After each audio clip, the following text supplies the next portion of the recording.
Yo, what is going on, ladies and gentlemen? Welcome back to the second weekend of World Streams. This is the conference round number 1 for the North America region. This is the last stream we're doing for the weekend. It has come down to this. We've had a lot of exciting matches thus far this week. And of course, those are all video demands on the channel you can check out after this one because you're not going to want to miss these exciting matchups. Before we hop on into these exciting matchups, the first one and then the second one, will you run down the championship format for everybody that might just be joining for the first time or for those that need a refresher? Yeah, so go ahead and explaining the championship format here. You can see the preliminaries is what we had last weekend on stream. It was those 32 teams divided into 8 groups with 4 groups, or 4 teams per group and 2 groups per region in a double elimination format. And then you have 2 people advancing from each group and moving on towards the conference round. That is what we're streaming right now, the conference round 1. And that is going to be 16 teams divided into 2 brackets. There's an America's bracket and a Eurasia bracket. It's single elimination format for this, with 4 teams per region split up into these brackets. So right now we're having the same region clash. Next round we're going to have the conference round 2, which will be the next weekend. That will be the final round where teams from the same region are clashing. Beyond that, we'll go to the conference finals, which are a best of 5. The winner from those games will be moving on to the grand finals. It'll be the Americas winner versus the Eurasia winner in an amazing best of 7. And of course, the winner can be crowned the grand champion of Critical Ops. Of course, these teams are playing for a lot of amazing prizes here. It's a $25,000 prize pool here for Worlds, and the champion will be receiving half of that. $12,000 in cash and the champion ring, which will be an in real life ring, not an in-game ring. This is an in real life ring. The players themselves will be able to wear a glove and knife combo, and then 25,000 credits for the team in game. Second place, silver will be receiving $6,000 in cash, a glove knife combo, 15,000 credits. Third place, the runners up here to second, bronze, will be receiving $3,000 in cash, knife combo, and 10,000 credits. Moving down to fourth place, they'll get $1,000, knife combo, and 5,000 credits. And fifth through eighth place will also be getting a little bit of something here. They'll be receiving $500 in cash and 3,000 credits. And then the most valuable player award will go to one player per region, the MVP, and they'll be receiving $250 in cash. And that is separate. That is separate from your team's prize pool. That is, your team wins fourth place, you get $1,000 cash for the team. You yourself get an additional $250 as the most valuable player. Mantis, why don't you go to introduce the schedule for everybody, explain what's going on here for the next couple of weeks. Yeah, so the schedule you can see on screen right here. Again, right now we're in the conference round 1 with November 19th and 20th. Those are the streams that were happening over this weekend.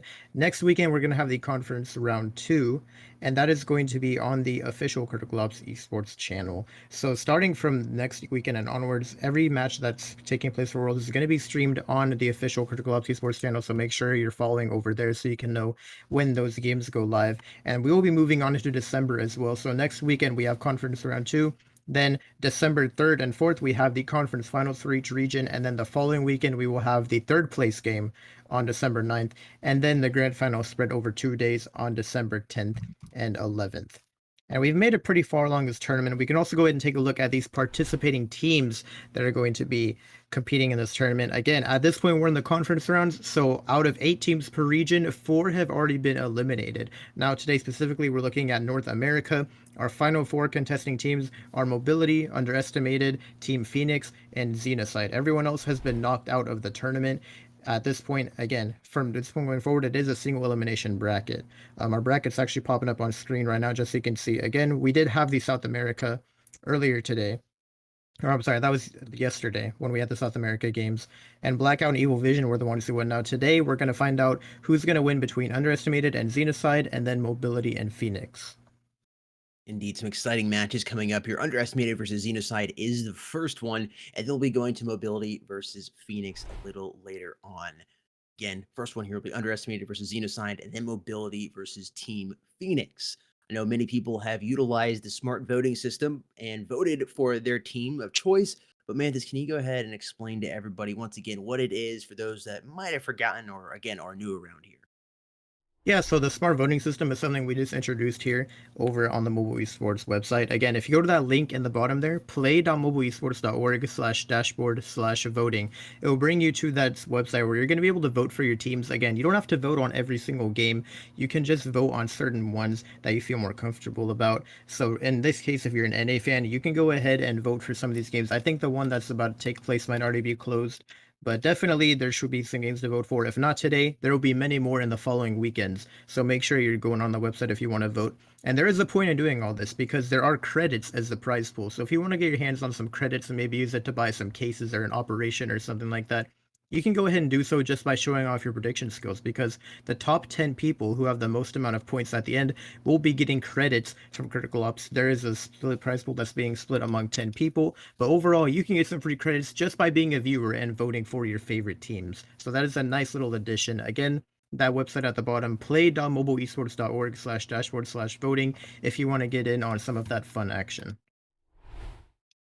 And here it is, the matchup, first one of the night, Underestimated versus Xenocide here. I believe we're going to go ahead and introduce Underestimated first. Manthus, back over to you. Yeah, so underestimated, again, not a team that you usually see, at least recently, or I guess I should say in the past, they haven't really been showing up much when it comes to their tournament standings. But recently, they have sort of been a fire in the NA scene. Again, we can go and take a look at their lineup just to see the players. Again, you got to remember in NA, these players usually hop around teams a lot. So again, a lot of good players here. Just the team underestimated specifically have not been in the spotlight much recently. But their ratings overall for the players are great. I mean, just the amount of maps they've played, the rating on these players, their win-loss ratios are all very high. You can also go ahead and see their standings in previous tournaments. It's going to show Circuit Season 4, Circuit Season 5, and a Mobile Esports tournament as well. I can see in Circuit Season 4 and Embers of Victory, Underestimated didn't even compete. This, I guess you could say this lineup is relatively new. In Circuit Season 5, they came through and they won the entire tournament. So definitely, they're like the new fire in this scene, right? Not much experience in the past, but recently they have been the winners, so it's going to be an exciting match. Now, their opponents are going to be Xenocide. Now, they have been the dominant force in North America for a really long time. Again, recently, they actually didn't win. I believe it was Xenocide. I'm sorry, Underestimated, who ended up taking home Circuit Season 5. But Xenocide still have a very good all-star lineup. Again, we can see the players on screen here. Scott, Vape, Josh, Mir, Clutch, Day. Actually, I didn't even know Daylight was still on this roster, so that's interesting to me. But a lot of these players, super high ratings. They've been dominant forces in the North America scene for so long. I mean, everyone knows who Xenocide is. You can go and see their tournament standings here. Again, I know it's not going to show before Circuit Season 4, but before this, they were actually, I believe they were like the champions of Season 2 and 3 or something like that. Season 4, they did not compete. And then Season 5, they just came back after a bit of a break. And they ended up doing third place in the finals, second place in main 2, and fourth place in main 1. So, I mean, again, recently, not the greatest performance. Could be because of their break or something. You never know. It could be the nerves. A lot of things that could be into factor of it. But Xenocide, it's kind of interesting because Xenocide are the older team that have much more experience and they've won a lot in the past, whereas Underestimated are this newer fire and they've won recently. And it's interesting to see, the kind of matchup like that as far as who's going to win. Community votes popping up here on screen, and this is the closest we have seen so far. Underestimated versus Xenocide here. 54% going in favor of Underestimated, 46% in Xenocide's favor. We've really been seeing some crazy lopsided votes here. So this is, again, the closest we have seen where the community is favoring Underestimated coming into this, but not by a whole lot. In chat, let us know your choice in the comment section down below. Let your voices be heard. You can drop your votes. I think this voting for this round is over, but the next match should still be up. And then we should have the YouTube poll popping up here shortly, so you can vote in that as well and see how close the YouTube poll is. YouTube poll is usually a little tighter than what we see from the community votes. Usually before the match, everybody's really cocky and whatnot. But once the YouTube poll starts, like first the pistol round goes down, and then it starts to get a little closer. Well, folks, we're almost ready to hop on into map number 1 here of this first best of 3 series. But before we do so, I recommend going and getting some G Fuel to help wash down that pizza and ice cream you might be consuming. That's right. And if you don't have any G Fuel to help wash down that pizza and ice cream, well, now is the perfect opportunity to get some. You can use code esports mobile at checkout to get 20% off your entire purchase at checkout. That's right, 20% off your entire purchase. And right now, due to the promo calendar here, there are some boosted items which you can take an additional 10% off for a total of 30% off at checkout. That's right, up to 30% off depending on what item you place in your cart. Either way, you get to save some change on the amazing product that is G Fuel and help us out here at Mobile Esports, which we do greatly appreciate.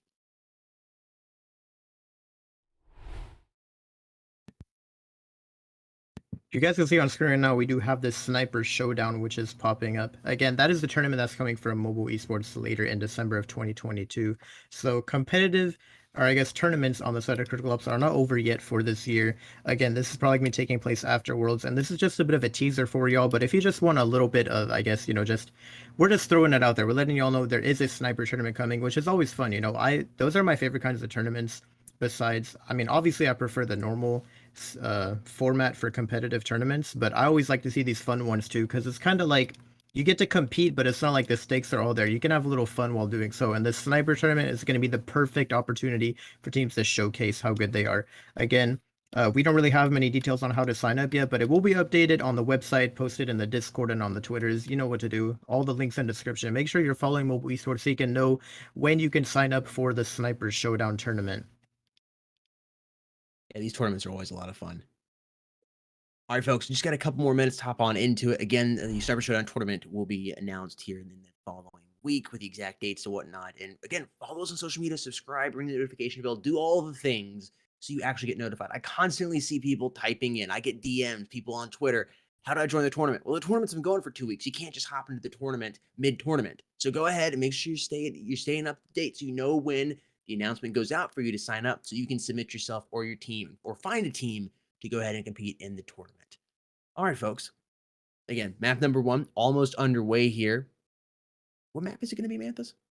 Map number 1 is actually going to be grounded, I believe, which will be interesting. Again, taking a look at the stats for these teams. Xenocide, again, they've been more dominant in the past. Their maps played overall and stuff is a lot higher. So you can see grounded, they've played it a total of, I believe, 11 times. They've won 7, lost 4. In fact, it's one of the maps they've lost on the most besides Raid. So Xenocide, I mean, overall, their grounded stats are okay. Now you turn around and look at underestimated. They have, again, not as many times played on it. They've played it 4 times, won 3, and lost 1. So not too much that you can do, or not much you can determine from the lack of experience, I guess, because they haven't played it as many times. So far, both of these teams have a decent win-loss ratio, a decent amount of wins. But again, will the experience pay off, or is underestimated going to be the new fire that's taken over Xenocide on this first map? We are just about to find out. All players are in the room, and we're about 1 minute away from the knife. That'll happen very, very quickly here. I'm excited to see this. Grounded, traditionally a very coalition-sided map, and we saw that take place just a little while ago in the European region. Can be very, very lopsided, and it'll be interesting to see if that happens here. What are your get any predictions coming in? You think one of the players on Xenocide are underestimated, might be using some scars that you've seen them that's their play style? Yeah, that's exactly what I was thinking, because the scars, again, we haven't seen a Xenocide play on streamer. This is kind of like, I'm kind of going off just nothing here, really. But from what I do know, you underestimated, they have been using those scope assault rifles, those scars, and the snipers as well. I know they utilize them well. I'm not sure if Xenocide has someone that they designate as a sniper. Again, I haven't really seen them play on stream. I'm sure they do have someone who's good with the sniper, but we haven't seen him in action, so it's hard to tell. But we do know the underestimated, they're good with the snipers, and also they're good at utilizing those scoped ARs. I definitely think we'll be seeing a lot of scoped AR action over towards the B site, maybe even inside on A mid or B mid, holding those head glitches. Scars are going to be very popular on this map. I think I wouldn't even question it. I mean, it should happen. If it doesn't, I'll be surprised. Well, what's about to happen right now is the knife round. I think we're going into it right now. We'll see which team is starting out on which side.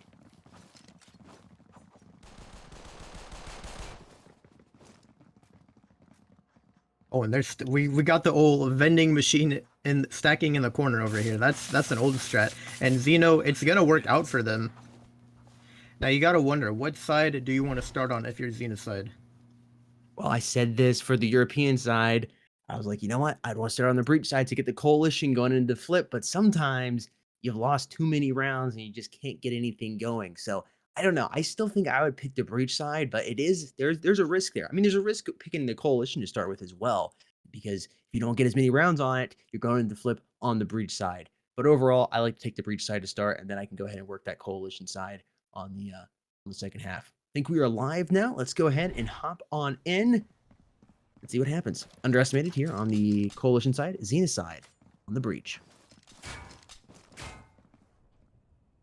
A is his first side of choice. Vape about to pop around the corner here. I don't think they've spotted any of his vape. Ooh, Melva gonna get dropped. Clone gonna find a kill on Chelly as well. And the bomb is gonna be planted quickly here by Xenocide. Underestimated is gonna have a hard time retaking this site with only 3 players now. They're all in here on the side of Xenocide. They're looking around to see if they can find him. Minty outside. He's gonna have to stay fresh. V-Pop's trying to pop vape. He's not gonna be able to do it. A cart shot is just too difficult for him to grab. Arms the first one to reach somebody inside of sight and put down a player on side of Underestimated, and they're dropping left and right now on Xenocide. So 1 versus 2. Minty's the last man alive here. He's going to try. It's going to be a tough one. It is. That's the all she wrote. Is just too nasty. What can I say?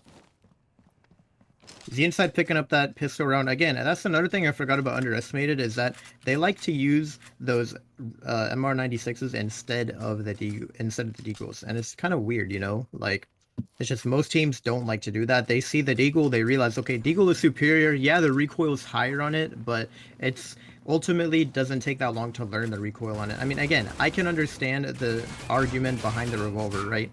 It's easier to spam it, I guess. You can shoot faster. It's better for long range. But, I mean, when I say shoot faster while controlling the recoil, I guess I should say. So for long range battles, that MR96 is probably better. But that's probably, like, the only time that it's superior. And overall, Deagle is just more well-rounded. Like, you're probably... What is going on right now? How is Chelly snuck past... What? There's no way he gets away with this. What is going on? They gotta be yelling at Josh right now. How does that even happen? There's... There's actually no way he's just walked past all of them. They gave him a free kill there. That's actually really funny. I don't know how he did that. And now Minty is able to pick on Vape as well. This is actually looking not bad for Underestimated. I mean, yeah, they're probably going to lose this round, but they've taken a couple guns off the hands of Xenocide, which I wasn't anticipating to happen. Now, Melva's giving away his position. Clone is going to get a nice and easy kill. Underestimated at least managing to secure a couple weapons from Xenocide. Or I guess take it away from them, I should say.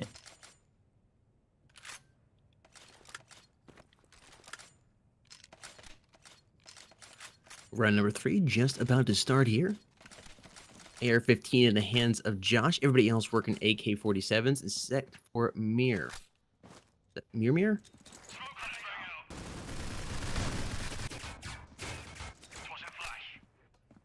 And it looks like A is the site for Xeno. I know Xeno is a team that likes to push A, right? Their A site is very good. They're going to be utilizing it a lot today. V-Pop getting tagged down a lot, but not before he gets a little chip damage of his own. Again, not too much. I think just doing some damage to the armor pretty much. Starting to soften up those targets just a little bit for his teammates, but he's getting taken down to very low HP, only 17 to work with. And now Xeno's getting ready to push out from A. We could see them about to double swing wagon here, Clone and Mir holding these angles. And you gotta wonder how long before they push, because Underestimated, they're still not over-rotating, which I like that.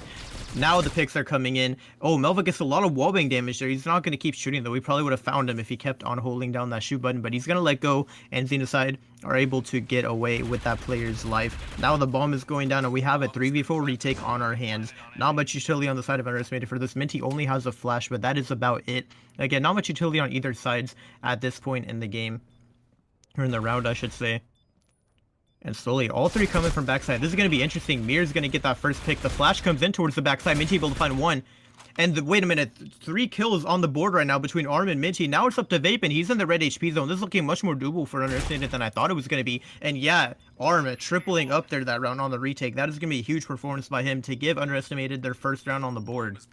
Xenocide not going to be able to pick up that 3rd round. Well played there by Underestimated. 2 players left alive to be able to carry those guns into the next round.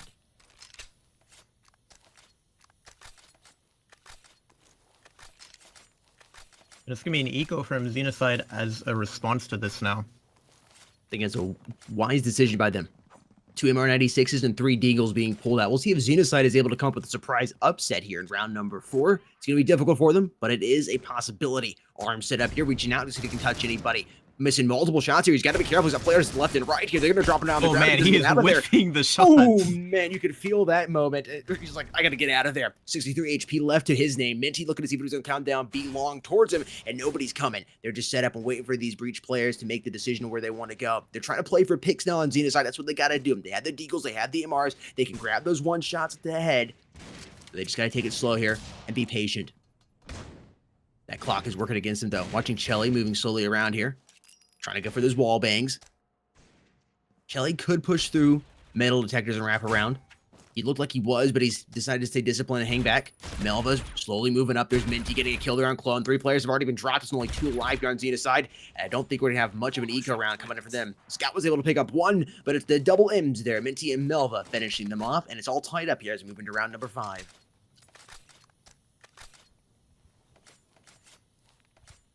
Now the question is, how many rounds was Xeno be able to pull on this half? Because they picked up pistol, they win the round after that, right? They get that 2-0 lead. Now Xeno comes back and gets 2 rounds of their own.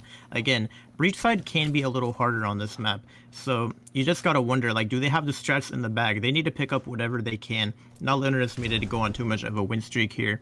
They were able to full buy after the eco, so that's at least good for them. And they are very well spread out right now. Still have plenty of time to work with. Right now they're trying to see if they can spot any players over peeking, overextending, or anything like that. But underestimated, they're playing super passively, not really contesting anything. Ree's going to be re-smoking those entrances, it looks like, on A and B. And they will just be taking it super slow and waiting for this timer to tick down, because that's going to force Xenocide to make a decision on their own.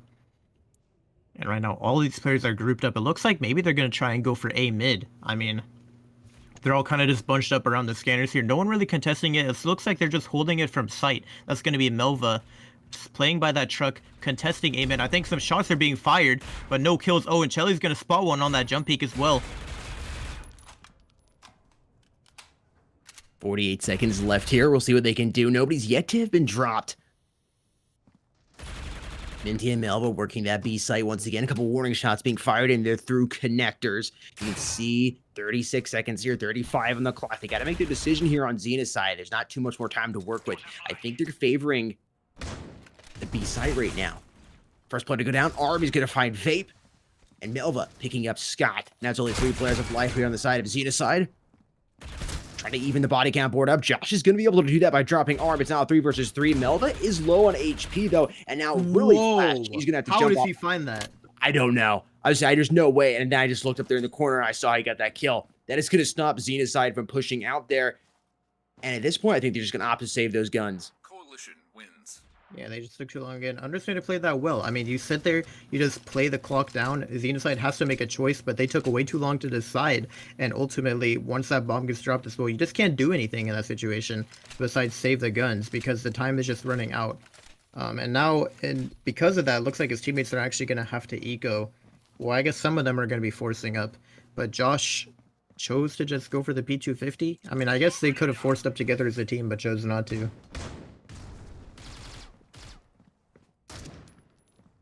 Round number 6 underway. Underestimated having the lead for the first time here in this match.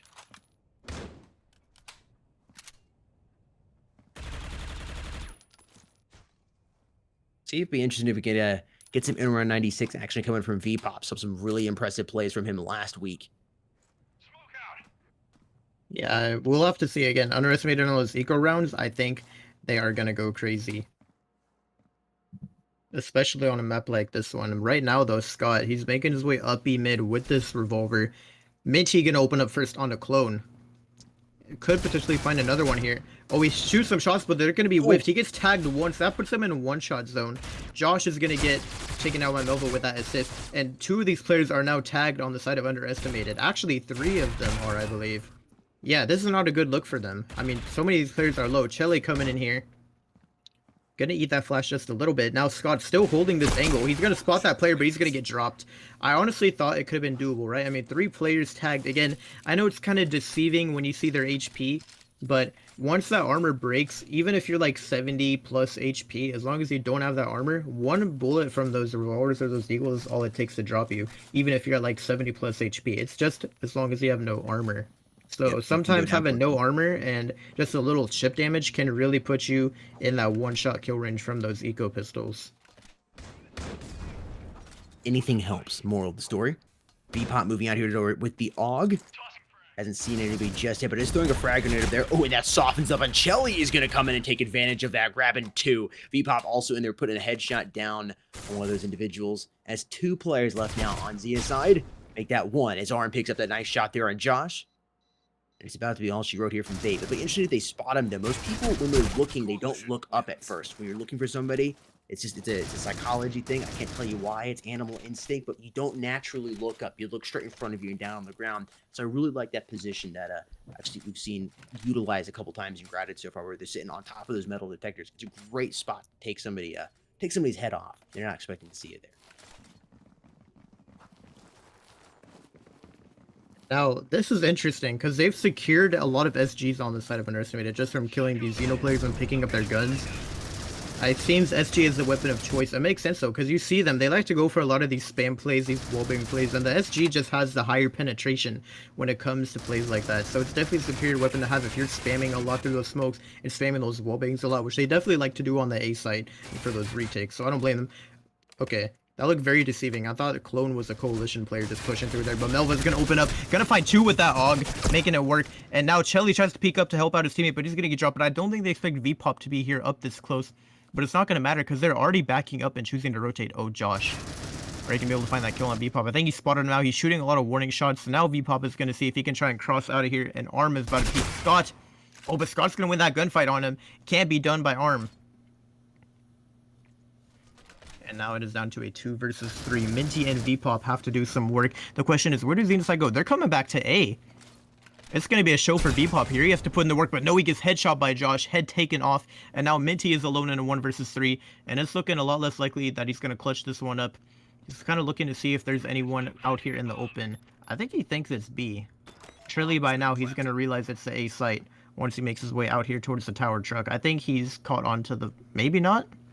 I can't tell if he thinks it's B or if he's trying to save. I think he's just trying to save the gun, maybe. I don't know. No, he's going back. I think it just took him a while to realize. Scott is pushed up so far. That's going to give Minty a free kill. And now it is a 1 versus 2. Again, they got to be aware he's coming from oil because someone was contesting that tarps angle. So by now, Mir should be pretty paranoid about the fact that he's coming from back sight.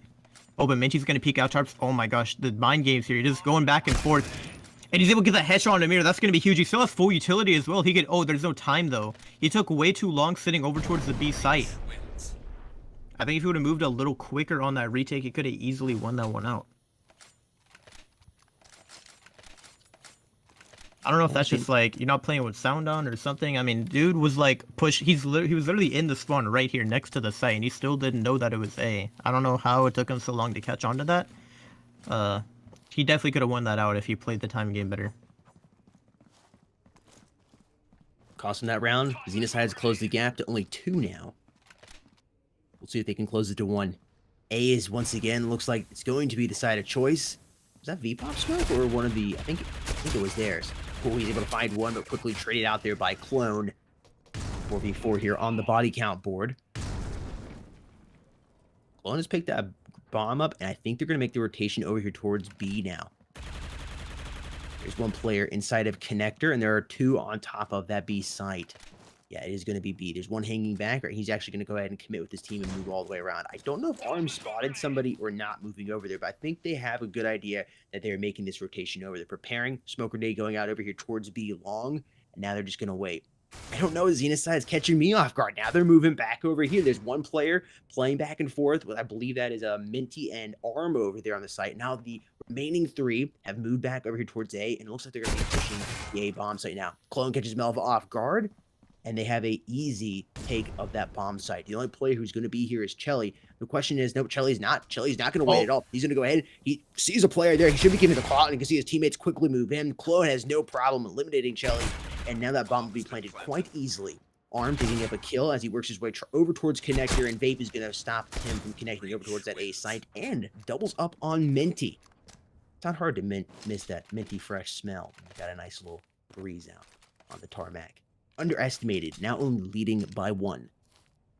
And I tell you, that's my favorite thing that happens when 2 players run into each other and they both don't have their guns out. It's just like, hold on, let me panic mode real quick. Let me back up It's just, man, if one of those players has a gun out there, I think it was Chelly was running in, man, if he had his gun out, that's like, that could have been a round win probably easily. I mean, he has a good spot. He gets that kill on the guy that's trying to plant. But unfortunately, he had the knife out. I guess he wasn't aware they had already crossed. And now, Underestimated have an interesting buy. Most of them are rocking the rifles. Melva is sticking with that revolver alone. Again, holding his across, you can still find some nice damage with this. But I don't think Xenocide are going to really execute the A-side here. At least not yet. Josh is kind of lingering here, but looks like A-mid is where they're trying to put pressure. And Arm is the first one that's going to get dropped. Underestimated not over-rotating towards A-mid just quite yet, though. It seems they want to keep applying pressure towards these other sides and making sure that they are holding it down.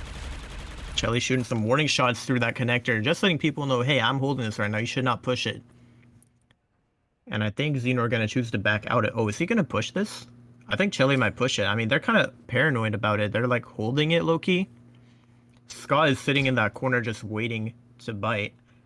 I don't think... No, he's going to back up, and Minty's the first one to get dropped there over on the B site. And Scott is about to find a kill on the A-mid player as well. Chelly gets dropped to Melvin now with this revolver. Can he make anything happen? Probably not. Yeah, he's going to get flashed and naded everything. Deleted off the angle. Scott is still here, A-mid. Oh, man. I thought VPop was going to keep pushing through, and he doesn't. Scott is hungry for this kill, though. He pushes out, but he's not able to find it as quite yet. The nade thrown for some extra damage. And that's going to help him get that kill versus VPop. Xenocide has tied it back up. Should be an impressive side for Xenocide if they're able to even... keep it tied going into flip. Even more impressive if they can take the lead. They'll have that coalition advantage coming into the flip. 2 more rounds to decide what the score will be before the flip. Underestimated, opting to go in to an eco. VPop will be watching him closely with that MR96. He can do a lot of damage with it. Ooh, Minty gonna catch Clone off guard. Quickly traded out there by Mir. And it's Vape and Scott getting kills respectively on Chelly and Arm.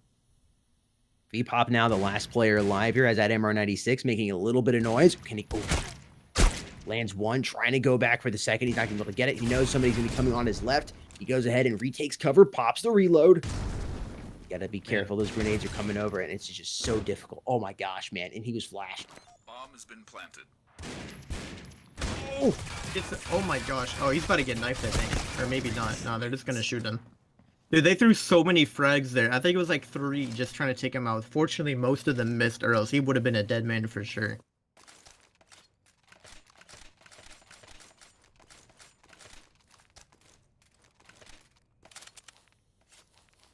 Yeah, Xenocide putting up more of a fight than I guess I was expecting. I mean, I kind of thought that... Again, oh, look at this setup. Hang on. Melva and Chelly. Double setup with the sniper. You got one on A, one on A mid. Now, they have been contesting A mid, so I like this sniper there. It's probably going to throw them off guard if they try and peek it.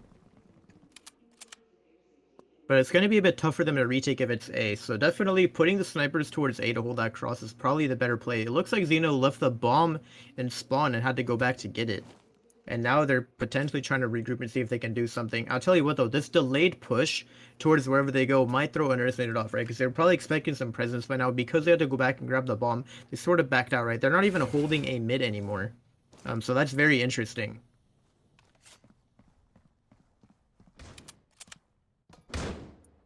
And Chelly with the sniper B-long. He's going to have to do some work for Underestimated.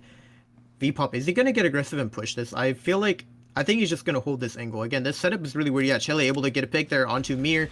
There's still one more player over towards me, but he's been spotted out, though. A lot of warning shots being fired.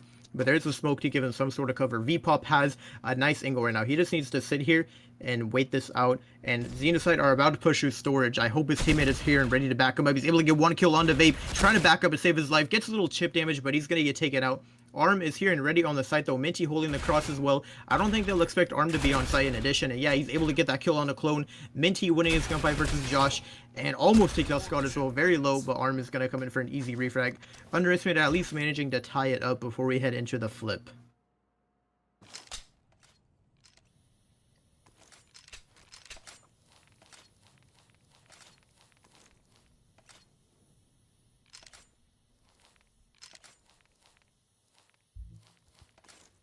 Take a look at the scoreboard here.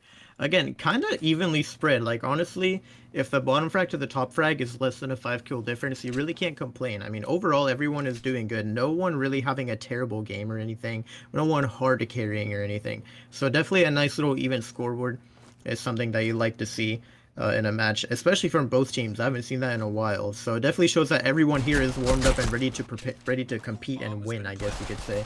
And now Xeno have a retake on their hands. One player already dropped. Underestimated wants to pick up this pistol round because currently being tied going to the flip is probably not what they were expecting. So this will give them at least a little bit of an edge when it comes to getting some rounds on this breach side. Looks like Scott is getting ready to throw a flash here into the site. And yeah, the double flash comes in for Xenocide actually. And yeah, V-Pop is flash right now. He can't see anything. But Underestimated is still getting all those picks. Anyways, Minty with a double kill with that P250. And Chelly to come in at the end there and clean it up for Underestimated.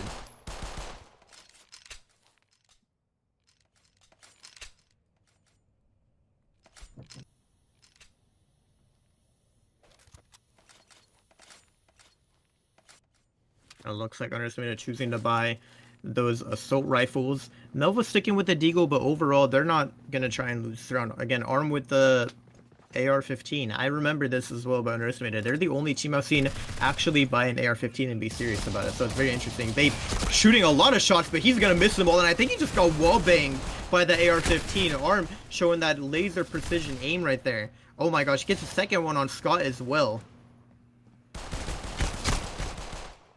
And he's able to take out Mir. Man, this guy's on fire. Josh finding a 2K there. Then wait, how did this become so close? I lost track. Arm is now in a 1 versus 1. Josh is 1 HP. You breathe on him just a little bit and he is going to get taken out. He does have a frag as well, so that could potentially give him a kill. Again, it looks like, oh man. Oh, Josh saw him. He's going to play the time game here. No way. Yeah, come on. You got a free kill here, Josh. This is about to be an eco round going to Xeno, I think. He's going to get that nice and easy kill on Arm. He plays the trigger discipline and it works out for him. Incredible. All tied up. Most of the time, this is more of a lopsided map. Right now, it's neck and neck. Yeah, I mean, I don't know how Xeno pulled off that eco round. Like, at first I was saying, okay, nice job, Underestimated. They got all the kills, and then Josh just ran in. MVP right there. He got a 2K with the XD, ran away, and then secured it with that final kill in the end. I mean, that's pretty impressive, getting a 3K with an XD when you're on an eco buy. Indeed. Chelly gonna lose his life right there. 4 players alive now, Underestimated. We'll see if V-Pop can work that MR96 at all. Maybe he has a couple more teammates to help him out. Might make it a little bit easier. Mir's gonna find Melva. Scott is tagged.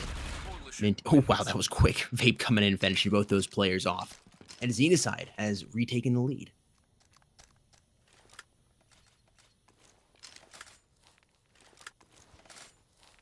Yeah, interesting that they were able to secure the lead back that early. Underestimated, again, losing that eco round is definitely going to be a hard hitter for them. And they got an eco twice in a row now. It's not a very good look for them. And I think maybe they're going to go for A again. It looks like storage is going to be their site of choice. And they're just hard pushing this again. No utility to really work with. They're kind of just bunched up here. And I guess now at this point, they're scared to push out. I mean, they don't have any utility, no smokes for the cross. I think they could have afforded to buy at least one smoke or something. Scott just going for this wallbang a lot. Clone able to get 2 through that wallbang on the tarp. That's pretty huge. And he's not done. Vape coming in here as well. Able to get a double kill. Trying to make it 3. Is it going to be a full house? Oh, he stops shooting. Scott is going to get that kill. Xenocide leading by 2 now. It should be a round where Underestimated is able to fully buy and properly compete here on this map. SG is being pulled out by them and some utility coming in. You've gone A the last couple of times. Time to go B, maybe? I don't know. I mean, I think it could very well happen. Again, Xenocide's A defense is just very solid, so you can't really complain about it. Vape, oh man. I thought he was about to peek him while he was flashed, but he did not. He chose to back out. Scott going for a lot of pre-fires. Currently showing off that AUG champion skin that he has from a previous season. I believe that's the season 3 skin, if I'm not mistaken. I think you're right. Minute 15 on the clock. 4 players alive here for each team. Now make that 3 alive or Underestimated as Vape picks up a headshot on Melva. Arm walking out. He's going to have to contest Josh, and he totally misses him. Josh drops him without any rounds being fired in his direction. 2 players alive. It's Minty and V-Pop. So trying to get down here through B-Long. Josh has realized that. Throws some grenades out. Picks up 1, and Clone is going to go ahead and reinforce Josh over here. But loses his life to Minty. Josh trying to get this. He's going to double up with the SG try. He's got to go for the 3rd as soon as he pops out. Vape was just waiting for him and nails him. Xenocide now leading by 3. It's 10-7. They have crossed the double-digit mark. You know, I've noticed this about Xenocide. Again, this is kind of just a little random fact, but I'm noticing a lot of them are rocking the new gloves and knife from the operation, which makes you wonder, man, how much are these guys playing? I mean, I am nowhere near unlocking those. It's at the very end of that 100 tier pass. I'm surprised that they already have it this early into it. They're excited. They're here to win. That's what they want. Right now, it's definitely showing in the score. 10-7. Potentially 11-7 here, depending on how they play this. Underestimated, I think these will play a little faster, a little more aggressive here.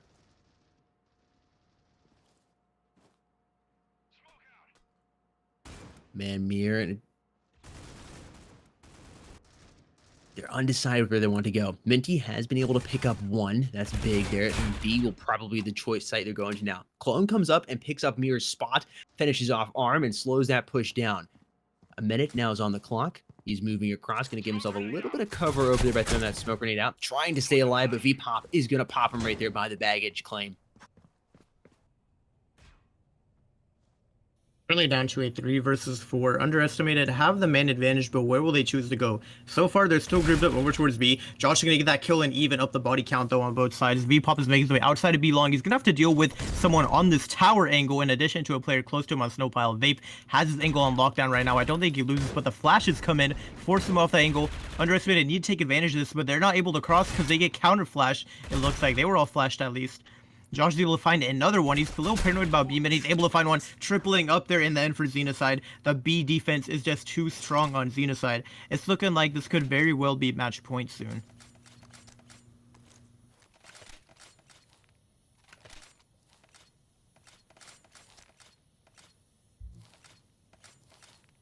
Josh, 15-8. Our score was a bit more close earlier when we checked it. Like, it was like everyone was so close together on both sides, which is interesting. Now we're seeing a bit more of a stretch, I guess you could say. Yeah, the coalition advantage Xenocide has is definitely coming out here. Underestimated just wasn't able to utilize it that much. Yeah, definitely that 6-6 in the flip is getting to the best of them right now. I mean, they've only won 1 round on the flip here, which, I mean, honestly, that's not too abnormal. It's just that when you lose that many rounds on the coalition side, it can really come back to bite you when you switch, because that's exactly how many more rounds you have to win on the breach side if you want to win the game. Exactly. Mir's giving away his position, trying to pick that kill up, and he's able to, just barely. Minty quick with the refrag, though. Oh, we're seeing some nade juggling action here with Vape. He's getting ready to double nade side, maybe it looks like. A bit of a cheeky setup here, I guess you could say. He's throwing the nades now. He's throwing the flash. He's throwing another nade. All the chip damage is coming in. Oh, that's going to be a heavy hit to V-Pop. He gets taken down to pretty low HP. The flash comes in response, though, and this is going to allow V-Pop to plant that bomb. He's able to plant somewhat open. They should be able to cover from the back. Again, they have that player holding the flank in Cafe, but no one is pushing it right now. So as of right now, I believe this should be an easy retake for Xenocide. I mean, it's a 2v3 on site. That player is going to have to come in and help his team pretty soon. Again, that player jump spotting there. I'm not sure who that is on the site. Oh, it's V-Pop. I don't know how he's not dead yet. Minty comes in for B. Min now is able to find 1. Arm getting that pick B mid, and he's going to double up.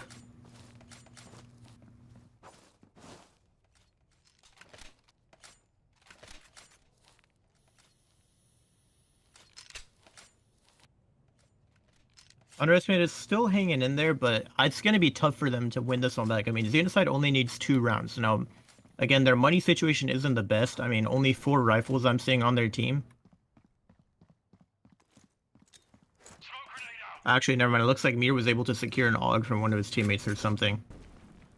So now Xenocide responding with a full buy coming into this round.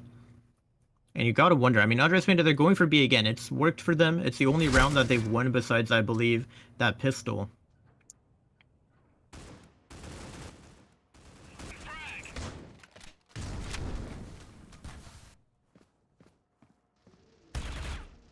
Oh, Josh, what a nasty one-tap. Going to take him off while holding that chair angle. And now he's going to choose to back out of A-mid after finding that pick. Xenocide currently does not have the man advantage, and Scott is going to have to do some work on this defending setup here. I think surely in a few seconds he'll call out to his team that they're committing A. We need to see a rotation come in from his teammate that's over there towards spawn. But he's going to get taken out by VPop, just getting peeked from Wagon and Connector at the same time. Not much he can do there. Josh going for some chip damage with a wallbang, unable to find anyone though. And now we have a retake on our hands, but I think Xenocide, yeah, they're just running away. They said, never mind, we got guns, we got armor, we got utility, we're just going to save our AUGs. No thank you, because they definitely want to save the money going into the future here and save the weapons. You have to start thinking about what could happen here. It's 11-9, they're closing the gap. You're only 2 points away from taking it. You don't want to start doing foolish things and wasting guns, wasting cash, and then you're in an eco and it's match point, and yeah, you just go downhill quickly from there. Good decision for them to save. It's going to be going to underestimated here. Reach wins. Oh, that's tough for Mir. Arm takes him out at literally the last second, right before that timer runs out on the round.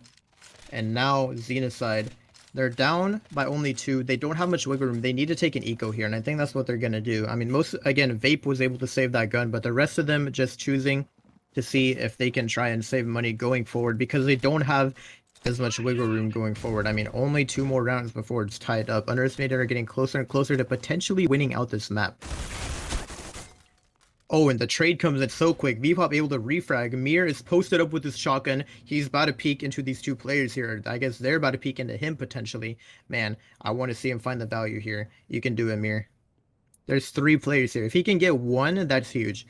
Maybe somehow gets 2, that would be even more amazing. But they probably will not let him get a 2K.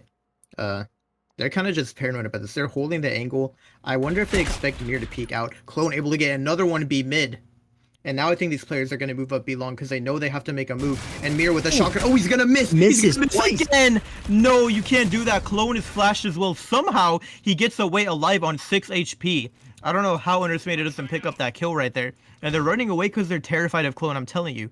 That one stray bullet is all they needed to hit him, and then they probably would have committed B. Chelly's lurking up towards A mid as well, though, but he's able to drop one. I don't think this is a round going in Xenocide's favor. I mean, it was looking possible, but now definitely not. I mean, Clone on 6 HP. Oh, wait, he's anchoring B. Look at this spot he's in. If Arm doesn't clear him, this could actually be huge. I mean, they're making their way over towards him. The bomb headed... Oh, no, he doesn't... No, he shouldn't have shot. Oh, man, if he did trigger discipline, that would have been so huge. But Clone still playing the timing, and he has no ammo. Now Scott with the revolver. 14 seconds. The flash comes in, and he's going to get flashed out. And the bomb is going to be able to cross the site. And just like the Underestimated have secured this round. At least I think they have secured it. You never know. Maybe Scott is a demon with his revolver. He's holding that jump peak, it seems. Or he's going to be able to pick up an AUG from his teammate. He's waiting for Chile to go for that jump peek again. He spots the player B long, going for some shots, and he's going to get dropped ultimately. Man, I'm telling you, I think if Clone played trigger discipline there, he wins us so easily. I mean, the player didn't clear him. Do you really think the second guy's going to clear that?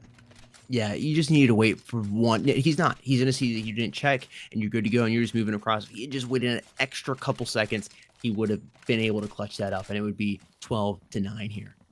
But he didn't, and Underestimated has gone ahead and closed the gap now only to 1. Xenocide having to take an eco here, all playing Deagles. Most of them playing. A couple XDs as well. Melva and Chelly getting kills respectively. 3 players up to live. 2 with Deagles, 1 with the XD. And the bomb is rotating around here towards B now. Unaware Xenocide is of this development. Moving quick, checking all these corners. You can see I just saw VPop double check that corner right before pushing out. He just saw on the mini map do that. That was funny. Just wanted to make sure nobody was over there. Bomb should be planted here. Oh man, look at this spot by Chile. Oh, I thought he was about to win that gunfight. Only tagged him once, unable to find the kill. Underestimated have tied it up now. I mean, this is already getting way closer than I thought it was going to for a map number 1. However, Xeno can respond with a full buy now. Again, Underestimated should be set to buy for the rest of this game. Actually, I think both teams should be able to, now that I think about it. Shouldn't really be any problems as far as the money department. Looks like we're getting some smoke juggling action as well. Xenocide want to make sure they can re-smoke those angles once they fade and just try and deny those pushes for as long as possible. The flashes come out storage, but the bomb is sitting all the way in the back towards Cafe. Chelly is running out of the smoke. He doesn't even care, and he wins that gunfight versus Scott. Now gonna run away. And Clone is alone on side. He's got to be terrified. I don't know if he's aware that they're still committing to this side or not. He's just playing back and seeing if he can wait for the plant. Fortunately for him, Underestimated have chosen to rotate out and see if they can maybe hit up the B site instead.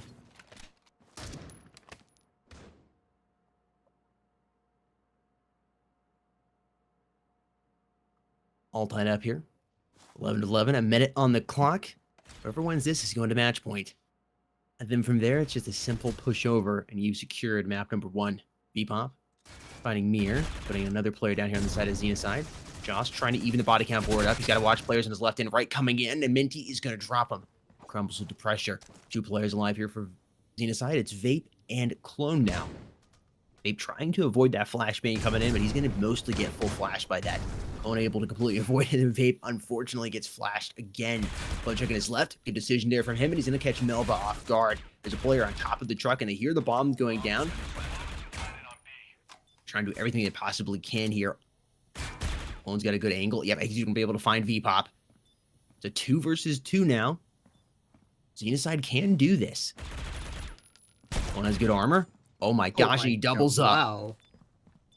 Just need a little Is that extra a 4K pressure. from Clone there? I think it was.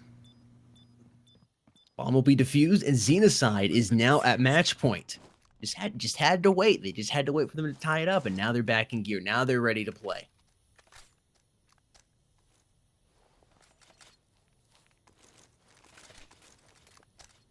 Interesting to see what Underoath is going to choose to do, right? I mean, the B-side's been working out decently well for them.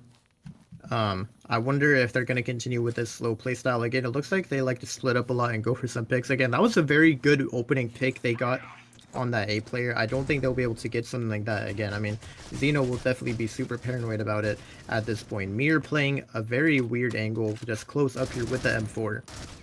Typically not the kind of angle you see someone hold when you actually have a rifle. So, I mean, maybe it could throw Underestimated off guard just a little bit.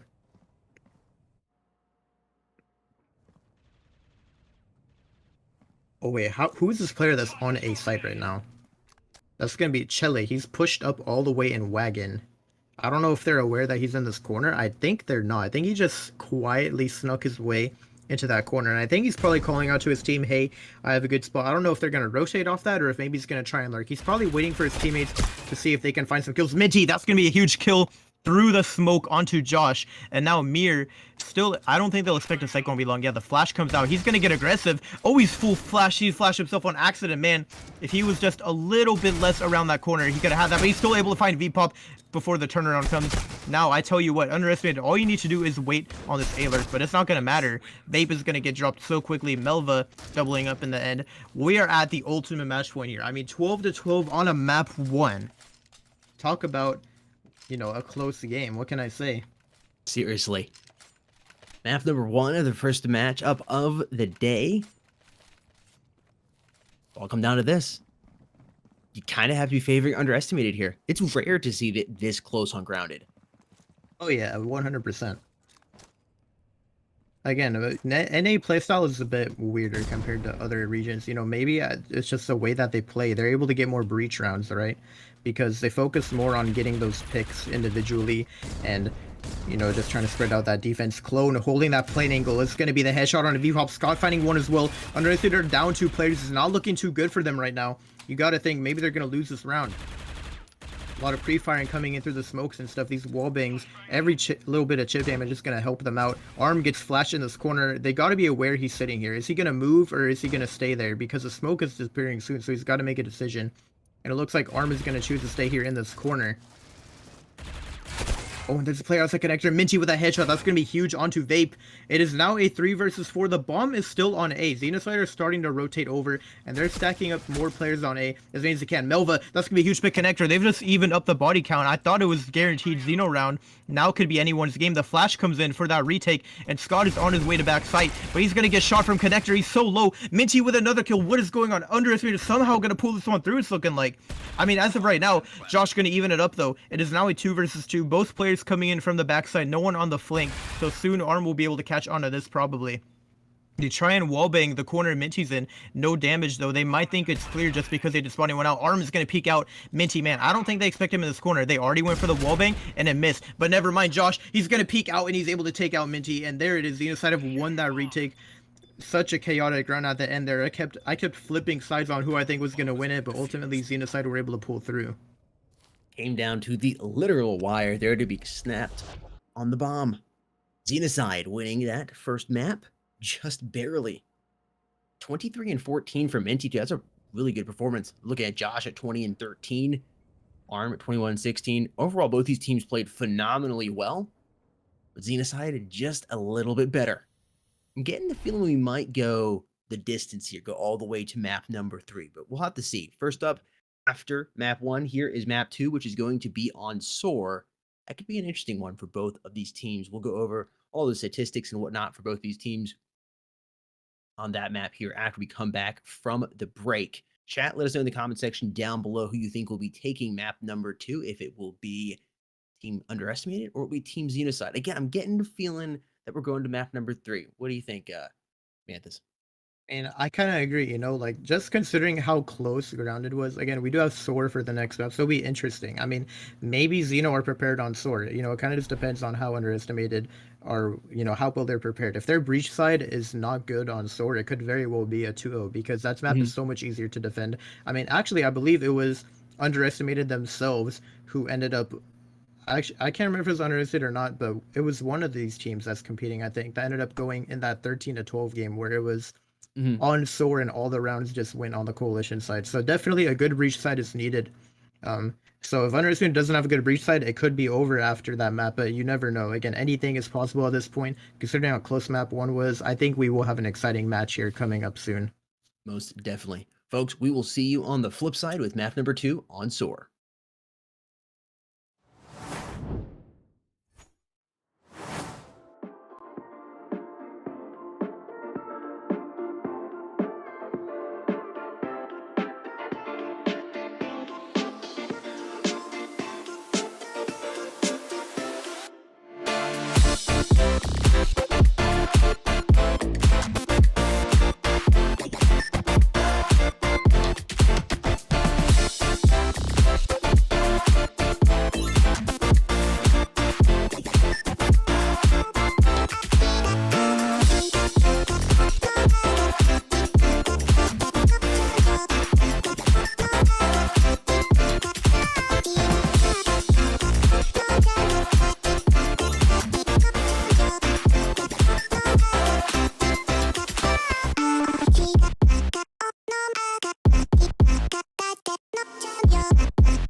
Yo, welcome back, everybody. Map number 2 is being prepared as we speak. I'm Sudden Death, and I'm joined by Manthus. I know we're excited for this map number 2 on Soar, but before we hop on into it, we gotta take a look at some recaps coming in from map number 1. Let's go over that, and we should be ready for map number 2 here in just a couple of minutes. Manthus, what did you think about map number 1? Very, very close map. Yeah, map number 1 was super close, you know? I mean, I didn't think it was going to go like that. Again, typically in the past when we watch Grounded, it's way more coalition sided, right? I mean, just overall, we see it in the other regions. It's like you get on the coalition side, it's usually like a huge snowball effect. And it's just, they keep on going on the coalition side. They keep getting so many rounds and it just piles on. Whereas North America is kind of like that first region where we see Grounded, not so much in that scenario. Like they're able to get these rounds on the breach side that normally you probably wouldn't be seeing happen in other regions, and I think it's just because their playstyle is so different, you know, like they're not afraid to go for these executes. And also I think a huge part of it is the fact that we don't see the snipers pulled out too often. I mean, I think only one round in the entire game did we see a sniper actually pulled out. That's another thing about NA that I think, again, and this is probably gonna be a bigger problem when we move into other regions fighting each other. North America don't really utilize those snipers as often, and I think it's gonna be interesting to see when you're going versus if North America beats South America later on and goes to the grand finals. It's gonna be interesting to see them going versus people like, you know, whoever the best EU players, maybe Fallen Knight or whoever there is with that Euratio. When you have to deal with him and they're not used to playing versus these amazing snipers, it's just interesting to see how they're gonna adapt their play style. But overall, I mean, yeah, I think the lack of snipers is what really helps NA to get more rounds on the breach side because they just have such an easier time pushing. They don't need to worry as much about smokes on the cross. Like we just see, they don't even smoke the cross half the time. They literally just flash tower and go, and there's no one sniping it, so it doesn't matter if it's not smoked. They just take a normal gunfight instead of getting hard scoped. Yeah, very true, very true. So what do you think's gonna happen here in map number 2? Yeah, lack of snipers, but Soar isn't necessarily a great sniper map, but you could see the Scar utilized a little bit more, but we didn't see it at all in map number 1. You think they might pull it out in map number 2, or is there something else you should be watching for these players to be utilizing here in North America? I mean, maybe potentially. Again, B site is usually the area where we see those long range guns. So again, I know we didn't see the sniper too much. In fact, this round that's on the replay right now, I think it's the only round where we actually saw the snipers pulled out. In this case, they did whip out a double sniper, but I mean, in general, not many snipers that were pulled out overall. I don't know if they'll pull them out on Soar, maybe occasionally if they want help getting a pick towards B. But I would not be surprised if we see a Scar, or at least we know they like to use the AR-15s. A Scar or an AR-15 while holding that table head glitch on the B side, that's probably a pretty common scoped AR angle that I think I wouldn't be surprised if they decide to go ahead and hold that. But overall, I think Sword just comes down to how good is your utility. We're going to have to see if they really know those flashes, those smokes to help them take control of ramp or pool or wherever they choose to go on the breach side. But yeah, Soar should be very interesting in that aspect when it comes to how well they're able to perform, because I don't know. I mean, just looking at the statistics here for their previous performance on Soar, underestimated actually looking kind of bad. It's their worst map as far as overall stats. They've played it twice and lost twice. So not good on Soar. They currently have a 0% win rate on that map. Xenocide, on the other hand, they've played Soar 6 times. They've won 4 and lost 2. So at least Xenocide have some wins in the past on that map.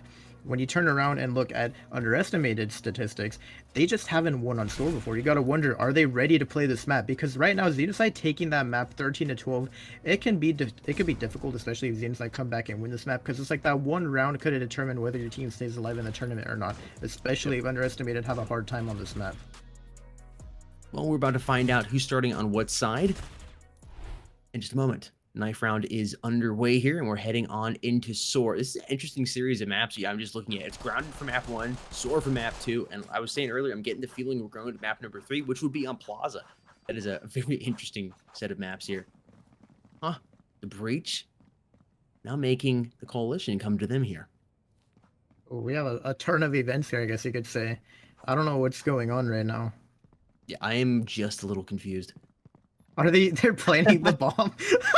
Are they even allowed to do that? What is going on right now? It's like they're just sitting in that corner. They're trying to make them push them, you know? This is so weird. I think now they're realizing, okay, I think they're deciding, like, do we actually have to go defuse that bomb, or can we just sit here? I mean, it's so crazy. They should move in here. A little coalition blender. Oh, they're moving in.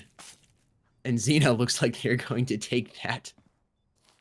That corner stack is just like it's so hard to win versus that, you know. Like Xeno, they've always been good at that in the past, and it's just like I kind of wonder, like that should be a rule. If you're gonna sit in the corner, then it should be like first one to go defuse the bomb or something, or like you gotta go plant the bomb. I don't know, something along those lines. That would be kind of cool if we actually had like a rule for that on the knife round.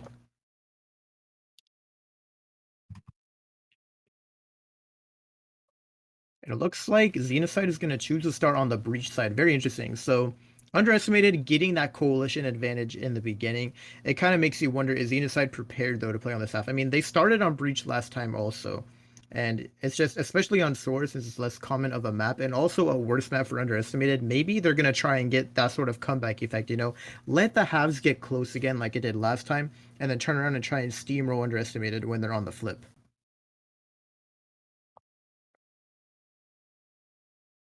We should be hopping into this pistol round in just a few seconds here. I believe it's going underway right now.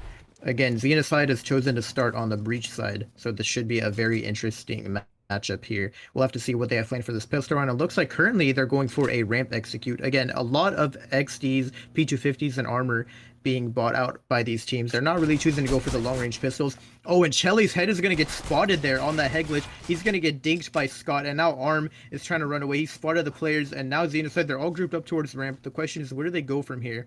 Now, I'm surprised underestimated are not rotating or anything. Maybe they didn't spot as many players. Maybe just because only one player got the kill, they think it might be a lurker or something. They're still sticking it out on the B site. So Xenocide, I don't think they're aware that they can continue to push up towards A. It looks like the bomb is actually doing a really wide rotation, going all the way around. This is one of the reasons why soar is a difficult map, because if you choose to rotate, and also if the opposing team has lock mid on lockdown, it's so long to rotate. I mean, it can take you like 30 seconds to go from ramp to pool. And also you have to account for, maybe you got to walk. If you got to walk and not make noise to alert the B-side players, it could be even longer. So the rotation takes so long. You can see the timer is really ticking down now. They've chosen to rotate all the way over to pool, and now VPOP is taking the first point of contact. He's going to do some damage to Vape, it looks like. Trying to get some more, but he's going to get headshot by Clone there with the P250, and now the site execute comes into play here. They're trying to go for that bomb plant. Josh is going to get that headshot. He's getting aggressive and spawn. Minty with a headshot of his own, though, in response. But it is a 4 versus 2 on this post-plant hold. Vape getting another kill there. Now Arm is the last one alive. He's posted up here in this elbow area, and he's going to get that nice headshot on Demir. 2 players in the red HP zone. Yeah, Vape is going to get dropped. This could be doable. I mean, Clone, he's very low. If Scott gets taken out here, this is going to be in trouble. And Arm is actually going to peek into him, it looks like, but he's not going to win that gunfight. Scott to clutch up the round for Xenocide there.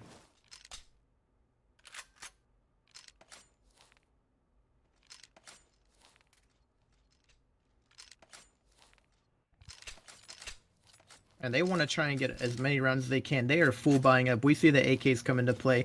AR-15 from Josh there, but overall, the assault rifles being full bought on the side of Xenocide. Meanwhile, full eco on the opposite. I mean, all XD45s, not even buying anything. No utility, no upgraded pistols. They just want to try and get this round over with. Maybe secure some guns. I mean, we have a fast flank here from Chelly. That's interesting, but there is a player holding it. Scott is going to take his head off. The bomb is still playing slow by pool. Or I'm sorry, not by pool, by ramp. I thought they might try to get over with quickly here, underestimated, but they're not going to do that. They're actually going to play and try here. Really holding down the B side. Xenocide looks like they're going to push on in towards B. Oh, no, just quickly peek in there and then move around here towards A. If they do go towards A, they should have an easy planter for a little extra cash. And we're about to catch Bloxy off guard. 52 on the clock. That bomb has made its way on A right now and should be planted here. Arm should hear that going down.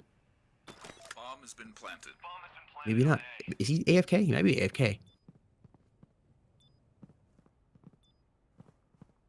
Yeah, I think that's very unfortunate there.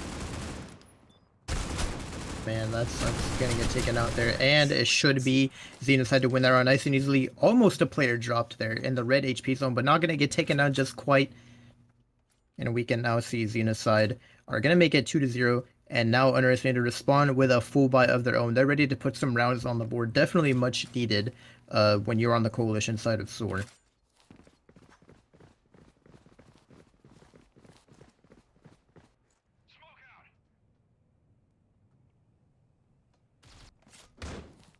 Hopefully Arm is going to come back in here. I'm not quite sure what is going on there. If they're going to request a pause next round or not. But hopefully he will be back here in just a moment. Because right now it's a 4 versus 5 here for underestimated.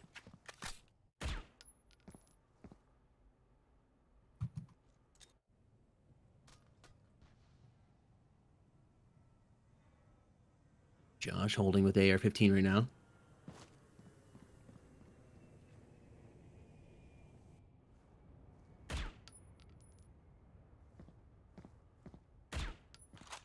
I don't think Xenocide realizes Arm is still underestimated, is still AFK. They are taking their time here. They might be a little bit more aggressive. They're repicking that bomb up and moving up through ramp. I think A is going to be the side of choice once again. There's 2 players pushing pool side, and they're wrapping around back here by the AC. Clones first to find Pop. Now it's 35 on the clock. They got to move quickly here. Chili doubled up, and now Josh and Clone respectively. Scott's in there finding Arm, and then Gloxy and Chili getting kills respectively on those remaining Xenocide players. And underestimated is actually going to be able to take that round from Xenocide, even though underestimated was lacking that 5th man.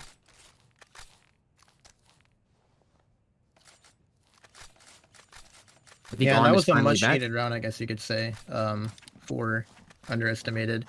And yeah, like you were saying, it looks like he is back indeed. No longer AFK. You don't want to see those AFK players. Not something you can afford to have. But fortunately, it didn't really cost them much. I mean, underestimated picking up that round.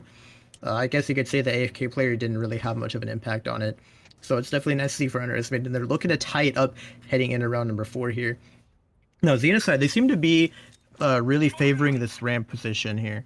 I mean, they like to go and bunch up in this area and just play slow. Maybe have a lurker somewhere over towards pool or mid or something. But overall, they're loving taking these executes over towards ramp. But yeah, those flashes come out and stuff. And now they're going to be pushing up over towards elbow. The question is, what do they do from here? I mean, they've literally, I'm not making this up, they've used all of their utility to take ramp. They had some in the beginning. They used all of it to get to this spot. Now, where do you go from here? This is a common choke point that a lot of teams get stuck in. You know, when you get to this spot in the map, how do you continue to push forward from this point? Because it can be tough to cross here, especially when there's a little crossfire up there by the umbrella and the gate. It's just tough. I'm sorry, not by the umbrella, the tree and the gate. So it can be just tough for teams to go forward beyond this point. And yeah, they're kind of stuck right now. They don't know if they can push, if it's safe. Ultimately, they are going to be able to cross through here. But Arm is going to double up. He's looking to get more. He gets the 4K. Maybe going to get the ace. Oh my gosh. What a little lineup for Arm right there. Just shutting them all down completely. Vape is the last one alive over towards the ramp.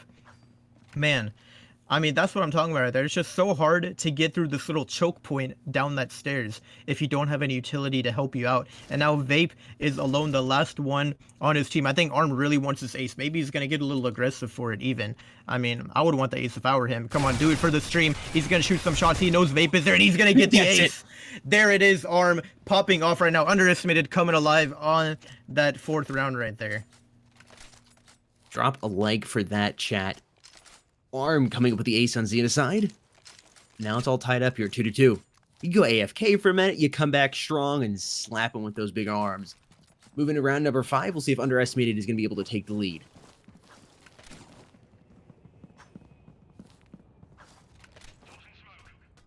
Bombs moving really quickly around poolside. I think it is going to be a quick A-side plant here. Gloxy coming out to help his teammate out. He's not going to go V-pop, actually going to get dropped. I thought it was Gloxy. Frag grenade going off, not doing a whole lot of damage. Flashbang also coming out, underestimated, trying to stay strong here. And now Xenocide is kind of pulled back just a little bit. All these players rocking pistols. They're trying to pick up a gun. Oh, they're, nice. they're juggling the guns, making sure they can't secure it. That's actually kind of funny. Yeah, love that. That's important. We've seen it happen so many times where one player or 2 players are able to pick up a couple of the opponent's guns and wreak havoc. Man, Chelly, if only he had the X-ray vision we do. Moving down. Oh, he gets stuck in the gate. I can feel it in my gut, him needing to run. Here coming up, and it's going to be Gloxy catching him off guard. 3 players left alive now here for Xenocide, and Josh is going to be able to pick up 1 kill there on Gloxy. So far, they haven't had a bad eco. 2 players have been dropped here for Xenocide. Able to do 1 more. I think it'll be really phenomenal. Oh my gosh. Minty staying fresh. Tripling up there towards the end. Josh, Clone, and Vape, and underestimated has taken the lead.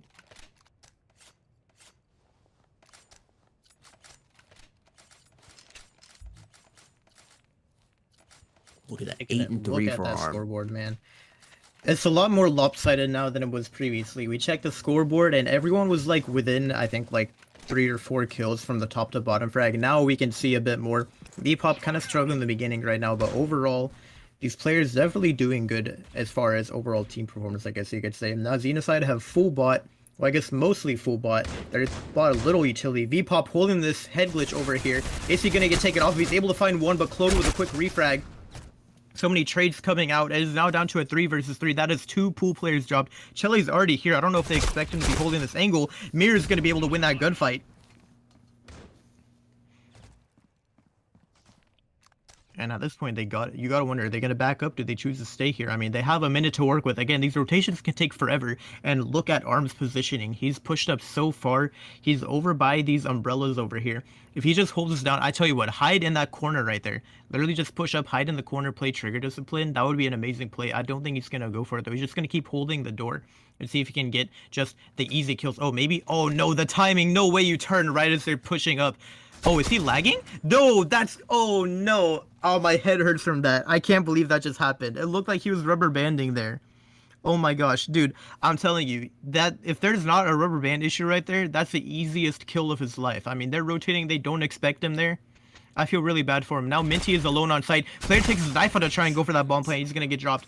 And Scott's going to come in with that refrag. Man, I still feel so bad for underestimated there. I mean, you have the superior positioning, and then that Wi-Fi just gets the best of you for just a couple seconds when you try and run away. Gotta consider the Wi-Fi as an opponent as well. All tied up here, 3-3 as we move into round number 7. Man, these teams are very, very equally spread out. I mean, in terms of gun skill, there's not really anybody that is standing out to me as far superior. Yeah, some individuals have made some bigger plays than others, but 3-3, very close, and it doesn't look like any of these teams are going to be separating and going on a streak anytime soon. I think we're going to have a hot potato match.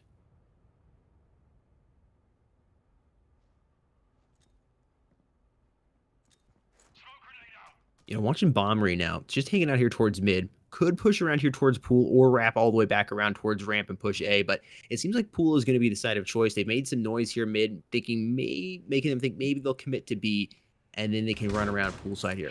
Gotta be careful. There's this player right here, number 3, Minty. He might be able to hear them moving pool side. They move too quickly. Who's firing? Oh, Arm going to catch Scott here. Think he's got the better positioning? He does indeed. Well, looks like a bit of a dink, though, from him. He got him very low. I think some wallbang headshot action. The helmet saving his life there, ultimately.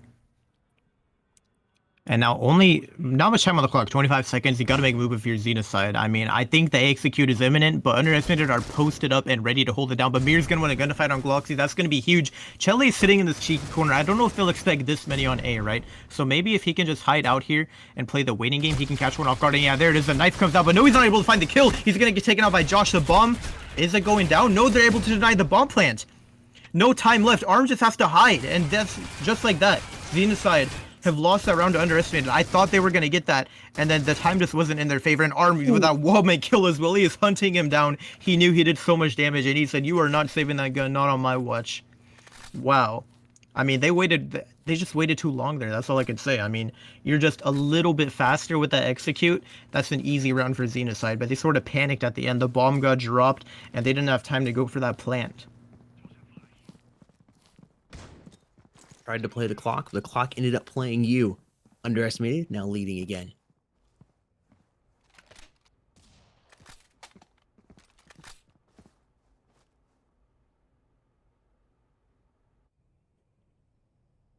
Once again, just slowing it down, looking for that opening pick, seeing where they're going to go. They won A the last couple of times. B's just so much harder to take. I mean, wouldn't you agree that B is just, compared to A,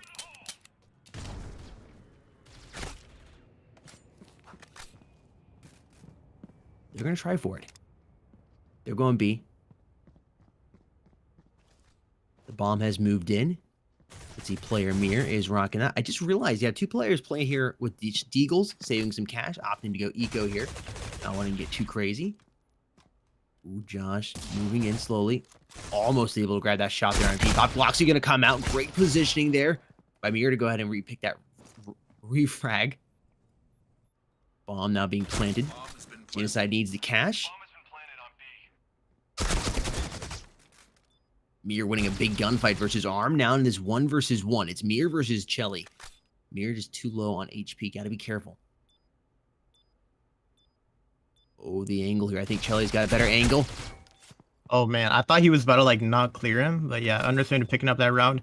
So far, 5-3 is not a bad scoreline, I guess you can say. For Xenocide, I guess it's more favoring Xenocide, right? I mean, they've gotten 3 rounds already so far. You definitely need to pick up way more rounds on the coalition side. Like, I think 9-3 is what Underestimated needs, or they might be in some trouble. Again, I don't know, but I'm just looking at the statistics here. They haven't won on soar in the past.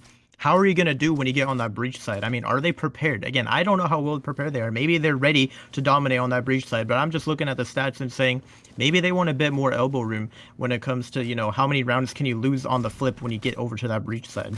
Yeah, 100%.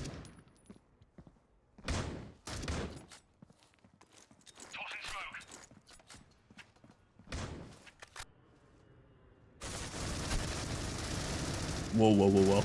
I thought somebody was going to be dead there. Whole lot of shots firing and nobody really taking too much damage. Minute 29 on the clock. Well, that frag grenade doing a whole lot of damage right there to Scott. He's now down to about 50% HP.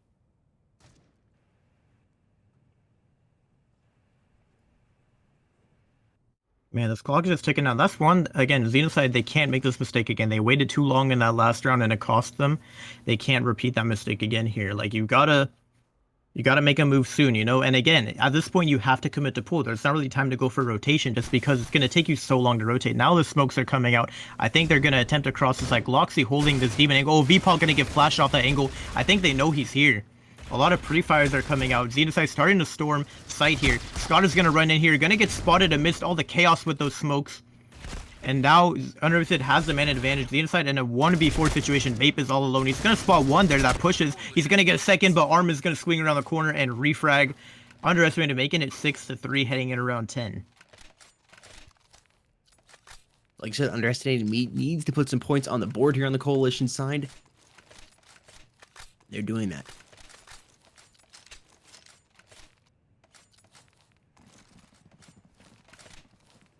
For those watching at home that are just joining, Xenocide currently leading 1-0 in this best of 3 series.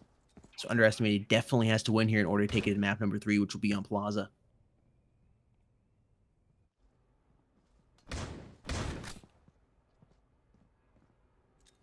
Once again, Xenocide seem to be favoring this pool.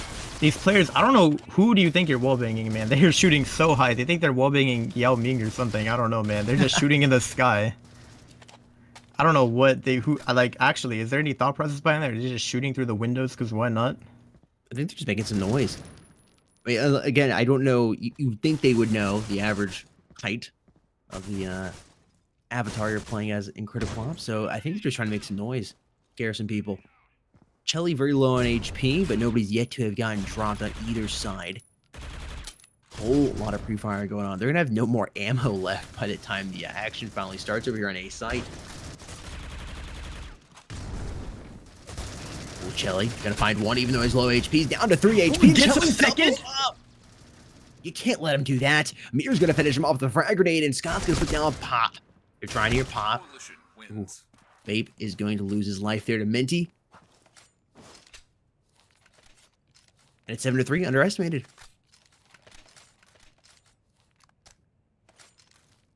Yeah, I don't know. I mean, I was saying before, I think 9-3 is a safe score for Underestimated. It's looking closer and closer like they might actually pull that off.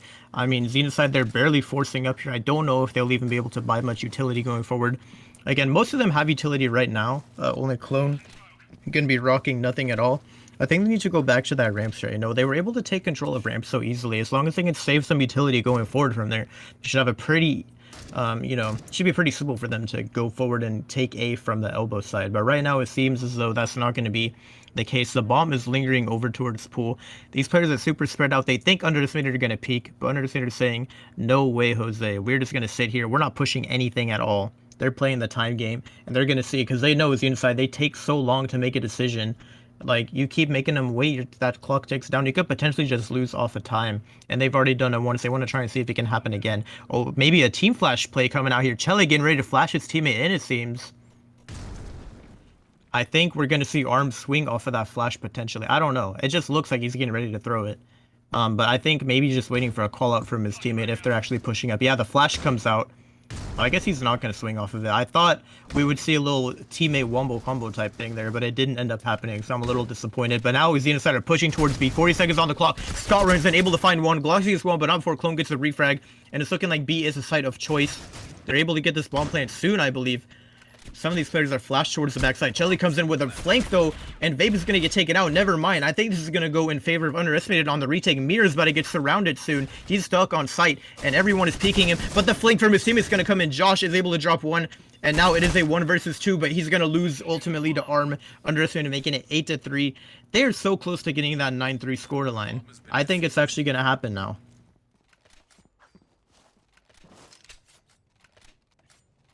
Seen a lot of 9-3s today. Yeah, it's been a very popular scoreline just overall across every map. Kind of interesting. Oh, and look at that. The snipers are pulled out on this final round.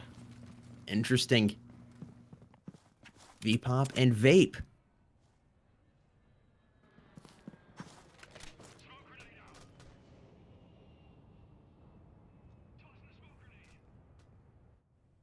I tell you what though, locking down pool with that sniper was a good decision. Xenocide's been pushing it a lot. If you could just hard scope this angle, you could probably deny any push at all. Again, ultimately they might not go pool, but they favored it a lot. So having the sniper on this angle could actually have some huge value here just for this final round.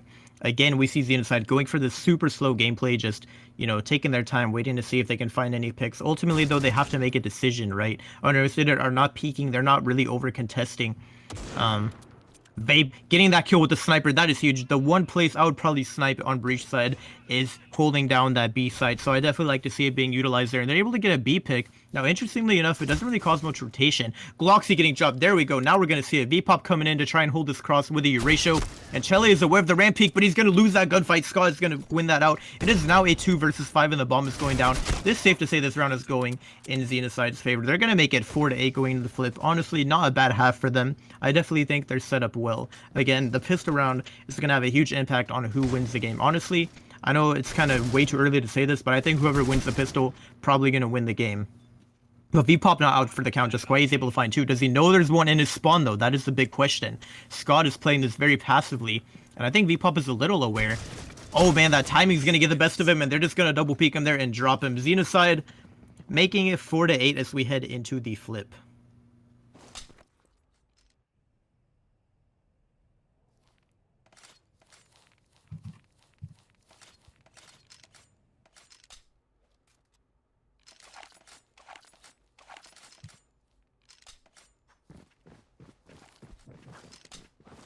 And it's going to be the XDs again coming into play on the side of Xenocide. Meanwhile, Underestimated rocking a couple of those revolvers and deagles, which you like to see it, but ultimately is it really the best choice to make? Now, if you are going towards A, then I can understand it. Definitely, I would not rock those pistols if I was pushing the B site. Vape is going to get that opening pick onto Chele. And it looks like they're trying to plant that bomb. Yeah, Gloxy able to get it. Mir coming in for a big 2K, making a 3rd. I thought that was the 4th, but Clone is going to be the one to steal it. Man, that player's ragdoll. Looks like he's just hanging out on the fence there, I believe. Kind of missed it. But Xenocide pick up that defuse quickly. And now it's going to be 5-8. And yeah, I mean, this is a big look. Now, I got to know, what is that? Hang on, we got to go back to that player. What is that knife he had out? He might not be holding it out anymore. Oh, I'm disappointed. I want to see that in action if he does pull it back out, because I've never seen that skin before in my life. That must be like a newer one or something. It was that like default knife that was like super bright black or something. I don't know who had it out. It was someone on the side of Xenocide. Yeah, it's this one right here. I've never seen that knife. And now the play's coming here. Oh man. Mir able to find... Oh, only 2. I thought he'd get a lot more than that, but Josh is here waiting by the smoke. He should have a bit of a lineup on his hands here. Scott able to find 1, and Josh comes in. He's able to clean up with a double kill there.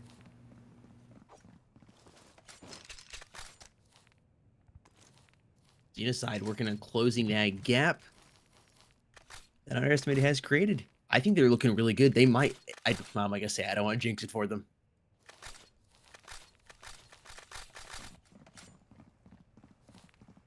Yeah, again, the buy is coming out now from Underestimated. They've taken their eco rounds. It's time for them to put some rounds on the board now. They really need some here because otherwise Xenocide will get very close to tying it up.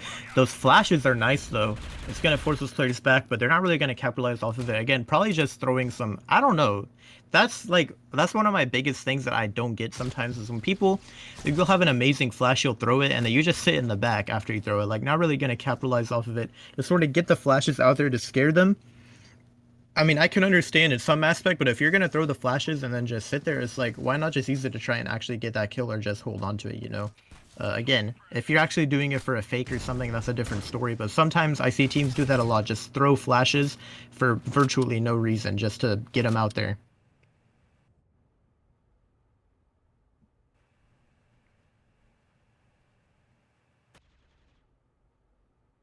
And Vape, that's going to be the first pick of the round onto Galaxy.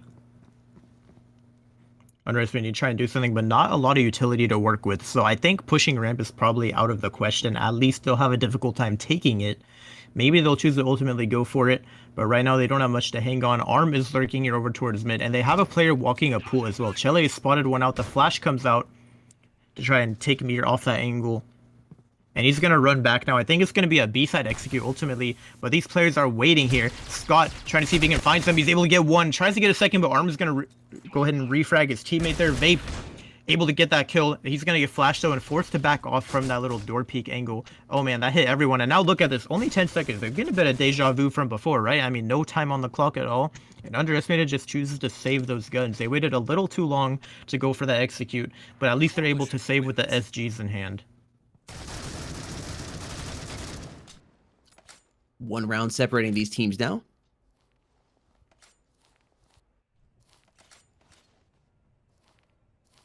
Is Underestimated going to be, no, okay, here we go.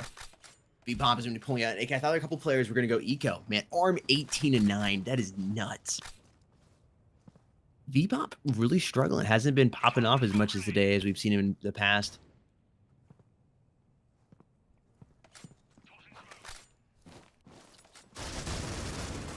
Here we go, moving into round number 16 here, firing through the glass, not finding anybody, making a whole lot of noise. Vape is the first strike, finding a headshot there on Chele, throwing out a couple utilities. They're going to go back on up here into the B side. V-Pop actually going to take a little bit of that frag grenade.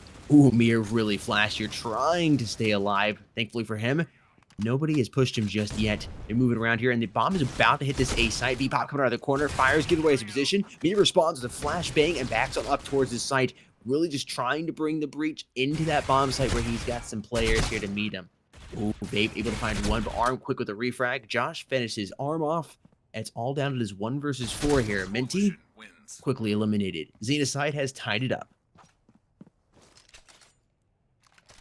Yeah, a tied score is definitely not what Underestimated wants to see. I mean, I'm not going to lie. I went into this kind of favoring Underestimated. I thought, okay, Xenocide, they haven't really been performing much recently. Underestimated are this new team that have been dominating in the NA scene. I think they're going to go ahead and win. I'm starting to think not so much, right? I mean, Grounded was definitely the map that they needed to win, considering it was that close. I don't know how Underestimated does on port here. I mean, not on port, sorry, on soar. Because so far, they're just not really showing up on the breach side. Arm comes in and gets some nice damage onto that player. Vape is going to get dropped. That's actually a huge eco pick right there. Mir's going to come in with a refrag, though. But the smoke comes out. I think they should be able to cross site. Oh my god, the damage from those nades! Wow, they all just get deleted instantly. Never mind. I was about to say they could potentially get that bomb plant. Then the volley of nades just hits those players. And there's not much you can do when you're walking into a war zone.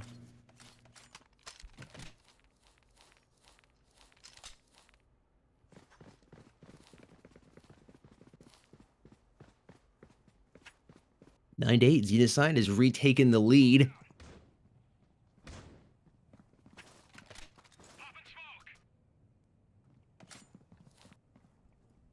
What do you do here in Underestimated? You've lost the last 5 straight. About to lose the 6th if you don't do something big here. Just so hard on this breach side.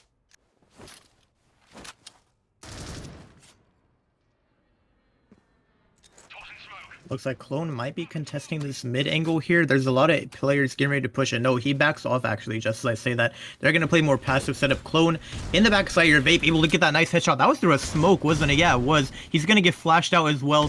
clone, trying to see if he can find anyone. There's a player that's pushed up though. Look at that. Chelly snuck through the smoke, able to find a 2K. That's going to be huge for Underestimated. Make it a third. He's not done yet. Vpop finding one as well, and now Mir just like that is alone, and Chelly with a 4K. What a huge round by him. Using the smoke to let himself get that much map control was huge for that round. Underestimated to take back the tie, I guess you could say. Xenocide no longer in the lead. There's the big win Underestimated needed. Going ahead and stopping the snowball that Xenocide was trying to create here. Now it's all tied up once again, 9-9. Still going to be an uphill battle for them here. They got to really keep Xenocide on their toes if they want to close this out. 4 rounds is all both of these teams need in order to win this round. Underestimated really needs it if they want to take it to map number 3, because if they don't, it's 2-0, and Xenocide will be moving on to round number 2.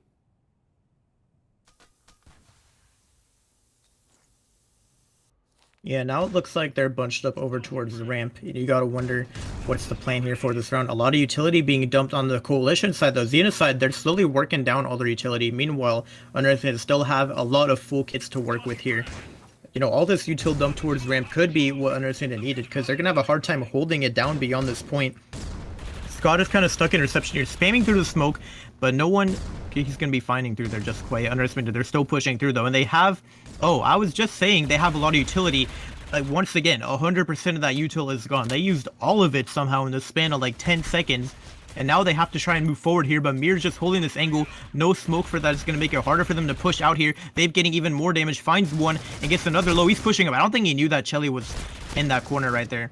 And Chelly doubling up there. Josh is trying to take a little bit of an aggressive angle, but no, Minchies are going to come in and save his teammate's life. Now, Mir's 18 HP on site. I don't know if they expect him to be right here holding this angle, and he's going to get taken out by Minchie. This actually could go in favor of Underestimated. I thought there's no chance they'd win it, but Scott, I mean, I don't know. He's going to have to clutch a 1v2, or else Underestimated is going to secure the lead. And he's creeping around this corner. Mint, they're both posted up here. This is an interesting setup. I don't think he will be expecting this. Maybe he'll get one, but he's not going to expect two. Oh, he did spot the second. Yeah, see, he didn't think the second was there. He kind of like tried to flick back, but he got thrown off, and Chelly with a nice and easy refrag. And now Underestimated have secured the lead. Definitely something they need if they want to stay alive in this best of 3 series. 5 straight for Xenocide, and I guess that's what it took for Underestimated to come back alive here. They got to if they want map number 3.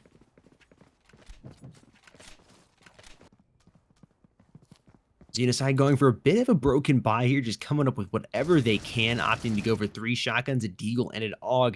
This should be a round going over to Underestimated, unless Xenocide is able to pick up an impressive round here. These shotguns could really catch them off guard, but they got to land their shots. They got to hit them and drop these players early. And I can see it working out. Yeah, once that especially if they push B. Yeah. Oh man. That seems to be the case here. They're slowly inching in here. Dude, it's just like a standoff right here. Dude, they don't even clear him. He's able to get one and clone with a refrag. Or not the refrag, but just to peek out to support his teammate. Now Vape is probably gonna get naded out. Like, look at how many nades. They just threw like 5 nades on him. I think all of them just spammed the nades in that corner. They wanted to make sure he is not getting out alive with a gun, but not before the damage was done. I mean, Underestimated, they're down a man now. Yeah, but you can see the bomb moving around here via pool. That happened really quickly. Okay, shotguns. Yeah, we're gonna go ahead and be alone. Arm inching up here inside of B though, as well as Minty. I think they're just they're trying to create such a distraction that the bomb can just move up here towards A and get it planted. Chili have to take it very, very slowly, and I think it's working. They're going to be able to plant that bomb. Look at them moving out. What a phenomenal play here by Underestimated. Chelly able to pick up Josh. 2 evening the body count board. And number 5, you can see Mir moving across very quickly, trying to deny this plant. Oh, he's got to be able to get this shot. He's not going to be able to. And Underestimated seems to secure this round. Unless he just... Oh, I totally missed the clock. What? Wait.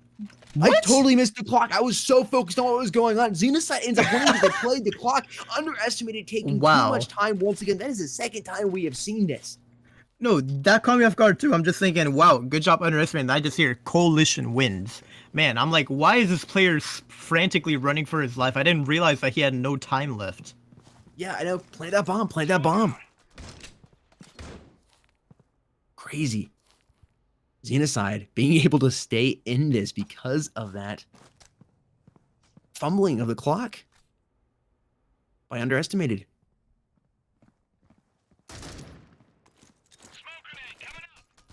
Jelly moving in towards A. He's got Josh and Mir here.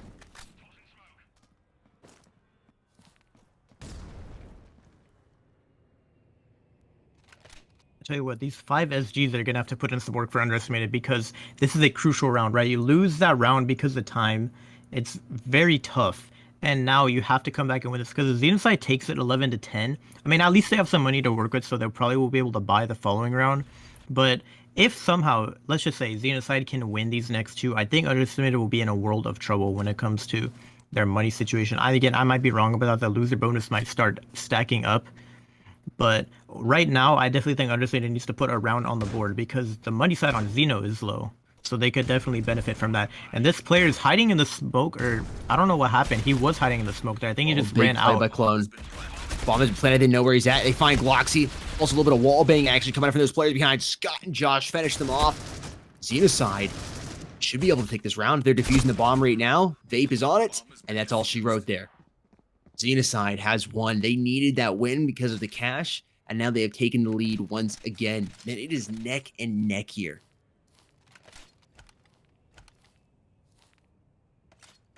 Yeah, I think Xenocide winning that round, it officially gives them enough money to be able to buy for pretty much the rest of this game.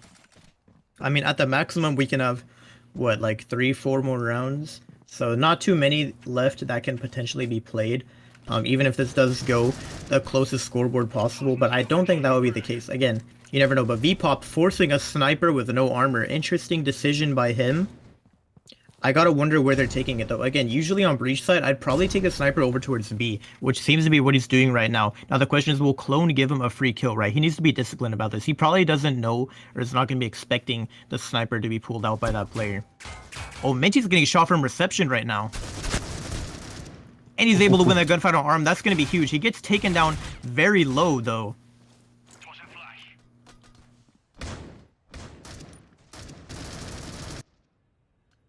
Looking like ramp is going to be where they choose to commit here, but they're going to have to be able to cross the site here. Now, no one really contesting it so far in this spawn. I think VPOP is trying to clear those long angles for his team so they can try and just push in close. He's currently has his eye on that spawn. Josh is posted up and ready on site. This setup is so whack on the Xenocide though. Like, I mean, they have a player in bar, a player all the way on the flank, and then one in B. If they were going B right now, they would be so set, but they're going A, so it's not really going to matter. I think Mir has to move quickly. VPOP, that's a nice entry with the sniper, though. That's what I like to see. Scott getting a pick of his own response. Vape getting one as well. They're just going to run in. Scott finding one. Tries to get... Oh, whiff shot's not going to kill the planner. Gloxy's going to win that gunfight, and he gets a double. Mir's coming in, though. He's right here. Oh, man, does he know? This is it, the 1v1. You got to win this if you're Gloxy. Away. But Mir's going to win it. Oh, no, the timing gets the best of him. The defuse comes out. No way, man. He looked away at the last second. Xenocide is able to just scrape by to match point here. Wow. And yeah, money's definitely there for underestimated. Xenocide looking a little bit lower in the cash bonus. So if they can pick up these rounds here, maybe they could reset that loser bonus for Xenocide, get him back to low cash, and maybe potentially put him on an eco if they can make it 12 to 12 here. Again, if not, then it's just going to be over and Xenocide will be taking it home. Again, this is a single elimination, so at this point, underestimated, if they can't pull this one off, they're going home. They're done for the day. There's no more coming back from this one. So you really got to be fighting for every single pick, every single little bit of damage. It's all important here if you're underestimated. Shelly coming out, about to have an altercation here with Mir. This will be big. I think Mir saw him. Oh, he definitely knows where he's at now. Flashbang coming out. They're both throwing flashes. I think they're both flash. Smoke coming in. Actually might help Mir out a little bit. Be able to move around. Reposition. Bomb is just hanging out right now towards mid. Could easily rotate around here via pool or push in towards B.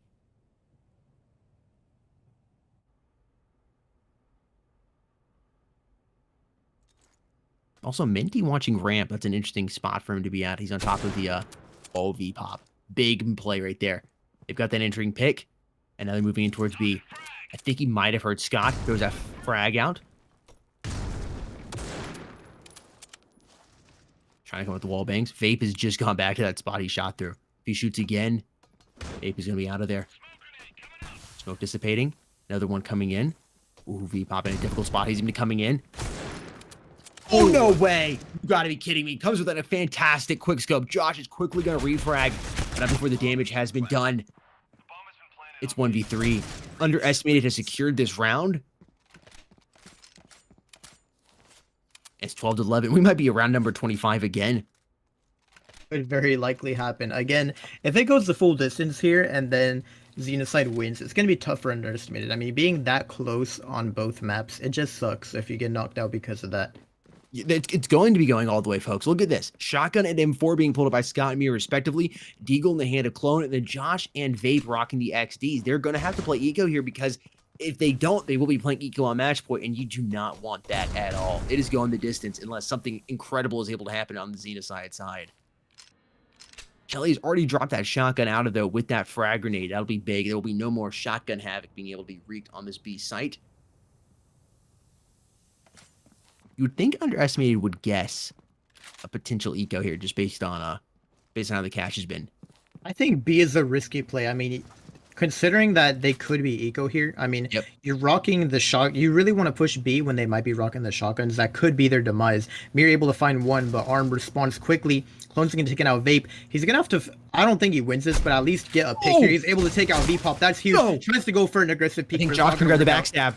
Oh, he missed. Oh, man. If he picked up that gun, it would have been huge. But no, Arm is going to take him out.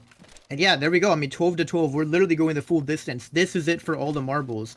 And Xenocide can't even really fool by the AUGs with good utility here. I mean, they got to go for the M4s, some of them. The scoreboard is definitely way more split now than it was last game. 25-16, 23-13. Arm and Chele are definitely popping off right now on the side of Underestimated. Man, if you're an Underestimated fan, you want to see them win this, right? Like, they fought so hard to get to this point. It would suck if they got eliminated here. And it seems like map one, exactly. Yeah. Well, it's all come down to this. Round number 25 here in map number 2. Are we going the distance? Are we heading over to Barcelona? Or is it ending here on Soar? We're about to find out here. Only a minute 20 seconds until we know. Maybe even less. Yeah, I think it's entirely possible. Vape is going to open up, though. That is huge for Xenocide. Underestimated. Again, this is it. Xenocide wins this round, they move on. Underestimated loses, they're knocked out of the tournament. So you got to win this round if you're Underestimated, if you want to stay alive in Worlds. Otherwise, it's going to be game over for them. They're going home. And only 50 seconds on the clock. It seems they're going to go for B. I mean, overall, they're pretty much grouped up towards mid. Scott is holding this bar angle. If he can catch off Minty here, this could be pretty big. Oh, he's going to turn the... Oh, he's going to be able to spot out Minty there. That's going to be huge. The kill's coming in Xenocide's favor. And there it is. Xenocide, they do it. 2-0 clean sweep, but 13-12 on both maps. Not what I was anticipating going into this best of 3. But ultimately, Xenocide, they're going to be able to pull through in the end. That's huge. Nuts. Basically an exact repeat of what happened. Yeah, like, it's just... What do you do? I mean... Xenocide. I feel so bad for Underestimated. 13-12 twice in a row, man.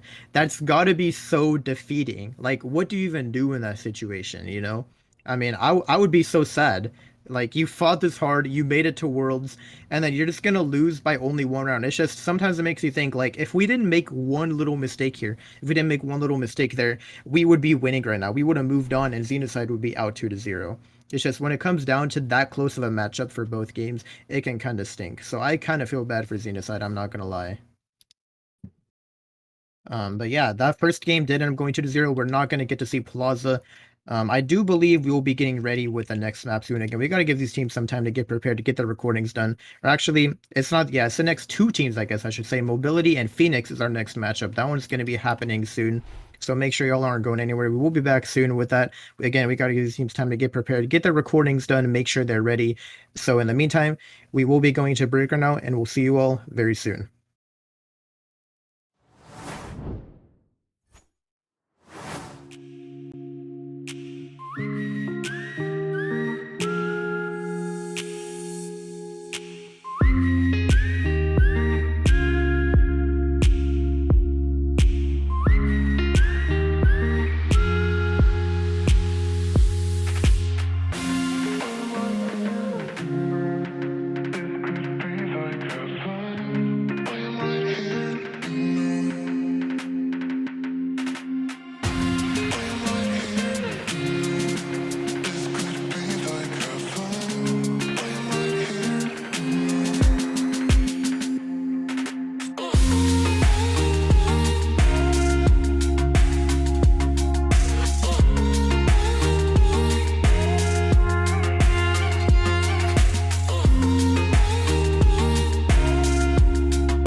Welcome back, everybody. We are getting the next map prepared right now. The map is going to be on port. We got Team Phoenix versus Mobility coming up here. Before we do that, we're going to bring up the bracket and show the progression thus far.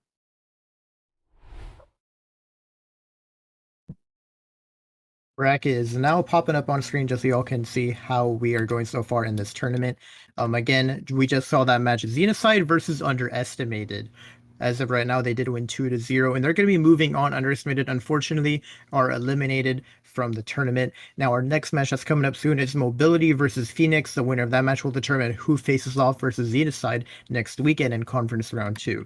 We should be hopping into that map soon, but again, while we wait, we kind of have to go ahead and go over these replays real quick for the previous map as we wait for these teams to get prepared. And also just so we can see the amazing map that we had on soar. Again, 2 maps that go to 13 to 12. I mean, it's automatically going to be a very interesting show, you know?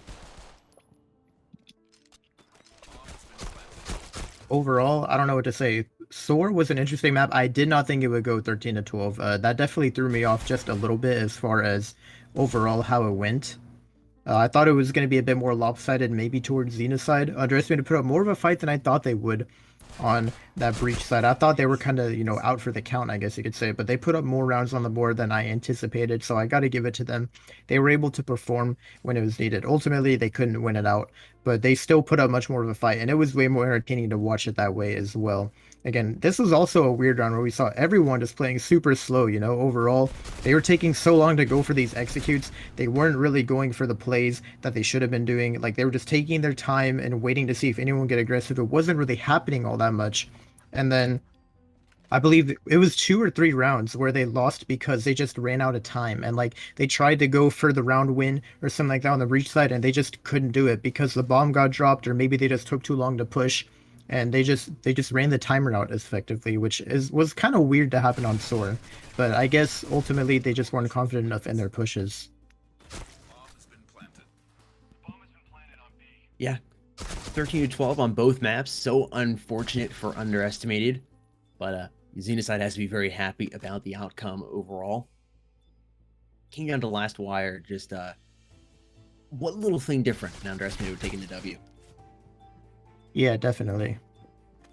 Well, the next series here, map number 1 is almost underway. We're going to have Team Phoenix versus Team Mobility coming up here. Almost all the players are in the room. I think we're going to go over their stats here in just a moment. Let a couple more replays pop off here before we go ahead and do that. But really, I mean, it was back and forth. It was back and forth like a game of hot potato, really all the way up until the end. We got to match point, or round 25, match point for both of these teams. And Underestimated just again crumbled right at the last second and gave it to Xenocide. Just those nerves getting to you. With all being said, Mobility versus Team Phoenix is up next. This is the first map of this best of 3 series, starting here in just a minute or so. Mandis, would you go ahead and introduce the teams, starting with Mobility? Yeah, so Mobility, we'll go ahead and introduce them again. You can see they're currently rocking the Seminole tag. This is a Seminole lineup before they got picked up by Mobility. So I guess a new name, but not a new team when it comes to the Worlds. Now you can go ahead and see the roster right here on screen. Again, these stats are looking pretty fire when you just look at them. A pretty good amount of maps played. Ox is that one that stands out to me. I mean, that's his 91 maps. You're not looking at that wrong. He's played a lot of maps in competitive tournaments, more than anyone else on his team. In fact, almost a double compared to the next one lowest to him. So definitely they have a lot of experience. No players with a rating lower than 1. So definitely their roster is looking good. We can go ahead and take a look at how they did in the previous couple of major tournaments. In Circuit Season 4, they were actually the winners of the final tournament. Embers of Victory Season 2, they also won that tournament.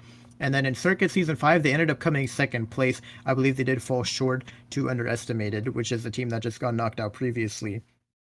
But overall, their performance has been pretty good as far as their placement in the last couple of majors. Now, again, we got to look at Phoenix, their opponents, on the other hand. Now, they've been through a couple of different names recently. You might know them more often as kind of the DYG lineup. Now they are repping Phoenix. But we can go and see the players on this roster. Again, a lot of familiar names, just rocking a relatively new team name. You can see we have people like Pretzel, Juice, Chris, just a lot of great familiar names that we are familiar with. And these maps played as well are great. Pretzel with the most, that's going to be 97. And again, the ratings are good overall for these players as well.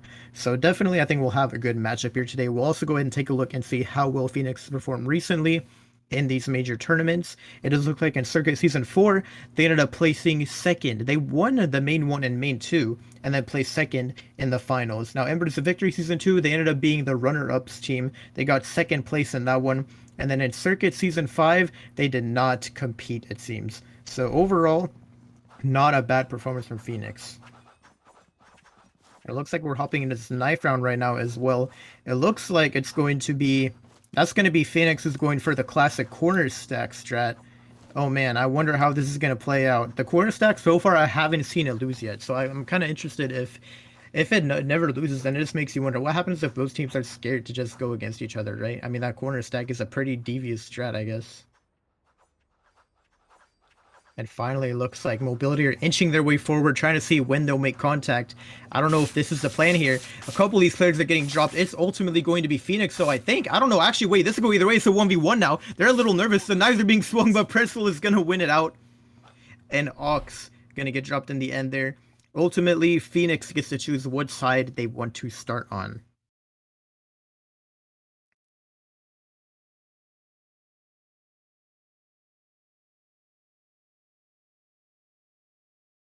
Now, we are playing on port for the first map. Usually, it's not our first map that gets played, but overall, I'm interested to see how that goes. You can go ahead and see the votes, see what the community thinks about these teams. However, I will say this is the closest split we've seen in the entire tournament. 48 to Team Mobility, 52 to Phoenix. Pretty much every single game has been lopsided on the votes. I think the last one was actually super close on NA. And then this one was close as well. This comes to show North America's that one region where your top 4 teams, it's like, it could be anyone's game, I guess, you know? Like, it's always so tight when it comes to these votes. People think anyone can win. And I mean, I agree with those statistics overall. I mean, all these teams have really good players, really good strats. It just comes down to who is better prepared on the day. I don't think you could go in and easily predict who's going to win the match. We saw how close it was with Underestimated and I'm having a brain fart here. I just watched that match. Xenocide. Yeah, Underestimated and Xenocide. I mean, 13 to 12 each time. That is hard to predict. And it came down to the wire. Oh, Agonize has worked his way around the smoke. He's able to catch Pohana there. And Eluse is making his way on the side. Juice is going to come in with that repair, though. Double kill on him. And all the trades are coming in with these close-up. Wait, is someone getting knifed? What is going on, Juice? How is he knifing someone there? Troop is going to refrag. Juvie getting the ultimate kill in the end there and ending the round. Phoenix taking that pistol round. I don't know what happened there. Somehow, they're just able to go for that knife play.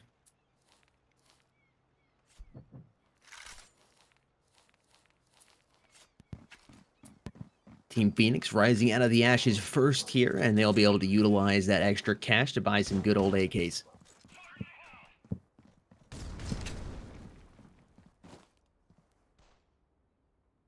Yeah, and it seems like Mobility are just going for the XD45 strat. I mean, you know, I can't complain with it. I mean, just sticking for those basic weapons, not spending money, saving as much as possible. Now, it does look like they're going to go for B here, so this will be interesting. Oh, Hana in the back there with the SA-50, able to find 2. But Ox comes in. Oh, I thought he was going to get that kill on him. Ultimately, it's going to be Troop who drops him and is able to secure a burst. But at this point, I think you just save it. You know, maybe go for some exits, but you're definitely not winning this one out. The burst is not a bad weapon to have. I mean, maybe he wants to go for the upgrade, so he'll just go ahead and die. But you can definitely do some damage with this gun before getting taken out. A lot of shots fired there. Troop is slowly making his way up here. I think he's just going to hold mid. Oh, it looks like he was able to secure an AK. That's going to be pretty nice. Oh, he just narrowly escapes. That player just flew around the corner trying to pop some shots at him. And it's going to be Juice and Juvie on the aggressive play here. How are they going to do? I think Troop is going to be able to save the gun. No one pushes Heaven. And yeah, Troop able to recover this. AK for his teammate. And now Mobility are able to buy as well coming into this round. So we should see our first full buy from both sides coming in around number 3.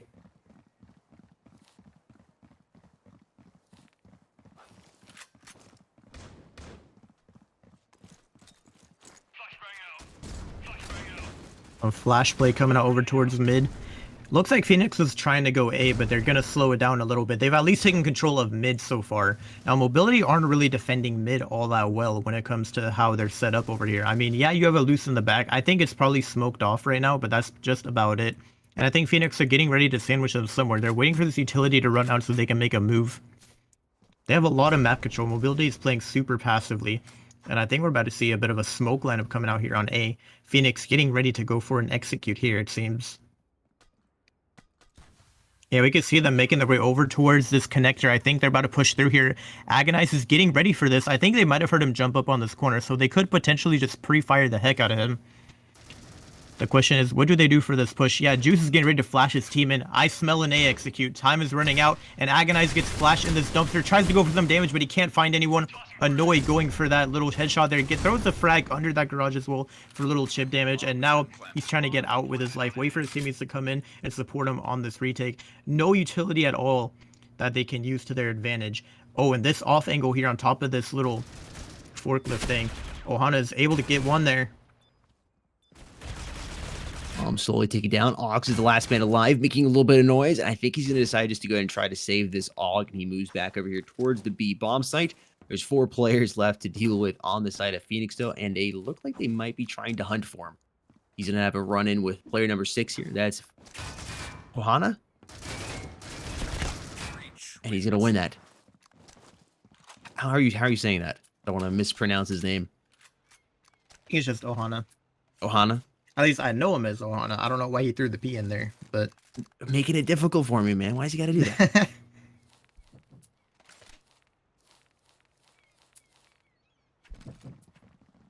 And now the M4s are coming out on mobility. Again, they're just forcing up. I think soon we'll see either an eco or they're just going to keep on forcing up those M4s. And it looks like, again, another general mid take from Phoenix here. Mobility playing the super passively, just playing the waiting game.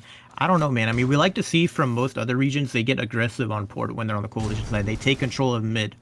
And overall, I'm not seeing this from the NA side so far. It's going to be annoyed with that Scar, trying to do some damage, but Juice is going to win that gunfight on him, ultimately.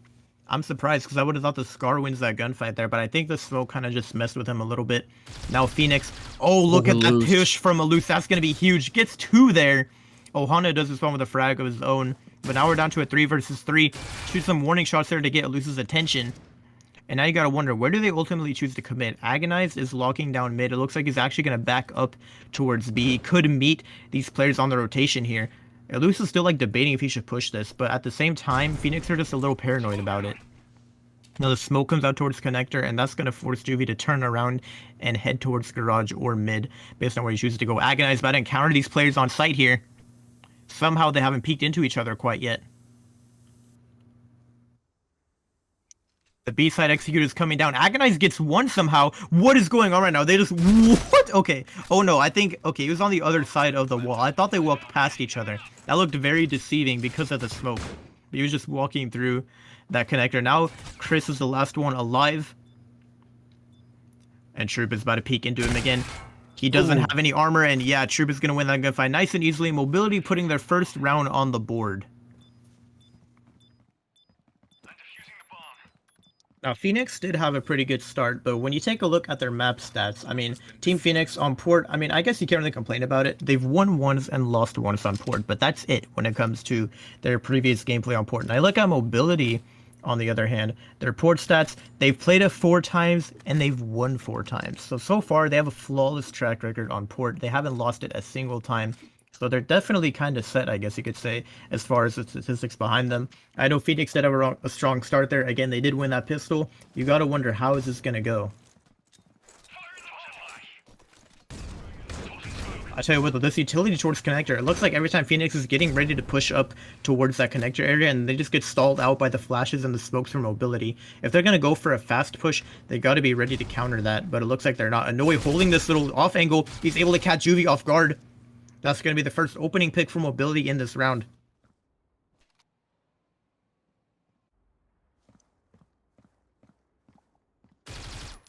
Minute 10 on the clock. Phoenix gonna even the body count board here. Ohana finding a loose.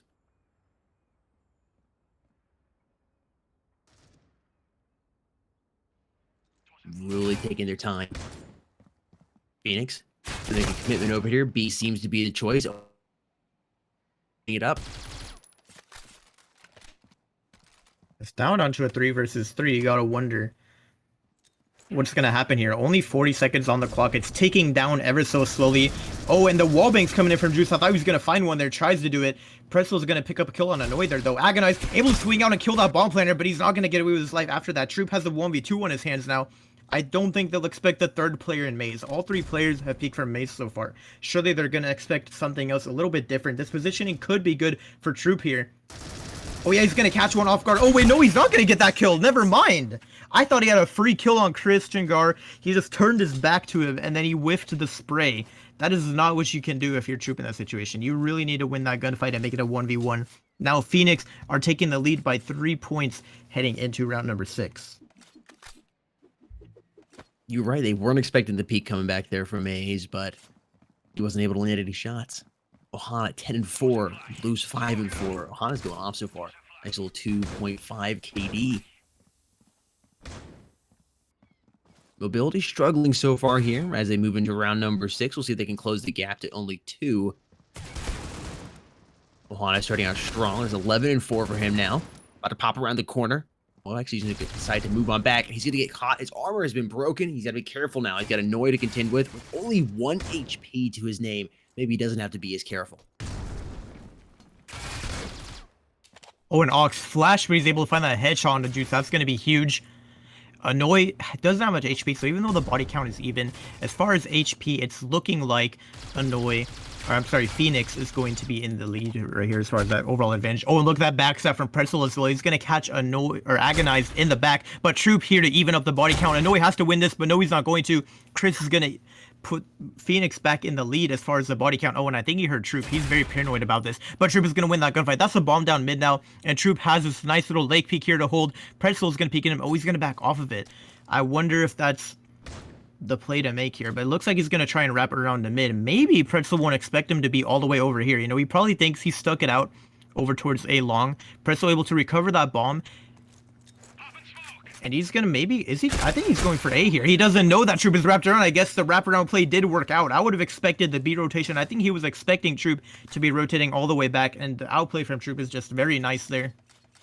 Mobility able to close the gap in their loss. They're now only down by 2 heading in round number 7.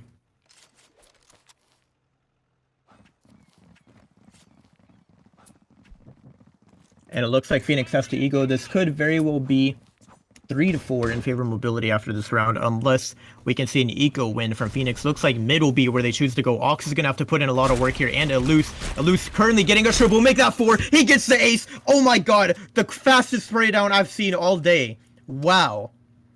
Talk about an eco push getting shut down.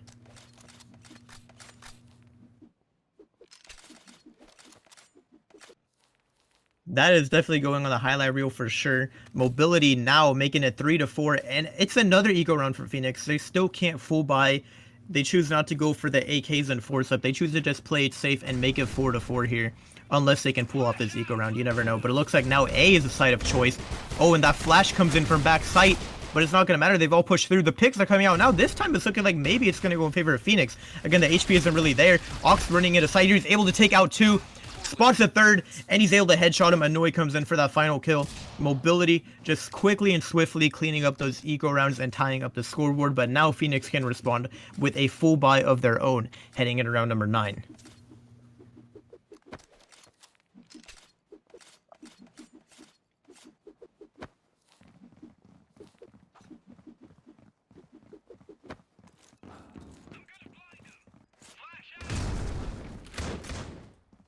Oh, and we're about to see an aggressive play, a loose. Oh, I thought he killed that player right next to him. I don't know if he meant to kill Chris or not. It looked like he was trying to kill Ohana. He just killed the guy in the back. But that's going to be the first even trade coming out from both sides. Ox still here, man. He's able to get that nice flick headshot.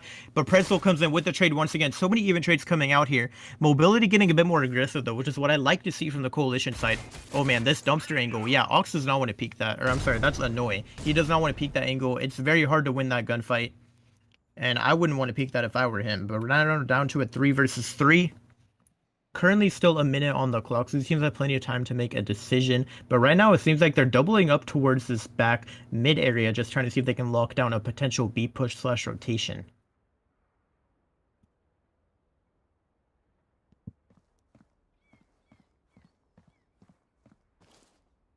Three v three. Mobility might be able to take the lead here for the first time.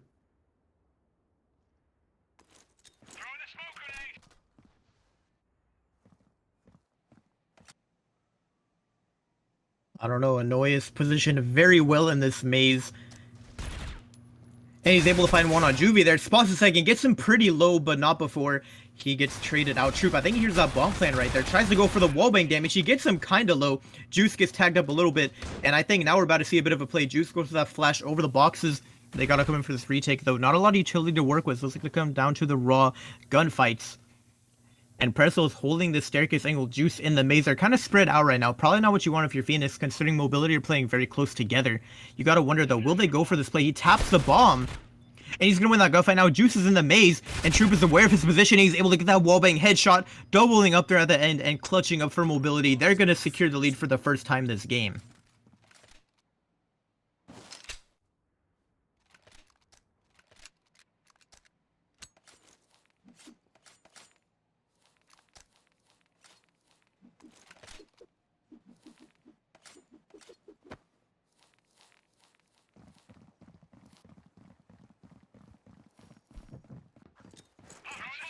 And now it's the full SG and AUG buy from both sides. We're about to see how this round plays out. It looks like A is going to be the side of choice for Phoenix in the beginning, though. Annoy, oh man, he gets spotted out there just barely, but he's going to be able to get off that smoke. Oh, he's still pushing up. He doesn't even care. And he's able to get that headshot. I love that aggressive play from Annoy there. He's able to take out Pretzels.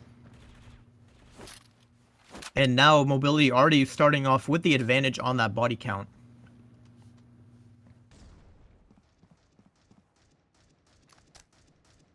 So far, no super aggressive plays are being made from Phoenix. Just quite, I'm telling you, it seems like every time they push up mid and they just get stalled out by the utility.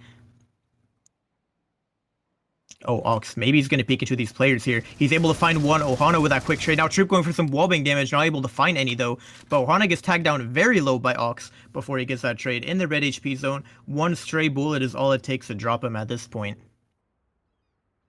And it looks like the bomb is still sticking over towards A. Agonize has some work to do. He's going to shut down the safe push because he's currently alone on site. His teammate is holding his garage. Oh yeah, Agonize has to do the work. He's able to find one. Gets a little more damage on Juvie wall flash, but not before he gets dropped ultimately. And yeah, the bomb plant is going to be going down over here in this interesting spot. And we have a 3v2 retake on our hands. Alous peeking out a bit. He's going to get Juvie even more low, but not before he gets dropped. Now this 2v2, I don't know. I mean, Mobility both coming in from garage. I think it's a bit obvious. I'm not sure. I think you just need to be aware of their positioning, right? They can't let them know they're both here. Yeah, Troop able to win that first gunfight. And Annoy with the second one, just run and gun a headshot from that AUG to take out Juvie. Mobility taking the lead by 2. Now, if I were Mobility, I would say I want to try and make it at least 8-4 because I think 6-4 is a little too close coming into the flip. Again, they have a very good track record on port, and so just because of that, it makes you want to think off the rip, okay, they're probably very good on the breach side. They probably have some good strats. They won't have as much of a hard time being able to do full-on executes. Again, I'm just speaking from statistics here, but I feel like you probably want a little more wiggle room if you're Mobility. You don't want to have that much of you know, a lead by Phoenix going into the flip.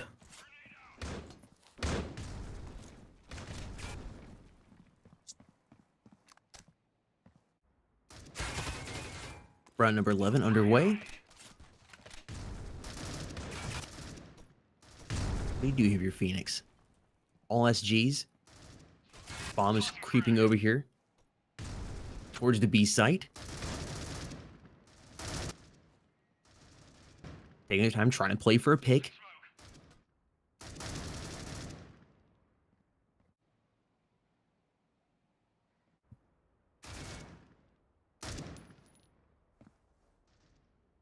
Oh man, is anyone going to contest this mid player? I gotta know. I mean, I think Ox playing passively is the right thing to do here.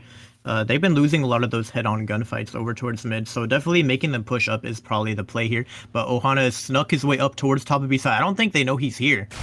Alous put him out there. Yeah, he's going to spot him out, though. I think he was just a little bit paranoid about the fact that he might be up there. Juice with a nice refrag. But Ox is going to win that gunfight.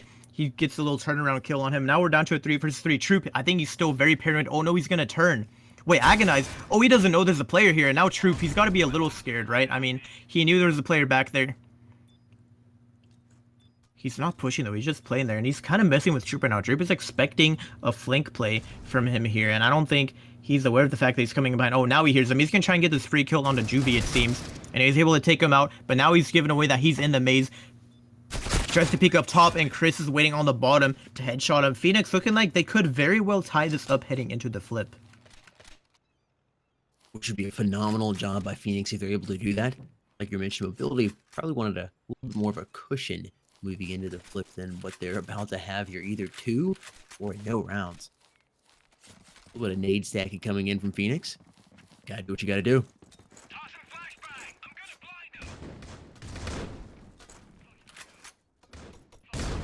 A lot of util coming in there over towards mid. Oh, Ox is gonna eat that nade as much as he possibly can. That literally landed right on him. Got his armor down to about half, it seems, or even lower. And now Ohana able to take out Annoy.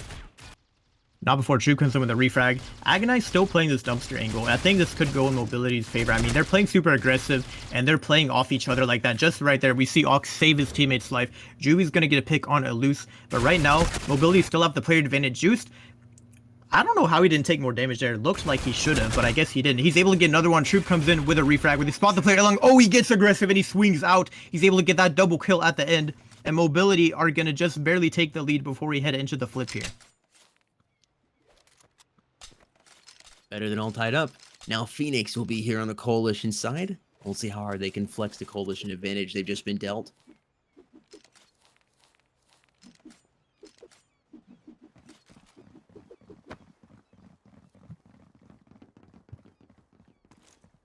Pistol round will be really big if Mobility's able to get it. They should be able to take it up to a 4-point lead. If Phoenix gets it, though, they'll easily be able to close the gap and potentially even take the lead. Mobility already getting that bomb planted on A, and now it's going to be up to Phoenix to retake the site. Ohana and Troop about to have an altercation here. Because I thought they were. They're not pushing in. Might actually end up being Juice here and Troop. Ox looking up. Has it turned his music down to hear these players? Ohana striking first, finding Troop. He knows they're up there. Flashbang coming in. Ox avoids it by pushing up towards the box. Well played there by him. He should be able to pick one of those players up. The second one is going to go down. Gar coming in, doubles up, makes that a 3K, and he's going to be able to defuse the bomb for his team here. Phoenix. Just in time. They have won the pistol round. They should be able to close this gap without any difficulties and even potentially take the lead. And I think they will. Again, it kind of depends. I mean, Mobility did get the plant there, so... And considering they're choosing to go for a full eco here... Actually, I lied. Just as I said that, we see the shotgun and the deagle come out. So I definitely think we're going to see a bit more... potentially a save after this round. I mean, again, if Mobility gets his plant, that'll be big. Because then they will be able to buy. But right now, just off the rip, it seems like they won't be able to. Ohana and Juvie opening up with picks respectively. That frag is going to take away the life of Agonize. We're now down in a 5 versus 3 already. Juvie spraying a lot. I thought he killed that player with the smoke, but it was someone else. Eluse the last one out with a shotgun, but he's getting pushed by everyone. Can't even do anything. Pretzel is going to be down to 25 HP. And there we are, tied up. And it looks like mobility can buy, I guess, but not a lot of utility to back them up. Definitely something you need if you're playing on the side of port. We'll have to see what they have planned for this round, though. Again, I mean, mobility do have the stats to back them up on this map. Maybe, you know, they're going to come alive on this breach side. And it looks like they're starting to push a lot towards A long. An even trade already coming out between Ox and Ohana. And Ox spots the second player, able to take him out. That's going to be Chris trying to push it. But Juice with that aggressive play towards the window, that's what we like to see. The aggressiveness. Pretzel is coming, he's able to drop one there. Now Ox is alone. It was looking good for mobility, and then they started dropping like flies. And Ox is the last one alive. 22 HP. You're probably not doing anything here. I mean, just a couple stray bullets and you're a dead man. 6 HP now, I guess. Did he take some damage from a nade or something? I don't know how he got lower. But that smoke is going to come out. I don't know, man. What do you do in this situation? I mean, all three players on Phoenix are stacked on A right now. Maybe he could potentially go for some map control and try to get a bomb plant. I think it seems like he's trying to go for it or something. I mean, he's not backing off. He's not trying to save. He's still pushed up here. Maybe Yeah, he goes for A? like you said, I mean, bomb plant's really Coalition wins. that's really what you have to do. I don't think you want to save. You need to try to get the bomb plant down, get a little cash for your entire team, but ultimately not going to be able to. And Team Phoenix has retaken the lead here on the coalition side. They've won the last 3 straight. So statistically speaking, this should be the round that Mobility is able to take and retie it up. We'll see if that's going to be the case or not. They really don't have a whole lot of utility here, which they're really going to need on the breach side to try to take these bomb sites. It's so much harder to get into those bomb sites without flashbangs and smoke grenades. They're gonna have to rely on these AKs a lot here.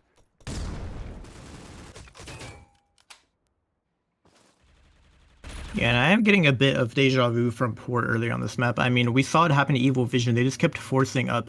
Mobility can't make this mistake right now. They need to take an eco at some point. They cannot just continue to force with no utility. So hopefully they will be able to catch on to this, because otherwise it could be a GG with map 1 going in favor of Phoenix. So they're going to have to take an eco at some point, because it's, like you said, very hard to win without that utility.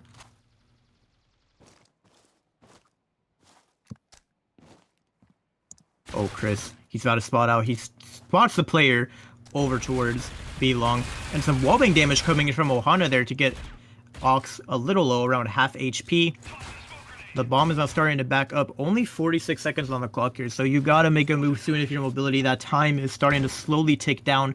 What do you do in this situation? You don't have much utility to work with. They've picked up a couple smokes, and they have 1 flash as well. What can they do with this? I mean, maybe go A and just try and flash over site. Juvy's gonna have to be the one to defend this, so he's alone on site right now. Phoenix have kind of over-rotated, so A is definitely the weak link right now. Annoy gonna have a nice little position. He's able to headshot Pretzel. That is huge. And Juvie on the backside, able to find one, but gets traded out quickly. And Annoy with that flick headshot. That's actually going to be huge for Mobility. They needed that pick right there. I think they won this round. At least, I don't want to call it too early, but so far the picks are definitely in their favor. They needed this really badly if they want to get some money on the board. Oh, Hana's going to spot out a player there. It's going to be a loose below him. I don't know, man. Do you go for this if you're Phoenix, or do you just save the guns? Chris is going to get dropped by Agonize. Ohana able to get one, but not before he gets peeked by literally everyone else in the lobby. And Mobility are going to tie it back up. Now the question is, where do we go from here? I mean, obviously they can buy. It looks like a lot of these Phoenix players cannot, or a couple of them can buy. Ohana and Chris. Maybe they're going to go for a bit of a split buy here. I mean, you can't see the M4s come out from the players that are rich, but I think we're going to see a lighter buy from the others. Never mind, just as I say that, we do see an all come out. Look at this though. Ohana showed up and is ready to carry 20 and 14 from this player. That is a huge performance. Yeah, He's rocking that shotgun. Yeah, might be able to push you to 30. I mean, there's still plenty of time here. At least 5 rounds if Phoenix wins 5 straight, but probably a few more than that.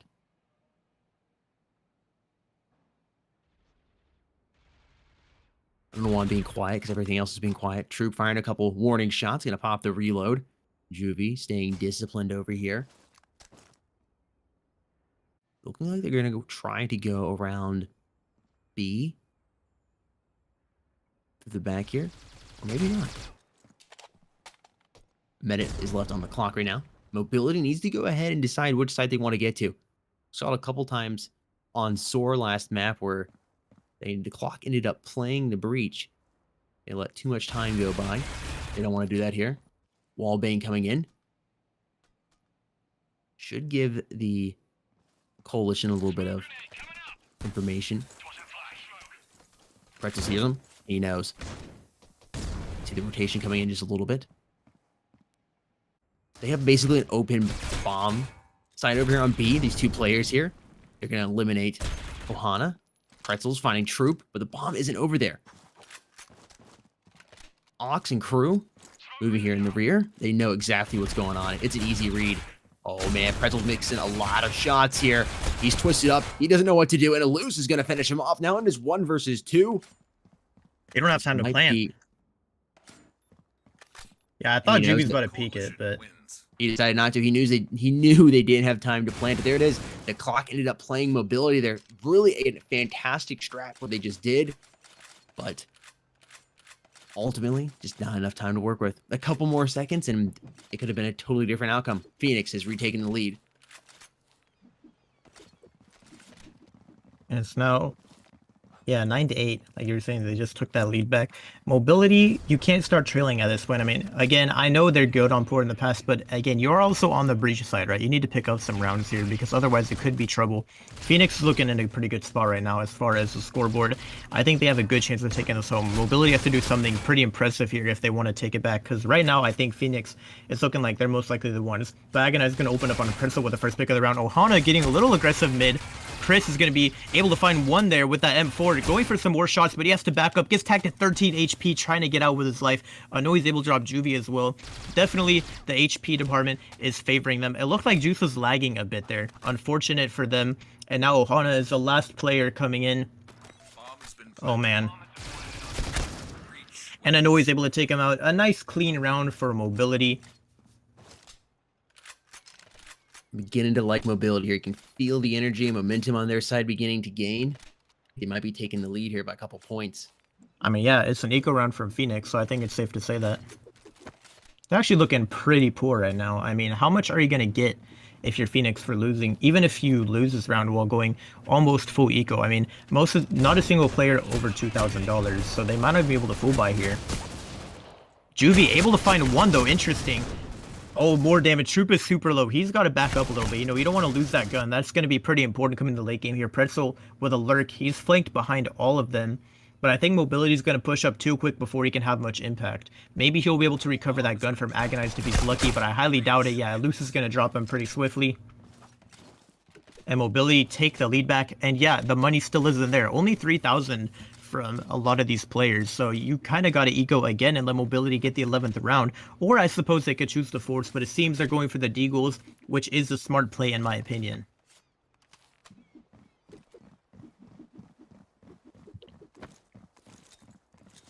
Statistically speaking, this should be a very easy round for them. Oh, look at this push from Phoenix. They're hard pushing B long.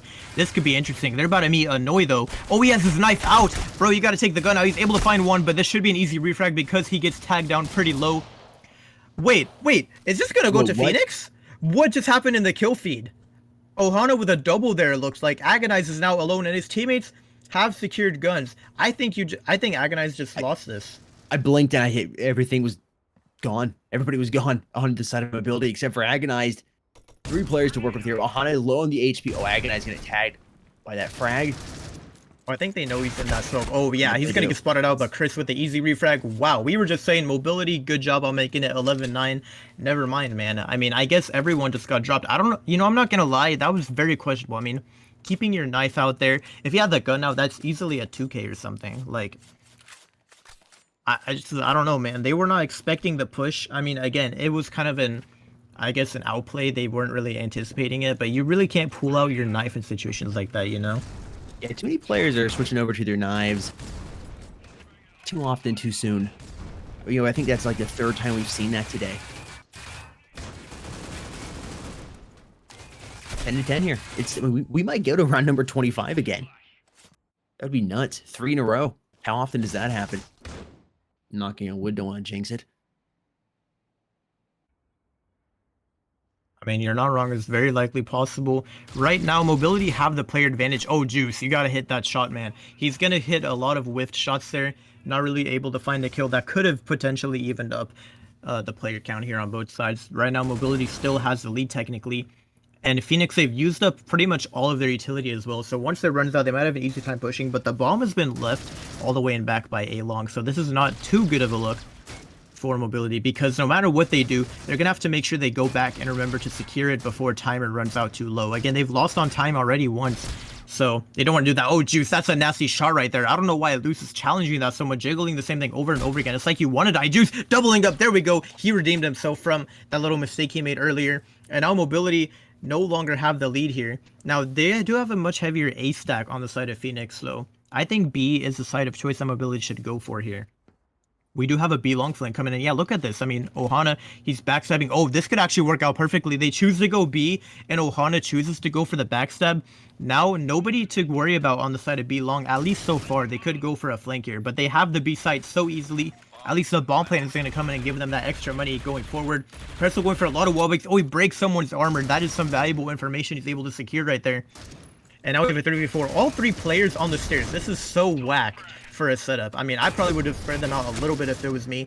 Ox is going to get dropped. I mean, maybe they won't expect it at least, but they're all coming in, and now they know where these players are at. Troop is the last one alive, and they got to know he's here. They try to stick that defuse. Troop able to find one. Oh man, you should have just kept sticking it, but it doesn't matter. He's going to get dropped anyways. Phoenix are able to secure this round.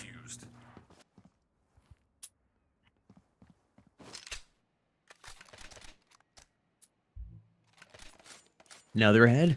23-17 for Ohana, 15-50 for Christian Gar. Over here on the side of Mobility, 18-11 for Troop, and Eluse at 18-14.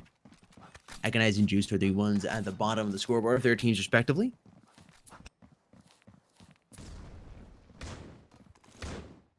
That's right, man. It's like every time in NA we get some sort of neck and neck game. It's like, yeah, seriously, these teams, they just can't, like, they can't seem to pull off a lopsided win, which is nice, you know, like seeing, again, I think the votes help reflect that too. I mean, they're so close for both of our matches today, and it just comes to show, like, no matter what map you're on, no matter what the stats say, I think both teams are very well prepared coming into these maps here. Juvie going with a frag there, trying to get some chip damage, not really finding too much though. Still a little over a minute on the clock for Mobility, so they have some time to make a decision. These players are pushed up pretty far over towards the garage, but they're about to meet Pretzel on this angle. Ohana able to spot that jump peek as well. I think he's going to back up as a result and choose not to contest it. Oh, Juicy spots the player crossing there. That's some valuable information. Oh, Ohana trying to run away. That is smoked off for him, so he does have a bit of over. Oh, the bomb is B long. Ox is going to drop him. I tell you what, that's a risky play. If Chris was aware of it and they dropped the bomb there, that could have been GG for Mobility, but that pick is actually pretty huge. Ohana has to do some work here. He's going to spot a player running up those stairs, but Agonize comes in with a quick refrag, and now the bomb is coming in to get planted. It's a 4v2, but two players in the red HP zone. This could very well go either way if Phoenix can pick up a couple easy kills here. And I think maybe, are they choosing to save? I mean, Juice hasn't made a move quite yet. His teammate is pushed up pretty far in mid, but he's going to have to make a move soon if they want to try and go for this round. Juvie is slowly walking his way up, and now Juice is coming to support. Juvie getting that nice 2K. That's the flick right there. This is looking way more doable. Annoy is on low HP, and they're going to spot Troop there playing by those stairs. The flash comes in. He's going to eat it to the full extent. But he's still able to win that gunfight on Juice, and Annoy comes in for the flank. Man, I tell you what, I feel like better coordination was needed there. You flash him, you know he ate that flash fully. I think instead of tapping the bomb, you swing him there, that's the easiest run ever for Phoenix. I mean, you're able to kill Troop there, but instead they were going to get dropped. And now it's tied up again. I mean, this is so close. And again, look at the money from Phoenix. I mean, what happens if you lose this round? Do you have to eco? This is a much needed round for Phoenix right here, because Mobility have plenty of money to work with. At least two of their players will be able to drop if they lose. Yeah, if Phoenix wins this, I would say we'll probably see a map 25, or round number 25, excuse me. If Mobility does, I think it's going to be over at 24. Yeah, I think that's definitely the case.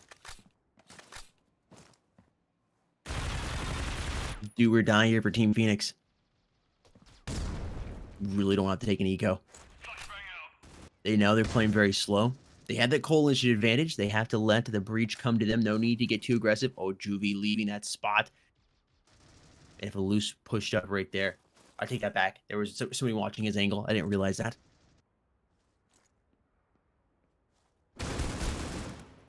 Loose getting flashed, no. but quickly able to eliminate Juvie. Juice also going down to the hands of Annoy. Gar coming out trying to make some noise. Finds one, doubles up. He's even the body count board. There's a huge play there for him. He's going to pop the reload. He should be back in this. Smoke grenade coming out. Going to stop that push from coming up too easily.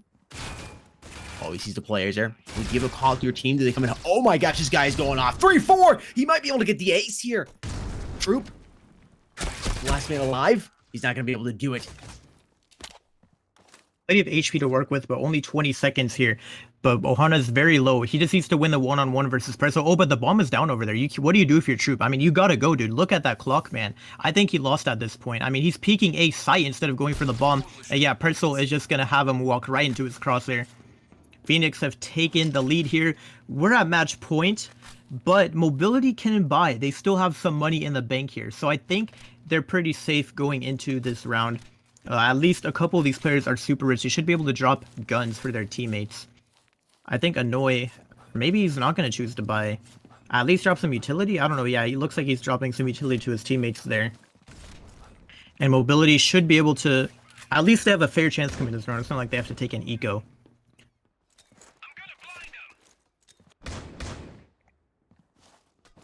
I tell you what though, this is definitely a much needed map for both sides. I mean, having that map advantage going into map number 2, it just lets you be a little, lets you sit a little safer. You know, you don't have to worry about being knocked out. Yeah, it's a nice, you know, you still got to play really, really hard, but there's that voice in the back of your head. It's like, it's okay if it's if you're not as strong on Bureau, you're gonna be able to go to Raid.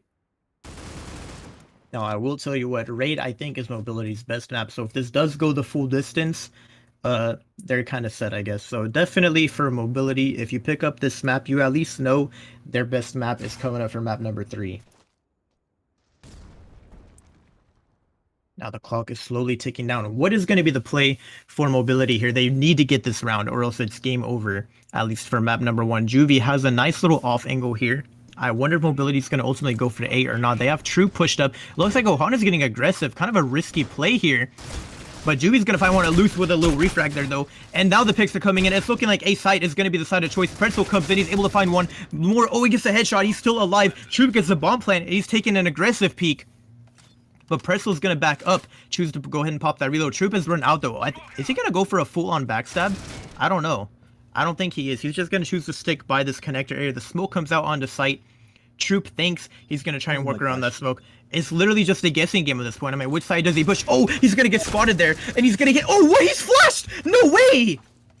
He got the headshot. Incredible. It's match 20, or round number 25 match point for both of these teams. 3 in a row. He hit that. I mean, dude is flash. He just said, you know what, I'm flash. I'm going to pray real quick that I hit this headshot. Spray and pray worked out in his favor. Oh my goodness. And everyone popping off. Look at that. 3 players over 20 kills on the side of Mobility. Phoenix, I mean, they're looking better. I'd say their scoreboard is a bit more evenly split rather than having, you know, sort of a divide in it. And Ohana, oh, look at this. They're eco. I just realized. Ohana able to find one, but Phoenix, they can't buy here. They're rocking deagles on this final round. I mean, how do we get to this point? Oh no, that is not good for Phoenix. I didn't even realize that. Mobility has a much better chance. Now again, they might be a bit paranoid that Phoenix is on a full buy. But I mean, at this point, they just need to stick together. They cannot take one-on-one gunfights and give up guns. That is the worst thing you can do in this situation. So sticking together is the play here. Now Annoy is alone in mid. Oh, Juice has a demon backstab, but he's not able to get the kill. 2 tags, but Presto comes in with a nice refrag there. Judy's got to get this. Oh man, it's all over. I mean, I don't know. I wouldn't say quite yet. 2 players are one tap to the deagle. That is one thing you got to keep in mind. Pretzels gets a bit aggressive. Oh, look at that. Another tag. Chris, I mean, I don't know. Pretty solid player here. If he can just hit the shots, they're both one shot. Oh, no, just as I say that, I think he's going to wallbang him there or something. And Annoy is going to win out that final kill. Mobility barely taking that map. 13-12. How is this possible? How have we had 3 13-12s in a row so far for the North America stream? That is insane to me. I mean, talk about close matchups. I don't think I've ever seen this happen before where it's this close back to back to back. Wow. I mean, great performance by all these teams. Again, ultimately, Mobility is going to take that map number 1. So kind of unfortunate for them, or for Phoenix, but it's going to be a bit of an uphill battle, like we said, because going into map number 2, it's Bureau. Even if Phoenix can pull it back, it might be a bit tougher of a battle for them. So you're definitely going to have a difficult time coming back from this one. But so far, Mobility, yeah, they've secured their lead on the first map. Again, that 1 round difference can really suck when it comes to finding out who's going to move on. Mobility is going to take it, though. 1-0 in this best of 3 so far. Well played, Team Mobility. I'm still in shock that we've come down in the last 3 maps to round number 25. That is absolutely nuts. Yeah, I mean, I can't believe it's happening like this. I do believe that we will be hitting in a map 2 soon, which is going to be Bureau, like we said earlier. Again, we do need just a little bit of time to make sure these teams can go ahead and get everything prepared to get their recordings done and whatnot. And it also gives us just a little bit of time to make sure we have everything prepared behind the scenes. So again, thank you to everyone who's been tuning in so far. We will be heading into map 2 very shortly. Indeed. We're going to be going to a break time here, and then we will be back with map number 2, which is going to be on Bureau, as we already have discussed. Mobility leading 1-0 here in this best of 3 series. Folks, we'll see you on the flip side.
We're moving through the night like we're from a different star, flying over streets and our broken hearts. But they can't even touch us, we found a different beat. Paradise is waiting and we bought the leaves. Ooh, getting caught in the mist, there's so many that never get out of. They're feeding the fears and the doubts. Ooh, but we're golden, we run till the end and we run without shame. We own the game.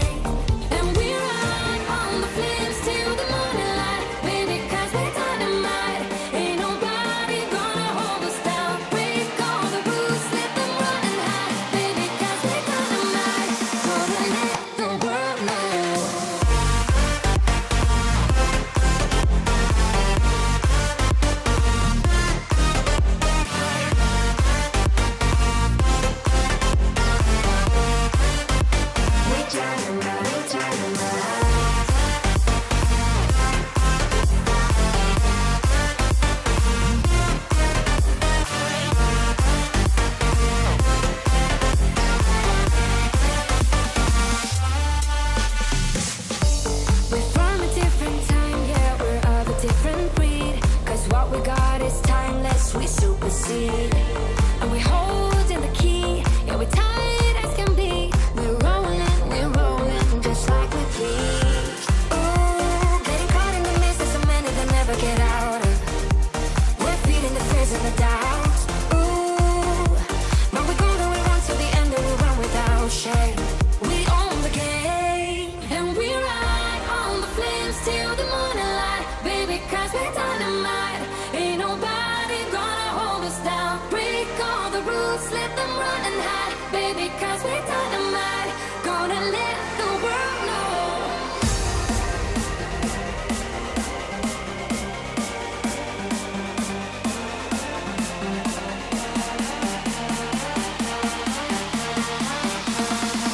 Gonna let the world know.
Yo, welcome back, everybody. Map number 2 is being prepared right now. We are almost ready to hop on into it. Before we do that, we're going to have some quick replays. Go ahead and recap what happened in map number 1. Another 13-12 down to the wire match. Maybe we'll have that again here as we move into Bureau. But before we get there, let's go ahead and take a look at what happened on port. Yeah, a lot of action happened on port. Again, I mean, 13-12, like you were saying. We've had so many maps today that have ended up being 13-12, right? Which for NA, that's like, I mean, I don't know if it's uncommon, but it's uncommon overall, right? I mean, 13-12 in the first 2 games earlier, and now 13-12 in this one. It makes you wonder, will we have a similar scoreline heading into Bureau? And considering this is single elimination, it's just kind of like such an L, you know, because like the teams who are getting 12 rounds, if you lose because of that and you're knocked out of the tournament, it's got to be so defeating. At the same time, it should make you let you know at least, hey, you know what? At least the chat knows, at least the stream knows, we were a good opponent, right? We didn't go down easy. But overall, yeah, I mean the 13-12 scoreline, it was very close. I think that last round was very chaotic in the end. Kind of unfortunate that it didn't go to mobility because, I'm sorry, to Phoenix, because they put up a very good fight considering it was an eco round. I think they got so many picks there. I mean, overall, I think the gameplay style was just incredible. from both teams. I mean, you saw a good mixture of aggressive playstyle and playing passively from both sides. They were really utilizing the map port well to their advantage when it comes to, how aggressive do you want to play on the coalition side? Do you want to push up? Do you want to play back? I think especially towards the end, mobility got really aggressive on that coalition side. They were peeking up a lot, and you love to see, when you're about to lose like that and you're able to do something like that, it shows that you're not afraid to lose, or at least you're not afraid to go for a risky play. If you treat every round like it's the final and you just want to do whatever you can to win it, then I think that's really a good way to go at it as far as the mental state of things. And I mean, yeah, just a lot of group. Actually, was this the play? No, I know there was one play where we had like a super fast ace. I can't remember. Oh yeah, it was this one right here when Alus just got a super quick ace. That was a very nice little lineup for him. All the players just lined up, gave him the easiest ace of his life. You'd love to see those little lineup plays like that. Again, we are going to Bureau for the next map. It looks like we're actually heading into the knife right now, so this should be interesting. Oh man, the corner stack. But this time you kind of got to worry about behind you as well, so it might not work out as well in this particular spot. I mean, Troop is kind of just sneaking up here. Oh man, yeah, look at that. This time it's actually going to be Seminole who win it, or I guess Mobility I should say. But like, wow, take a look at that. I think Troop was hiding in that corner. The problem is too many players turned towards him, and because of that, kind of just caught them off guard, I don't think they were anticipating him, or I guess too many players were anticipating him, and so because of that, the head-on players were able to just take him out. And it looks like Mobility is going to be starting on the breach side after winning the knife. They want to give themselves a little comfort zone when it comes to the second half. They don't want to be fighting that uphill battle. They want to have the coalition side and be able to just try and rest easy and make a nice little comeback. So it should be interesting. But we are now live with this pistol round. This buy is very interesting as well. At least the revolver is typically not super common on Bureau specifically. Again, I know the revolver is not a common weapon at all overall, but then again, you buy it on Bureau. Now that is interesting. Now Phoenix have gone for a bit of an intel stack, it seems. 3 inside intel. This could be interesting if Mobility choose to push in there. So far, they are making a presence, but they haven't decided if they want to go lab or intel. Now I think Chris just spotted a lot of those players and it's going to choose to back out and try and stay alive. And Mobility, do they commit to this? I mean, it seems like they're not backing out just quite yet. They're still going to commit to it. Ohana is going to shoot some warning shots over towards Intel and then run out. I think that's going to do a good job of maybe making Mobility believe there's no one in Intel. I mean, these players, I think if they go for a flank at the right time, it could work out very well in their favor. But most of them are going to back up, it seems, and go towards lab. I'm a little disappointed they chose to do that. Oh man, if Mobility pushes Intel at this point, it'll be so disappointing. And I think they're going to do it. Yeah, Max, he's able to find one though. Not quite out for the count just yet. I thought that maybe they were going to jump that one Intel player after everyone rotated, but that didn't seem to be the case for that round. And now it looks like they're rotating towards B. Again, a lot of Phoenix players still posted up on A. So Ohana's going to have to do some work. Now, Shirley's calling out to his team, hey, I can hear them all running up B right now. Y'all should rotating. Yeah, they're making their way towards B off of that call out. Pretzel is already here to support on site.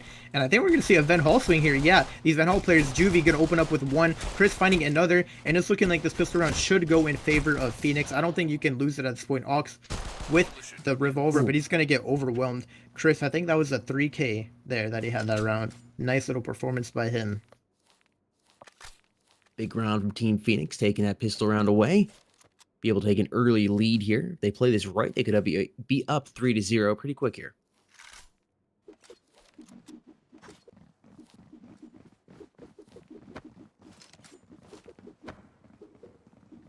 And it's a full eco as well on the side of Mobility. Just only the P250s. Max is going to spot some players out here. Going to take a little bit of damage, just a hair. And Ohana pushing up there. There we go with the Deagle, getting aggressive. Not afraid to pick since he doesn't have a gun to lose. He's going to get another tag as well. That's going to be huge on the Troop. And Anoi's made his way up and hope he's going to get spotted out by Chris there. Ohana maybe trying to show a little wobbing action, but not able to find it. Now Juvie's pushed up pretty far and he's going to take out Troop. And now Eluse is the last one alive of Pretzel with that final kill. Phoenix taking a nice and easy 2-0 lead here. Now, Bureau is an interesting map, right? Because in the past, it used to be the most coalition-sided map besides maybe Legacy. If we, rewind like a year or so. But ever since it got its rework, B-side became a lot harder to defend. There's no longer as much head glitch action going on there. And when there is, it's at least wall-bangable and not as tiny of a target to the coalition players. Yeah, it definitely made it easier for the breach. Still, though, it's a good spot to defend. Pretzels is going to be there with the SA-58 in hand. I like that we're seeing a little more SA-58 action this weekend. Haven't seen much of it in a while. He might have an opportunity to burst.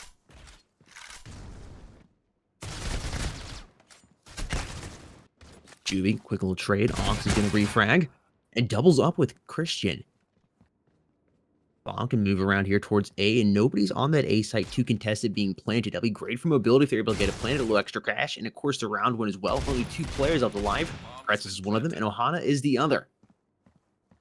Yeah, now make that only Ohana. 3 players to contend with. Well, maybe 2.5.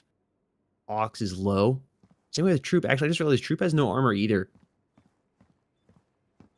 It's possible for him. Oh, I'm not quite. I don't know if they knew what was going on right there. Ox prevented from moving up. I think that was on purpose. The pre-fire coming in, preventing him from moving up, and then they went ahead and backstabbed him. Great play. Yeah, mobility responding with a round this early, definitely not the best look for Phoenix. Again, I mean, I would say it's a bit more 50-50 on what side this map is now. Maybe not necessarily a 6-6 half, but I just think it's not going to be as lopsided as in the past where we've seen like 10-2, 9-3 halves like it's nothing. I would not be surprised to see an 8-4 or a 7-5 going into the flip here in favor of Phoenix. And it looks like a B split here for mobility. They're able to get control of sand. Now the smoke will be fading soon. Ohana playing with a shotgun though, so they just have to worry about the flank. They don't necessarily have to worry about getting shot in the back from very far away. At least not quite, unless the teammate chooses to back him up as one of... Oh, that flash is going to come in. Ohana eats it pretty hard, but they don't push off of it. Oh, he eats the second one.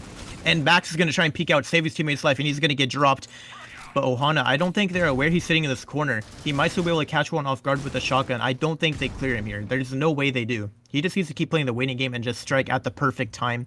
I don't know if mobility's paranoid of this corner or not. They gotta think that everyone is playing in the back.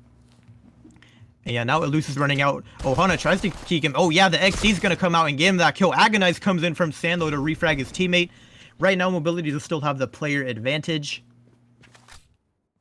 And it looks like they're going to be rotating over towards the A site for this commit. Oh, Chris is going to peek in the flash a little bit, choosing to back up towards labs. That smoke is going to come in and help mobility cross as well. But Chris has to do some work. He's holding this nasty little leg peek here. Should be able to find at least one here if he plays cards right. Yeah, nice headshot for him. He's going to choose to back up and keep on stalling them out. Oh, second one. He's not done yet. And he's going to eat that flash, I think. Oh, no, he doesn't eat it. Gets another. Actually, no, that's going to be Juvie picking up that kill. But Ox, he's the last one alive. And I think he lost this one out now. Only 12 seconds on the clock. What do you even do? I mean, even if he can kill everyone, can you even, like, plant as well? Gets one there. Tries to just stick the plan, but Pretzel was behind him to deny the kill there. And mobility. I thought that was going to be a round in their favor, but ultimately Phoenix pulled through. Definitely a huge round for them there.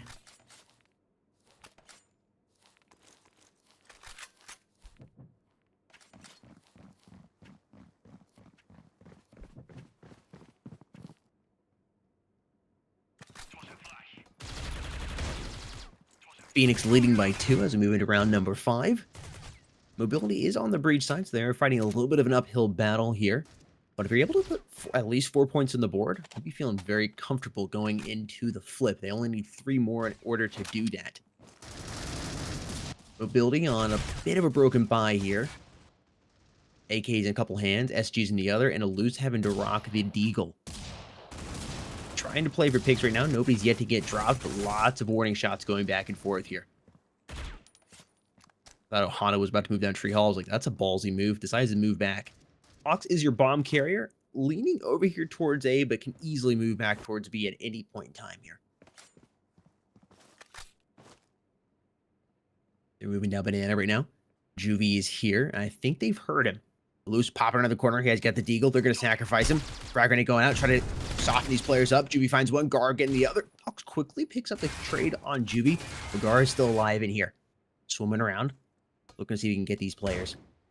Ooh, that flashbang still getting him. 30 seconds on the clock. Mobility needs to be careful. They don't want to get into a situation where they can't plant that bomb. We've seen that happen before.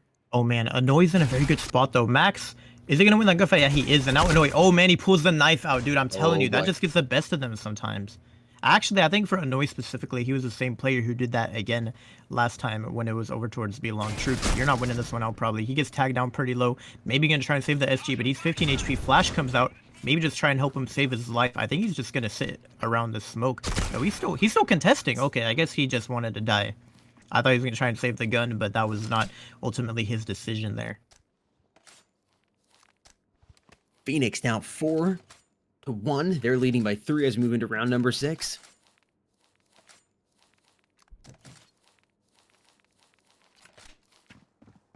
Mobility opting to go eco once again, and the hero rifle being pulled out, but no armor by a Loose. That's kind of interesting. AK doesn't have a lot of range on. Yeah, Loose goes down really quick. I mean, with that double nade, what can he even do? Like, no armor, you're just gonna get melted by that. Agonize has secured the gun though in the smoke. I don't think they're aware of this. Oh yeah, that cheeky little play. He is gonna be last one alive with the AK, but I mean, I don't know. He has recovered an AUG at least, but he's getting shot through the smoke. I don't know. Maybe just try to get out of there while you can, man. I don't know what to say. No, Chris is gonna ultimately drop him. Yeah, mobility, they need to put some runs on the board. I know I was saying earlier, it's a bit more breach-sided now. You kind of got to prove that to us, you know? Like, show us that breach can be a bit easier as well on the map of Bureau. Again, I mean, looking at their stats, I know we looked at stats last time and we were saying mobility should have a very easy time. It ended up being 13 to 12. But looking at the stats, I mean, Bureau, they've played it a lot of times, won 13, lost 10. And now that is a lot of lost maps for them. Whereas you look at Phoenix, they've only won 5 times and lost 4. So under half the amount of times that they've played Bureau. Mobility definitely have more experience on the map, but I mean, it just comes to show, like, you know, it can go either way, I guess. Stats don't mean everything.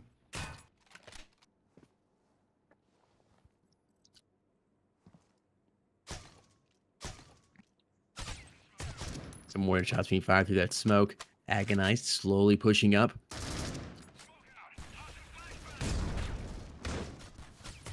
Just trying to feel each other out. Agonized gonna be back up. Gotta be careful with that flashbang coming in. Pretzels might try to push up, but deciding to hold back here. 50 seconds on the clock. Mobility has to make a decision here, and it seems B is that decision of choice. A lot of players coming down Tree Hall have an altercation here. Player 2 and 1. Ohana and Max gonna have to duel with them. Alu's gonna put down Ohana, but not before he was able to find Annoy.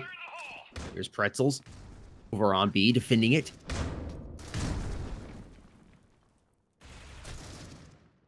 Oh man, now Eluse has a really good spot here. I think he's the important factor this round. Max is going to take out Troop. The bomb is going down. He's going to get dropped though.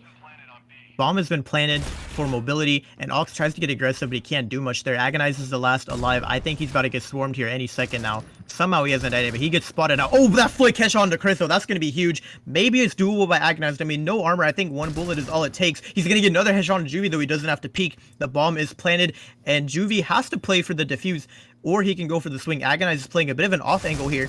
And he's going to win it out. Huge 1v3 by Agonize there. No armor at all. I believe 1 bullet is all it took to drop him. And that didn't matter for him. I mean, wow. Really coming alive in that run for mobility. That was a much needed run for Phoenix to try and sort of stomp mobility in the face. And they couldn't get it. Mobility, that's a huge run for them as well, just because they were about to lose it. And I can't believe they were able to make that comeback there. Here's a first scar being pulled out. Max is the one to do it. Ohana having to play eco, just pulling out the XD.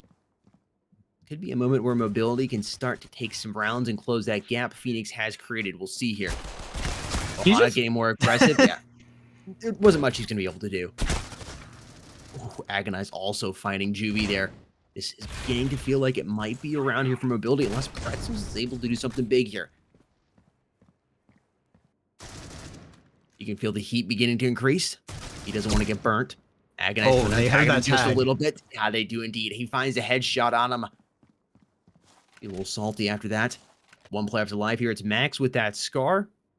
He's on the B site. Gonna see if he can find somebody. I don't know if he heard the player behind him or not. Doesn't even matter. Just comes driving up, blaring his music, and finds him. It's 5-3. Mobility has cut the lead to only 2. And now maybe even another potentially, eco. yeah. Yeah, that eco is going to be huge. I don't want to get ahead of myself here, but mobility, you're able to win this next round, maybe the round after that. You could be in a fantastic spot. I mean, you either going to flip 5 points, 4 points to your name, potentially even 6. nice for him. Oh, Ox gets dropped so quickly. I thought he'd find a little more value, but he doesn't. Chris about to peek this with a deagle. He catches these players with their knives out, but he's going to whiff those shots, and then he's going to get dropped immediately after. Pretzel able to catch Troop off guard, though, the XD to get that kill. Somehow, these players are alive. Again, I remember it was Phoenix who won the eco round previously when it was on port. Maybe they'll be able to pull it off again, but no, Juvy's going to get dropped. Pretzel now alone, and he gets dropped swiftly after. They still got 2 picks. That's definitely some nice impact to put a little dent in the economy of mobility. But heading in round number 10 here, this is a much needed round for Phoenix, because otherwise you're starting to let mobility get more and more. Again, 8-4, not a bad score, but you let them make it 5-7 or maybe even 6-6. That is not a good sign if you're Phoenix. You want to try and at least keep the lead before you're going into this flip. Yeah, you have the coalition advantage here. You need to do that. You need to put some points on the board because you're going to be fighting uphill on the breach side. Oh, Ohana's rocking a sniper. Didn't even catch that one, but he's able to open up first onto it loose. Yeah, a couple A picks are found. Wait, what? Never mind. Ox one-taps him through the smoke. He said, get out of here. You're not hard scoping us today. Oh my gosh. I don't know how he found that kill. It is a 3 versus 2, but that sniper being down is going to be huge for mobility because A just became an option again. They don't have to worry about that sniper. Now, they will have to deal with Max holding this intel angle, but I think this is a very common angle playing on top of these tables. He's likely to get pre-aimed here out of anything, I will say. But it seems he might kind of switching his mind, back and forth between the angles. Mobility playing it slow right now. Maybe they're trying to see if they can bait out a possible quote-unquote rotation. See if Phoenix will sort of, overextend towards B, but they're going to go back to A now. Looks like they're making a move, and Max gets tagged down very low. Now I think they're going to maybe back up. I don't know. They're still not making a move quite yet. 40 seconds to work with, less than 40 now. 35 on the clock here for mobility. The 2.5, the 2 here. Pretzel's big move, getting that kill there on Troop. Quickly refragged by Ox. Now down in a 1.5. The 1 here. Max, 1 bullet. Juvie in a fantastic HP position, though. Full armor and HP. It'll be difficult for Ox. He's going to go B. It's going to be Juvie in the vents here to try and stop Ox on this BXU. As long as he plays for the time game here, this is so... Oh, wait. Okay. Wow. He really ate that nade and that flash as much as you possibly can. Fortunately, he was able to win that gunfight for Phoenix. But, man, I really thought he was about to, just get full flash there or something. I think if he waited, a second longer, he would have been 100% fine. But either way, Phoenix pick up that round. And look at that. Now Illuce has pulled out a sniper of his own. Gonna see if they can try and find a pick with that. Looks like he's taking it towards A, but no one to contest to lab this round. It's gonna be Chris in Intel holding it down. And now at this point, if you're mobility, I don't know. I think you just wait out the util.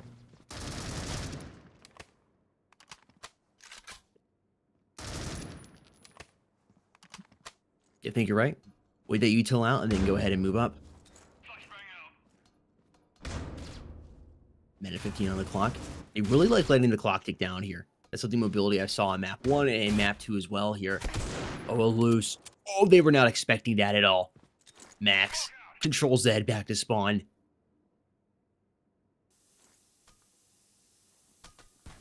Pretzels, here's a couple players outside here. Should be giving that call to his team. You can see them beginning to rotate over here to help them on the site. They're down a man here. I think Pretzel's heard a loose here through the smoke. He's coming in. He's looking for him, but no, he's able to grab the quick scope, or maybe it was a no scope. I'm not sure, but he's able to drop him. And mobility looks like they'll be able to take this round unless Gar and Juvie are able to reclaim it. The bomb is being planted here. Bomb has been planted. Frag going to come in and going to do just a little bit of damage here. Illuce now able to find another sniper shot on him. And now it's down to a 2 versus 2. The onus is on Phoenix, though, to go ahead and push this bomb site. Agonize coming through. Oh, he's going to kill the HQ player. There's no way they think he's backside right now. Never mind. Somehow, incredible. The clean retake. We were just saying 2v5, Phoenix, you lost. Then it became a 2v3, then a 2v2, and then the 2v0 as they win it out. Wow. I mean, what a great retake by Phoenix. I guess mobility, I don't know, were they overextending or something? I mean, how do you throw that round away? You have such the advantage in everything.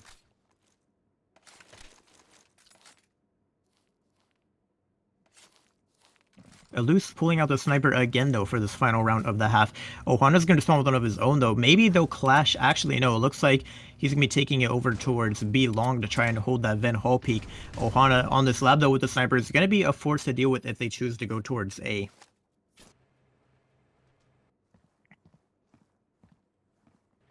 What is going on? Oh, they're throwing utility and going back and picking up more in the spawn, it looks like. I think Mobility's trying to sell a fake of some sort, potentially. And yeah, they're making their way up towards B. Maybe it's somewhat working. I mean, you have 2 players on A right now. They're not really over-rotating or anything, just holding their ground. Oh, Eluse, man. If you held that angle for like a split more second, you would have had that easy kill right there. He's currently trying to punish whoever peeks his head glitch. I don't know if they're where he's sniping it, so... Oh, that nade comes out to try and push him off that angle. 55 seconds on the clock. Mobility. Need to get ready to make a move soon. No picks have been made at all so far. Oh, Pretzel. Oh, man. Just when he peeked that. Oh, and Eluse peeks, pushes up a little bit, which is interesting. Juvie able to take out Troop. Mobility currently down a man. I don't know. If they don't make a move soon, it's easily going to go 8-4. I mean, not to mention, like, not only are you down a man, but you don't have that time advantage either. And Ohana, oh, he's going to miss that shot. Agonize. That's a huge pick to even it up. Now this is looking like it could go either way. Chris is going to eat that flash to the full extent as well. And is forced to back out, popping that reload. And A is now the site of choice for these players. Flash comes towards main to try and stall the rotation. Yeah, Chris eats that flash as well. He's just stuck towards back site. Now the question is, do they know he's here? No, they don't. Agonize just going to push up towards spawn. But Ox is coming with the refrag. Only 13 seconds on this clock now. They're going to get that bomb planted. And Max going for a frag grenade to get some chip damage onto him.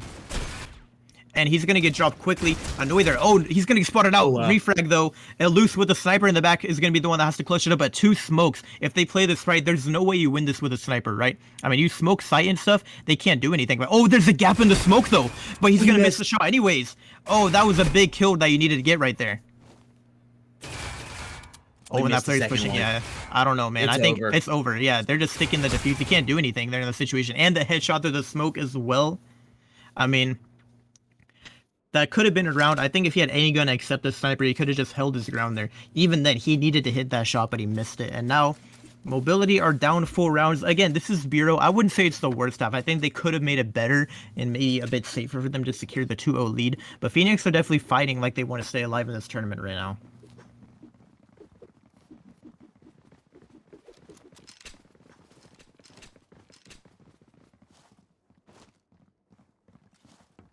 Oh, this full A push is going to be interesting. Juvie's going to meet them, though. He's able to find one. Going to get dropped swiftly after, though. But not before Annoy takes a lot of damage. And now, oh wait, it's the reverse flank. They flanked them all the way back through intel. And it looks like they're going for the bomb plant over towards A. And now Mobility have a tough retake on their hands. I mean, all 3 players coming in from the Lab 1 area, so it's a bit obvious since they went for the flank. Eluse trying to peek around this corner. Nade and Flash coming in. Christian Gar able to double up, though. And yeah, just clean, pissed around by Team Phoenix. I'm starting to think this map might go in their favor. I mean, they should be able to make this 10-4 here. Map 3 is beginning to seem very inevitable. Unless Mobility is able to do something big here. They need to upset Phoenix on this eco round. I mean, no armor, though, and just XDs. They're probably not going to be able to do it, which means Mobility is essentially... excuse me, Phoenix is essentially guaranteed a W. Yeah, they're going to try to get this over with quickly. All moving down here through orange. Be popping out the tree long. Juvie's the first to strike. And Noise down.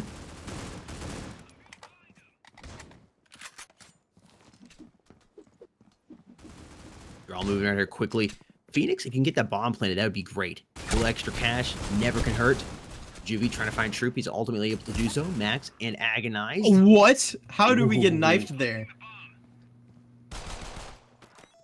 Oh, look at that. Max just waited for the bomb to be planted. Perfect. And now you should be able to finish him off. I was thinking, like, man, you just need to wait that extra second, get that extra cash. And he was able to be very disciplined there. Pull back over towards the left. And then he was able to swing back out towards the right and get that kill as soon as the bomb was planted.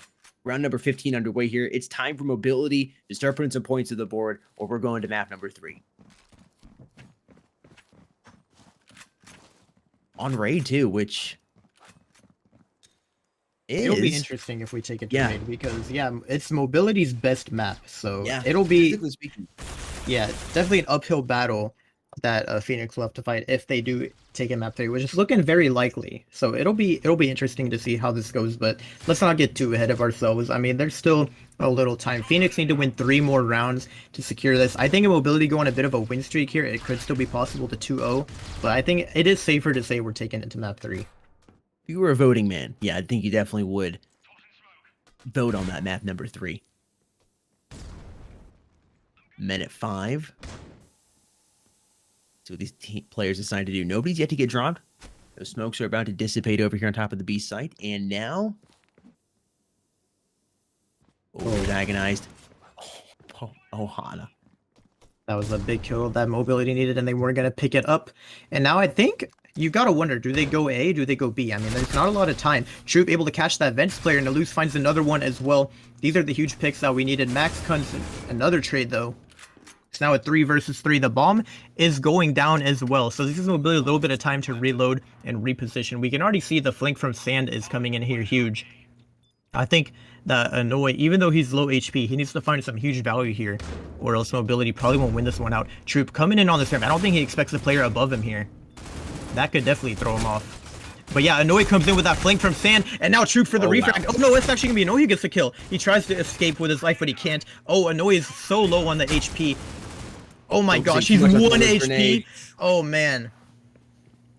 And Phoenix is able to do it so incredibly close, but just not able to get it. Mobility now trails by 7 as we move into round number 16. Phoenix is 2 rounds away from taking it.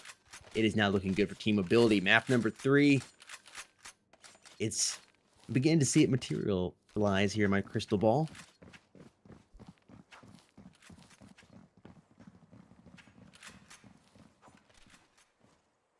Yeah, I think you're right about that. Map 3 definitely happening now. There's no way that Phoenix can choke this much of a lead. I wouldn't say no way, but it would be very difficult for them to do it. Although we've seen some crazy things happen today, so that's why I have that opinion. But the way they've been playing, they don't show me they would do that. But we'll see.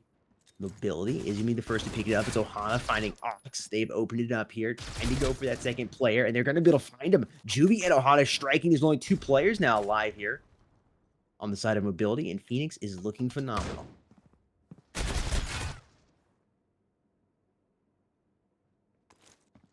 And we're able to pick one up there, but it's probably not going to matter for this round. The bomb is going down on the side of Phoenix, and they're able to plan as open as they'd like. And yeah, Annoy gets dropped. Alus now the last man standing.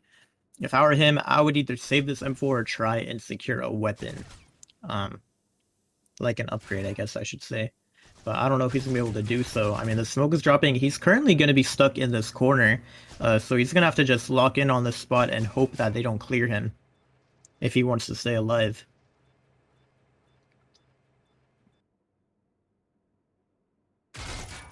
Oh, he actually peeks out there, getting a bit ballsy. I mean, the smoke does come out, though, to help him cross. Oh, maybe a bit of a counter-aggressive play that I wasn't expecting. He's going to back up into HQ now, it looks like. Oh, and the kills are coming in. Pretzel isn't going to be able to get that nice and easy refrag, though. Yeah, it's now match point.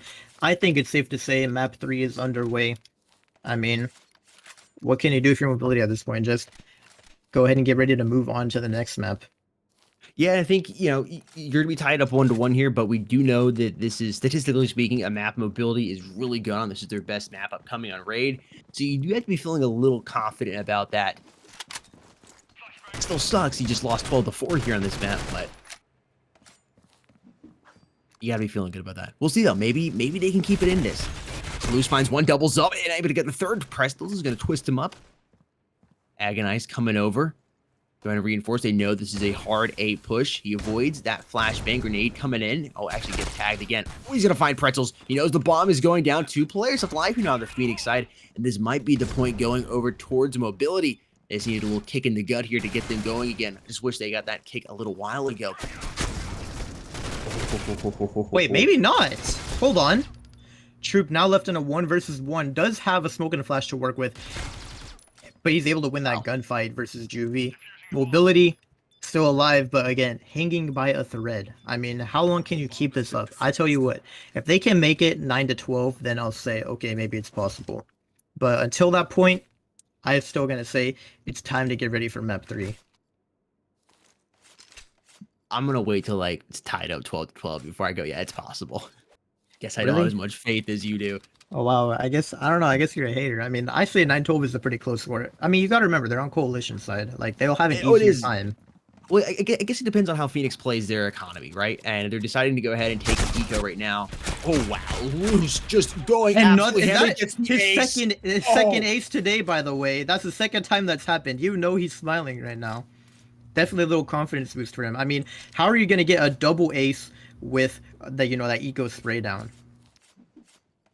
He's gotten 10 kills on the board collectively just from that happening in both games.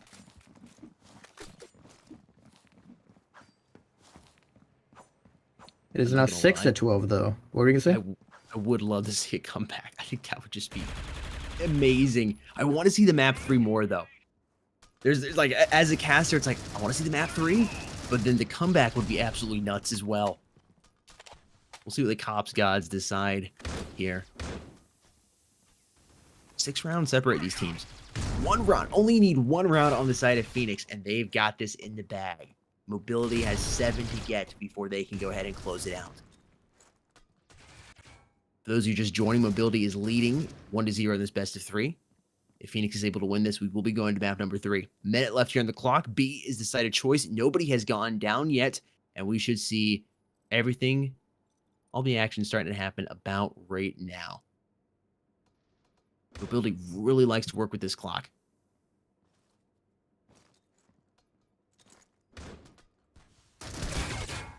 Ooh, Agonize first to strike. That's a player down here. Ohana going to even the body count board. It's a 4v4 now. Annoyed looking around to see if we can find anybody orange. I don't know where Ohana's at. Doubling up. Max is going to find Agonized and Team Mobility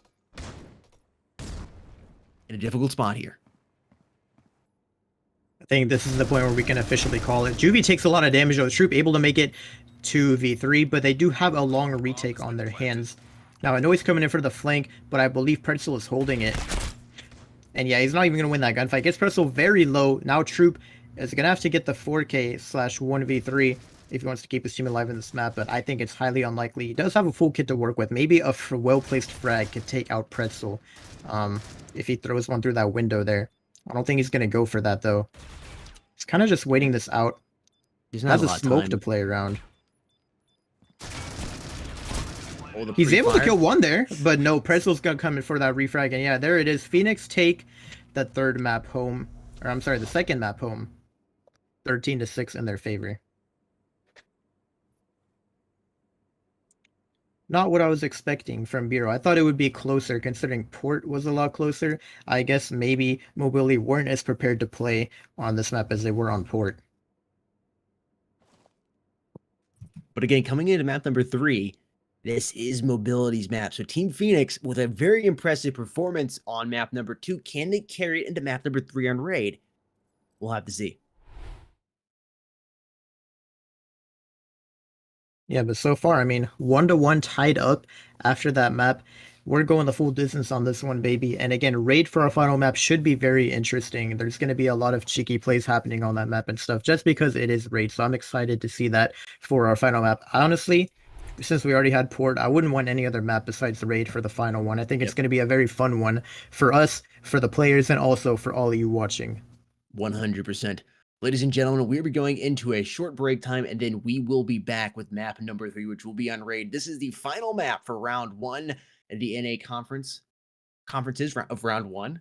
Getting my words mixed up there. Anyways, we will be back after this quick break.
Welcome back, everybody. It has come down to this map number 3 of this best of 3 series between Team Mobility and Team Phoenix. Team Mobility winning map number 1 and then losing pretty big, or with a pretty big margin in map number 2 to Team Phoenix. We're hopping into map number 3 here shortly, but before we do that, we want to let you know that you can utilize code esportsmobile at checkout to save 20% off any product at G Fuel. This might be the last match for this weekend, but there are so many more matches coming up next weekend and the weekend after that and the weekend after that. And there's no better way to enjoy Critical Ops than having a shaker full of G Fuel. It's a phenomenal way to enjoy it. You don't want to miss it. You don't want to miss out on an opportunity to have some G Fuel while you're watching.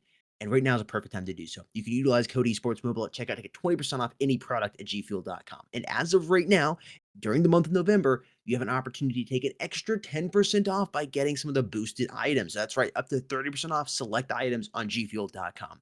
Whatever the case may be, though, code esportsmobile will save you some change at checkout and help us out here at Mobile Esports, which we do so greatly appreciate. With all that being said, though, let's go ahead and bring back in our semi-attractive faces here. Talk about what happened on map number 2, because we're just a couple minutes away from map number 3 and figuring out who's going on to conference round number 2 here in the North America region. Yeah, we did have some pretty amazing highlights here. Again, not as great, I would say, as the one we had on port, but still some great plays. I really hope we get to see that one clutch that Agonize had, because that one was huge.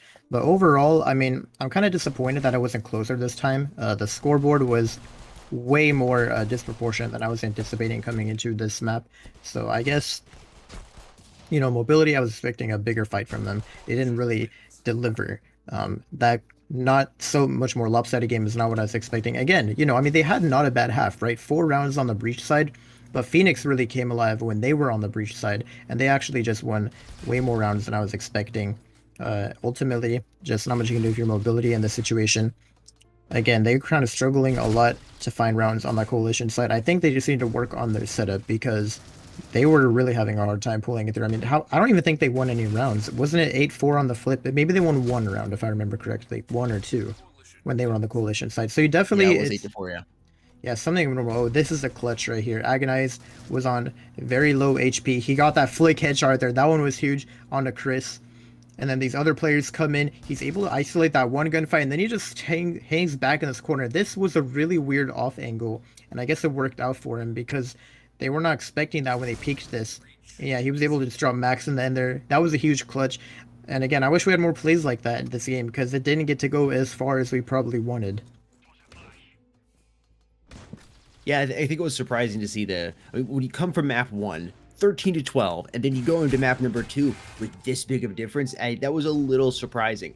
Now, coming into map number 3, though, we are playing on Raid, which is, when you look at the stats, we were just going over it before we got back here on stream, this is Mobility's map. You want to tell chat about that?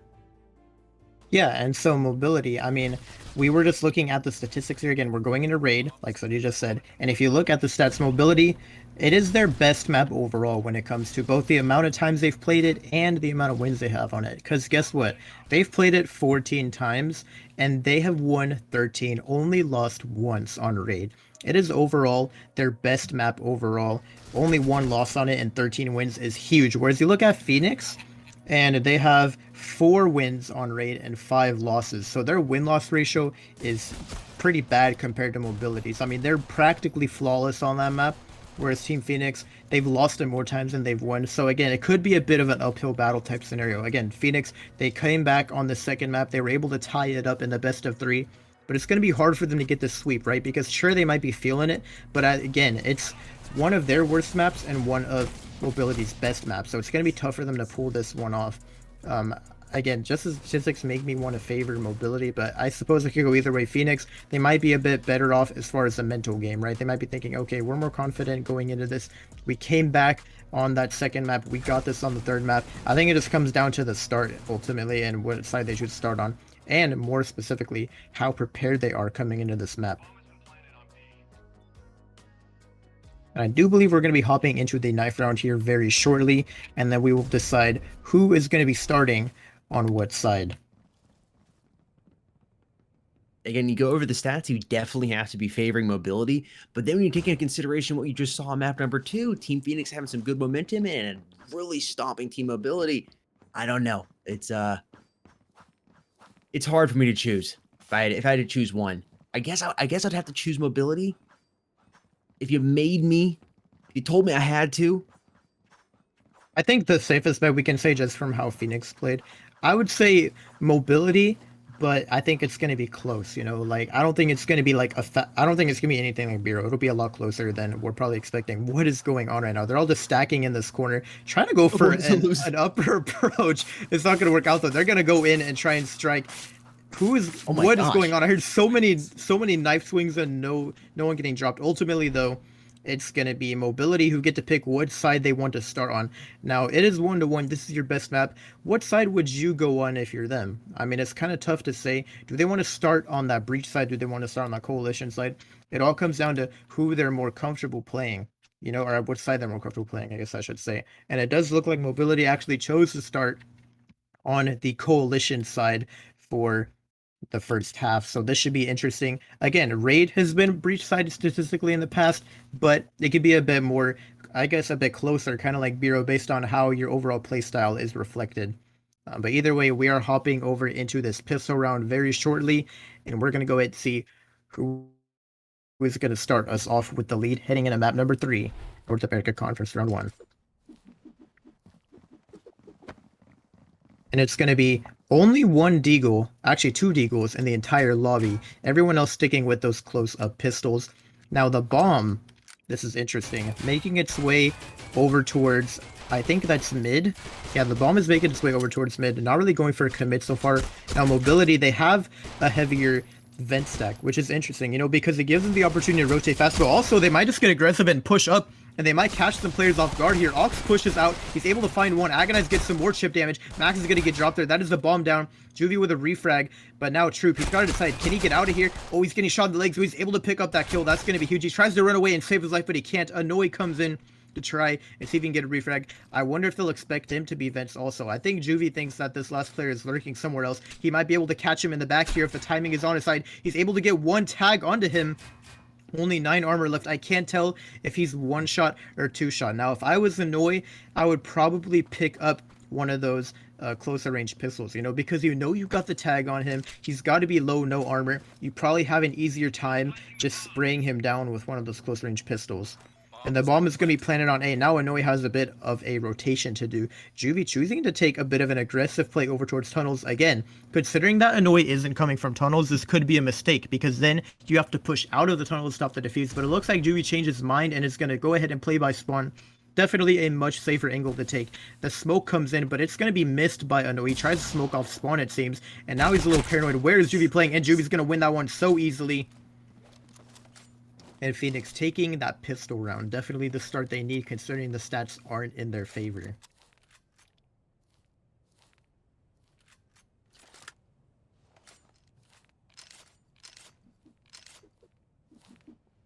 Team Phoenix, for that cash investment, will be able to utilize those AKs here. Moving on to round number 2 should be a quick one.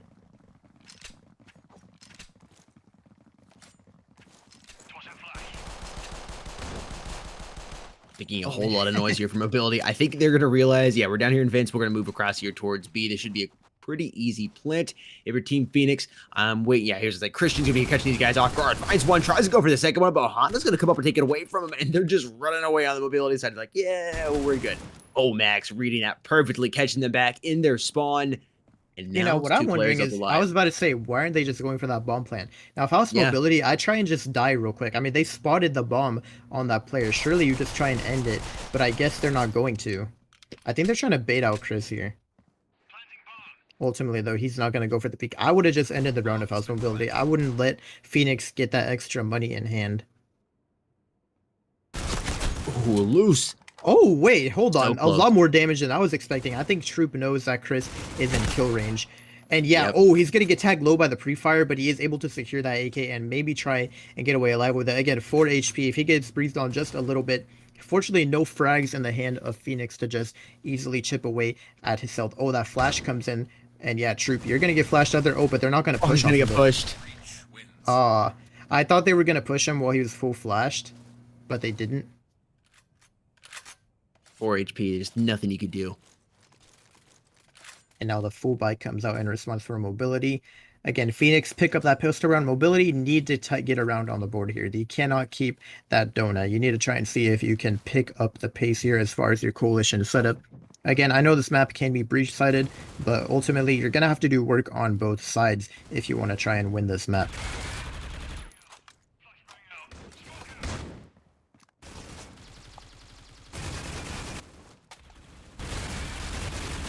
Oh man, Ohana just dodging everything. He only shot a little more to the right.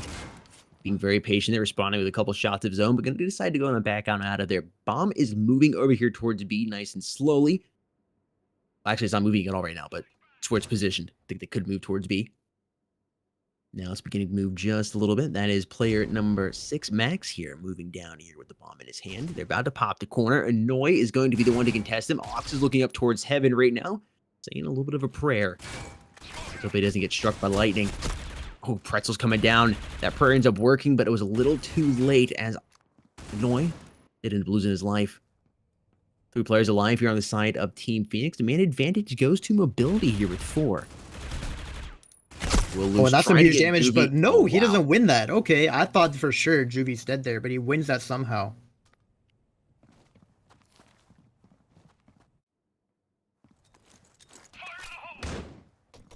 Or it's looking like the A execute is coming on away from spawn. Max able to take out Felon. And now Troop. Oh man, he's gonna get full flash there. Ox is coming in. Trying to spray, but no, he can't find anyone. Troop getting a refrag though. Both players are, I believe, one shot from his AUG. If he plays his cards right, this is an easy round for Troop. He could easily clutch us up. I mean, both of them are super low. 33 and 44 HP. Yeah. No One armor, bullet yeah. from that AUG is all it takes. They Maybe just if gotta he can move take out together. Max here. Yeah, as a team, they got to move together as a team. Juvie should be able to find Troop if he pops out here, even if Max gets him. Well, Throws that a smoke is grenade gonna out. help him isolated though. Oh, But nah, he just doesn't expect that angle. Team 3 to Phoenix 0 is currently- an interesting lead. Yeah. 3 to 0 here for Team Phoenix. We will see what happens here for mobility. This is typically the point, statistically speaking, where the team that's lost the last 3 is able to put the first point on the board. This is a time where they usually got a little extra cash to work with.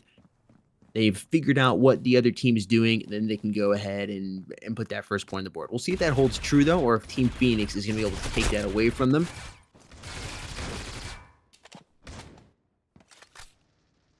Juvie low on HP after that duel there towards mid. Plenty of time to work with here on the clock. And they're moving not quickly, but definitely not slowly over here towards this A site. Oh yeah, you can see Chris, they're getting ready to flash them in from the back. I think we're about to see a bit of a cheeky little play here. Agonized in the open, that flash is going to hit him full force and probably force him to back up into vents. I don't think he's going to be able to do much. Yeah, that flash comes over the top. Actually, he's not going to back out just quite yet. He's going to die because of that. I think he should have just backed up instead of trying to commit to the site peek. It didn't work out in his favor. And now we have a retake on our hands for mobility. Again, another much needed round, but they don't really have the firepower to back it up. I mean, M4s coming on this retake is not really the weapon of choice that I would want, but a lot of these players are low.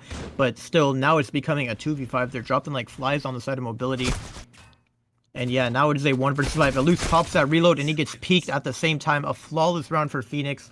And mobility need to switch something up here on their coalition setup. Mobility is just falling apart.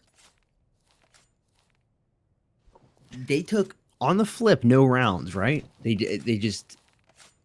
It was 13-4 was the final score. So you wanted to flip 8-4, didn't take anything. And now you've lost the last 4. Starting map number 3. They're in a bit of a drought here. It's got to start raining at some point. At least you would hope. Agonized. Wait, man, what? Ohana. That They is were dueling- harsh. I think it was round 3 they were playing right there in that area, firing back and forth. Ohana just took an opportunity, moved right up, fired to see if he was there, and he was and dropped him. Wow. Team Mobility already down a man here early. Luke's going to even the body count board, though, by finding Juvie, who's playing back towards his spawn. That bomb is moving in here towards B right now. Nobody's contesting heaven. They're going to be able to drop down out of there and plant that bomb. Bomb has been planted. Loose trying to find Max, able to tag him a couple times and not able to drop him. Annoy coming in and gonna finish him off with that frag grenade. Smokes and flashes coming into the site. They're working on retaking it. The man advantage is no longer in favor of Team Phoenix, and it's all even up here. Take it back. Loose doubles up with the analog, and now it's Pretzel's left alive. Twists one.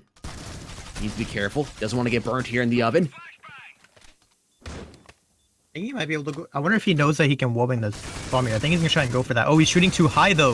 You gotta aim a little lower there, man. And yeah, the defuse is just gonna come into play. Mobility easily stealing that defuse. And finally putting a point on the board. Definitely much needed. We're a little late in the half here. Again, I know 4-1 isn't anything crazy, but ideally you would have liked to see 3-1 or 2-1. So they're gonna have to do some work on this coalition side and try and see if they can close this gap, because mobility not in the best state right now. Again, they are the best on this map as far as their statistics, so maybe they're just more prepared on the breach side. Yeah, and like you said before the match started, this is usually a more breach-sided map. Usually.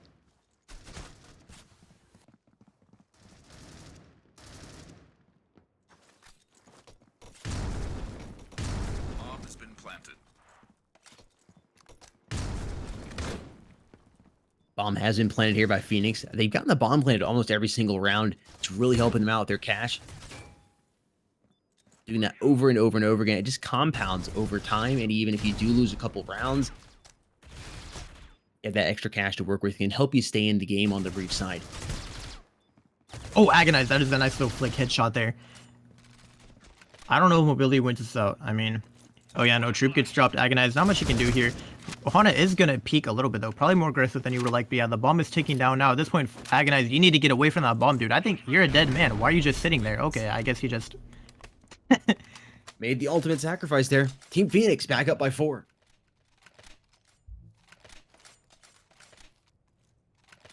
Juvie coming alive in this map. I don't think we've seen him on top yet. I know Ohana, wasn't he dropping like 20 or something on the at halftime on port? Can't quite remember, but either Yeah, way. I think so, yeah.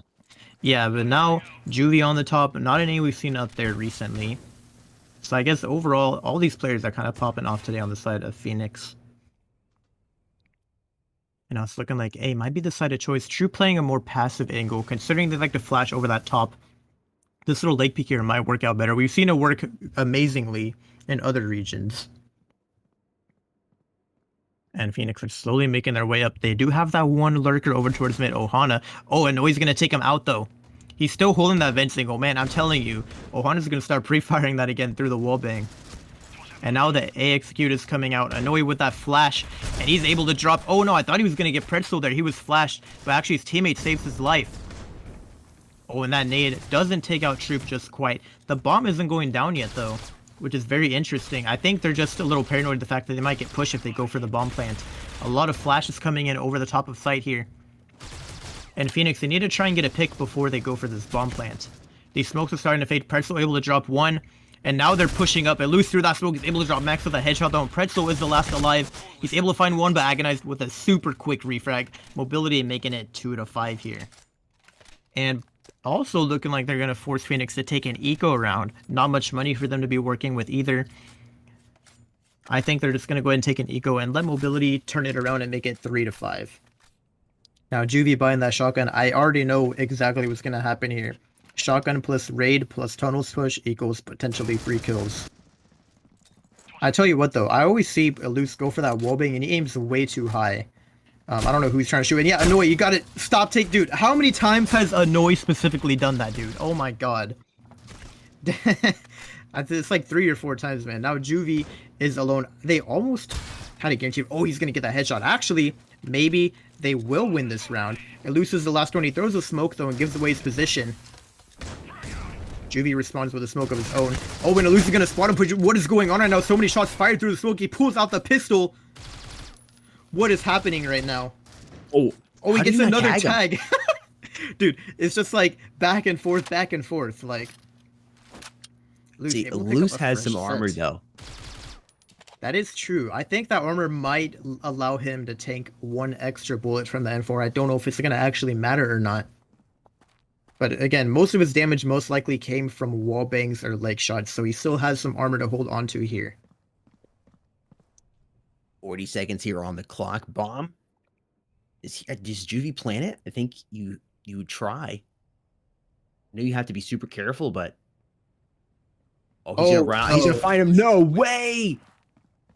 Mobility is gonna be able to take that round away from Team Phoenix. That's a very interesting decision by Juvie to do that. Why not just stick it on B? I guess maybe you thought he was coming from heaven? Yeah, I mean, all those smokes there kind of just caused a lot of confusion. He probably just figured, you know what? He honestly might even thought it was A, but just I think he expected him to be anywhere except for still sitting B long. I mean, that wraparound play was nice. And here we go again. Luke's going for that wallbang. Dude, you gotta aim lower, man. Like, I'm telling you, I'm gonna keep flaming him every time he misses this wallbang. Annoying now, trying to come in here. He's gonna get dropped quickly, but not before he finds one. Ohana able to secure an AUG as well, so that's huge. All these players in vents though. And I think Eluse is trying to see if he can hold it. Oh yeah, Troop. That's a nice pick right there. Actually, it's a double eco from Phoenix, now that I think about it. They eco last round, they have to eco again here. Mobility picking up this 4th round will be huge for them. Yeah, cutting the lead that Phoenix has created only down to 1 would be phenomenal. Oh, I didn't realize he'd pulled out the Scar.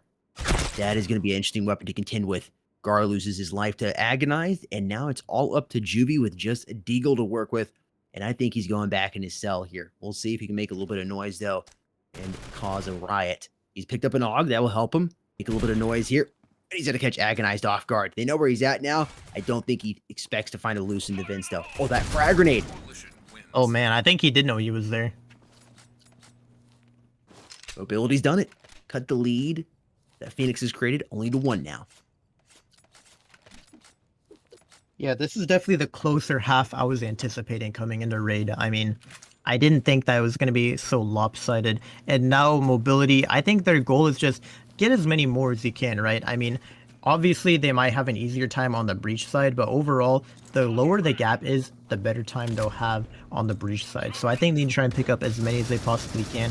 Now, Phoenix, it looks like they're showing a lot of presence over towards mid. Annoying these vents. Oh man, you can already see Ohana pre-firing those floors are there. He wants to catch Annoy there. Now, interesting decision from him to go with the shotgun there. He didn't have enough money to buy a gun. But again, we do know these shotguns can be huge over towards the vents. So I think maybe at least on the A retake, if they do go A, he'll be able to find one. B, not so much. You're probably not finding any value at all with that shotgun.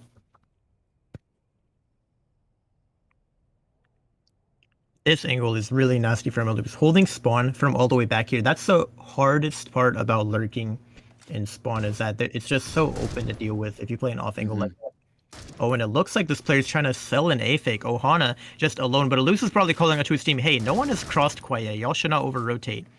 And Ox is going to get dropped. Agonize trying to peek out here. He's able to... Oh, I thought he got max, but he couldn't quite find the kill. Troop needs to do some damage here now. He's able to catch Max there. Spots another one, but he's going to get taken out by Chris. Eluse is already here on the flank, though. I don't know if they're aware that he's pushed up practically on the side. I mean, with all these smokes, he could just sneak in and be undetected. Juvie, that's going to be huge damage on him, but can't find the kill. I don't know. I don't think Eluse wins this out. He's going to sit in this corner. Maybe see if someone will peek him. I think Juvie is about to contest it, most likely. Actually, no, it looks like he's just backing up and choosing to save the gun. He's low on HP, so he doesn't want to die or contest anything. Phoenix looks like they're going to extend their lead back up to 2 here. Eluse is going to need to move, though, because that bomb's going to go off and do some damage to him. Have to pick one off. Oh, there he is. He finds pretzels. Sprinkling some salt in that wound. Kind of funny, though, because if you think about it, right? All these players immediately... Oh, he dies. No way. What? Maybe he was thinking I'm full HP. I'm not going to die from the bomb. But I'm telling you, it's kind of interesting.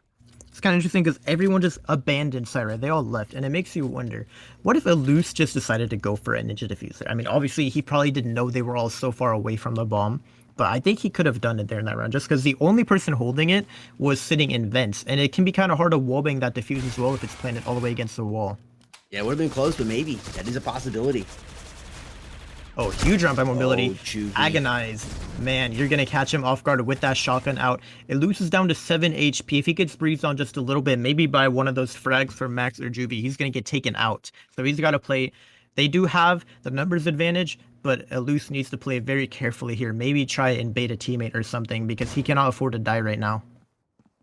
Oh, and Juvie's pushing up here. He's able to take out Ox from behind, and now it's not looking too good for Mobility. The bomb is getting planted. Troop making his way up spawn slowly. A lot of smokes here over towards the spawn. He's going to take a lot of damage from that nade as well. Oh, and Juvie, look at this flank. Is he going to expect to lose here? Oh, he is. And he's going to get that nice headshot as well onto him. And now it is a... Oh, look at Annoy though. He spotted Chris in response. Now it is a 2 versus 2. Mobility versus Phoenix. Who's going to win this one out? Oh, they're both just sitting in the smoke right here. I think, is Troop aware? I don't know. He's kind of paranoid about it a little bit. And yeah, Juvie's going to drop him ultimately. Phoenix making it 7-4. I got to say, if you're Phoenix, you could win this so easily if you make it 8-4. Whereas Mobility, again, a nice little comeback that you can make if you're able to make it 5-7. So I think this final round is really important. But again, Mobility don't have too much money. And interestingly enough, they choose to go for M4s and a helmet. I don't know how I feel about that. I feel like going for the... He probably could have thrown someone in vents with a shotgun or something and stuck to that armor and maybe found a little more value. Yeah, I think I agree with that. Looks like it's going to be 8-4 here unless Mobility is able to come up with a surprise upset. Excuse me. Yeah. I don't know. I mean, the bomb is over towards B. Like, they're selling an A fake right now and doing a good job of it. But 2 picks, actually, that's pretty big for Mobility. But again, the B fake here, they have no idea that B site is just completely open and being planted on by Phoenix right now. Oh, but it loses another kill. That's actually huge.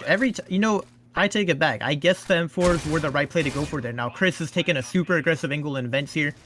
And Ox is going to allow him to back up. Oh no, you can't whiff that, man. You cannot whiff that. Troop is able to come with the refrag, but now it's a 1 versus 1. But Troop is going to clutch up anyways. It doesn't matter. He redeems his teammate. The defuse comes in. Mobility, that's a huge round for them. They're able to make it 5-7. Now the gap is only 2 instead of 4 coming into the flip.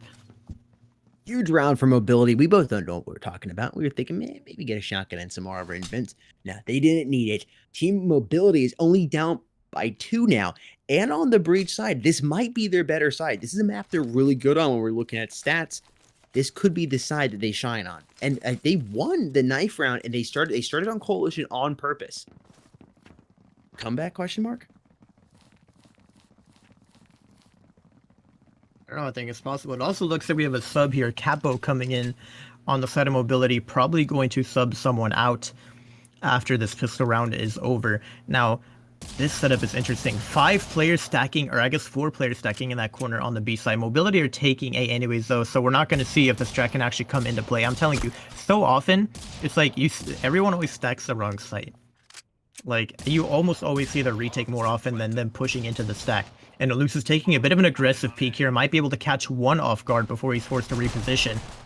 Not even going to find anyone, though. He's forced to back up immediately. Is that a jumping headshot from Juvie? I think he just took out Agonize with a jumping headshot. Now the flash comes in for the site retake. And oh man, he is so flashed on site. But his teammate's going to save his life and he's able to recover. Troop is still alive.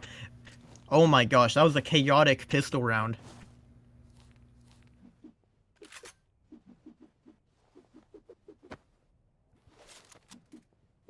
And I'm not too sure what's going on. No one has left quite yet. Agonize just left, and he's getting subbed for Capo right here. This is interesting for Team Mobility to be bringing in a player like who's totally fresh, has not been playing at all. I don't know what happened there. That could be a great decision by them or really bad. You're bringing in a player that is not warmed up at all.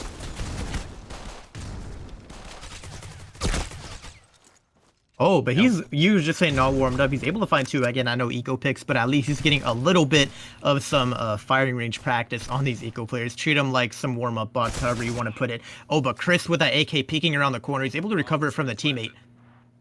The bomb is planted on B now, though. And Phoenix has a bit of a tough retake. I think Mobility could very well tie this up here. Again, I don't want to call anything too early, but it's looking most likely. I mean, you've planted the bomb, you have heaven control. I feel like there's no way this round could go wrong. No, actually, Juvie does have a smoke. I just realized that. So maybe if they can take out the site players, Juvie will be able to smoke that heaven off there. And Juvie able to find one. Oh, he's actually coming from heaven. I didn't even realize that. So yeah, no, you're not winning this one out. At this point, Juvie is on the run, trying to see if he can save that AK, and it's looking like he will be able to do it. No one dying from the bomb today, it seems. Ox getting dangerously low, though. Almost made that ultimate sacrifice.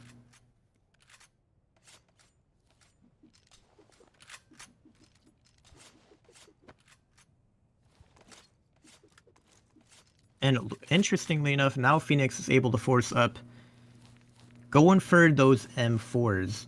I don't know why I was expecting another eco. I guess it makes sense that they chose to force there. I kind of just thought maybe they'll take another eco. Now, I tell you what, Ohana, I got a question. Going for that wallbang there with an M4 of all guns, I mean, I can promise you that is a pea shooter shooting into a brick wall there. You're not doing anything. Even if you do get the hits, I promise you, you'll be doing 1 damage per bullet. They'll just tickle. Gar moving up, making a whole lot of noise, not finding anybody. They know it's going to be an A plant. There it is. Capo going to start planting the bomb right now. Troop and Annoy getting kills. Pretzel's in there. It quickly was refragged by Troop. Only 2 players alive now on the Team Phoenix side, and it looks like Mobility might be taking the lead here. Oh, Juvie just a little slow on that reaction time. And yes, basically secured here. Now it is by Team Mobility. They've taken the lead.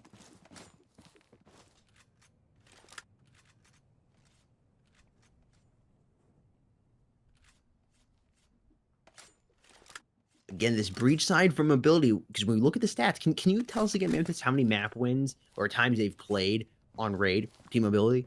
Yeah, Mobility, again, we'll start off with Phoenix. Phoenix, they've played it 9 times, won 4, lost 5. So they're actually negative in that win-loss. In fact, it's the only map they're negative besides Soar.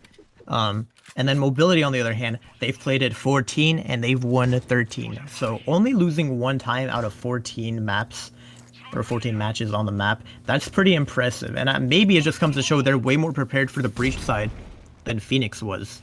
Yep. That could be what it is. There's a lot of experience you have on that map with a lot of wins. That's a huge win-loss ratio on the side of Mobility. The Coalition side just didn't look like anything special. Yeah, they were really good here. They were getting across towards A. Gar's able to pick up a big kill there on it loose, but they know where he's at now. Pretzels is coming up from ramp, and Juvie coming in to reinforce. The bomb has been planted. Mobility getting some extra cash, even if Phoenix is able to win this. Gar's being aggressive, pushing up here. He's able to break some armor. The Noise behind here. Max kicks up the kill on the Capo, and Annoy's going to eliminate Pretzels. Ooh, Max doubles up with the M4 in his hand. It's only 1 player after life here. Ox, he's got a difficult angle to work, and Gar is going to find him. Team Phoenix has successfully retaken this A bomb site from Mobility. The defuses come in, and it's all tied up once again, 8-8. Yeah, Mobility did opt to bonus there, so you gotta wonder, do they have enough money to buy coming into this round?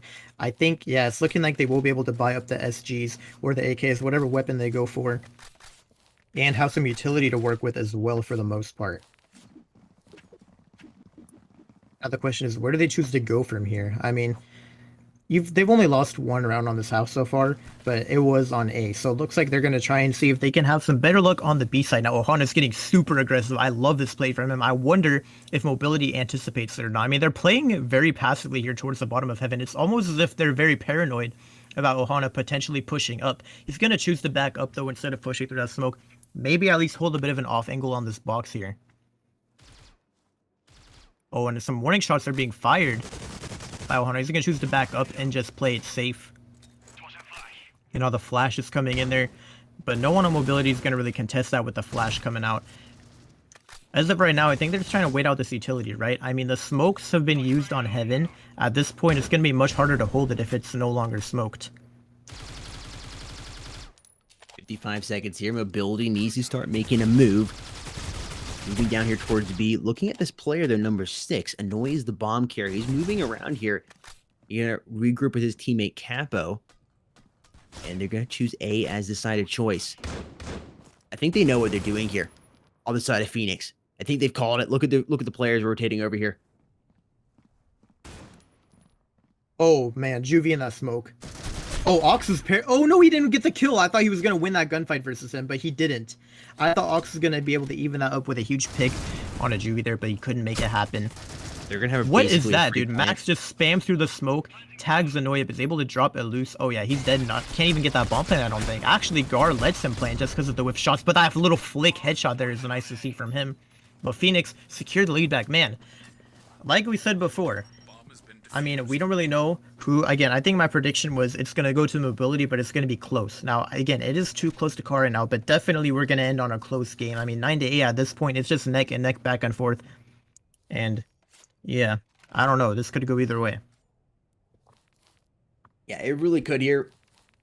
you're just not seeing what I was expecting from mobility here on this map.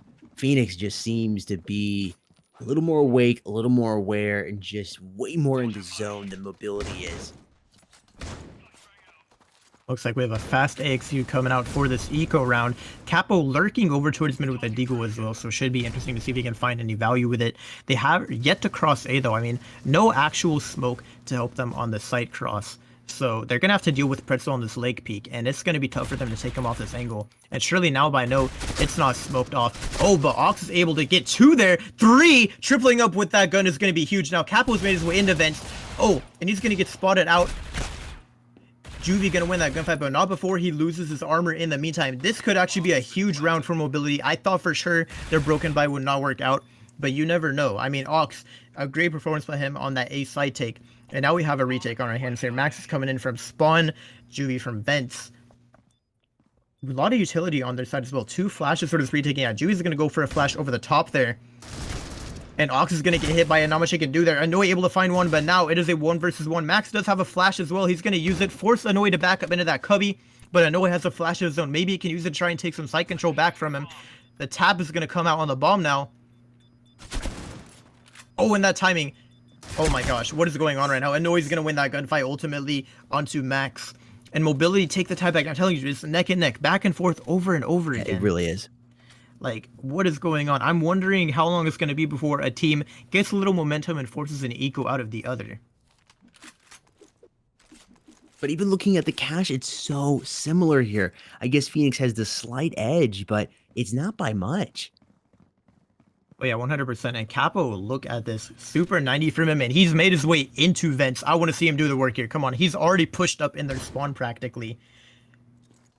Well, looks like he's going to be able to pick off Juvie here, I think. Yeah, Super 90 going to be superior for the angle, and he can secure an M4 as well. Troop able to get a pick with that SG as well, but he's not even going to pick up the M4. He sticks with the Super 90. He's got vents on lockdown. Chris is going to come in here and try and contest it, but man, you got to go through a Super 90 and a smoke. I don't think you're winning this one out, man. 2 players in vents. Capo going to find even more value, really putting that Super 90 to use. I thought that was a debatable decision, but Capo made it work out.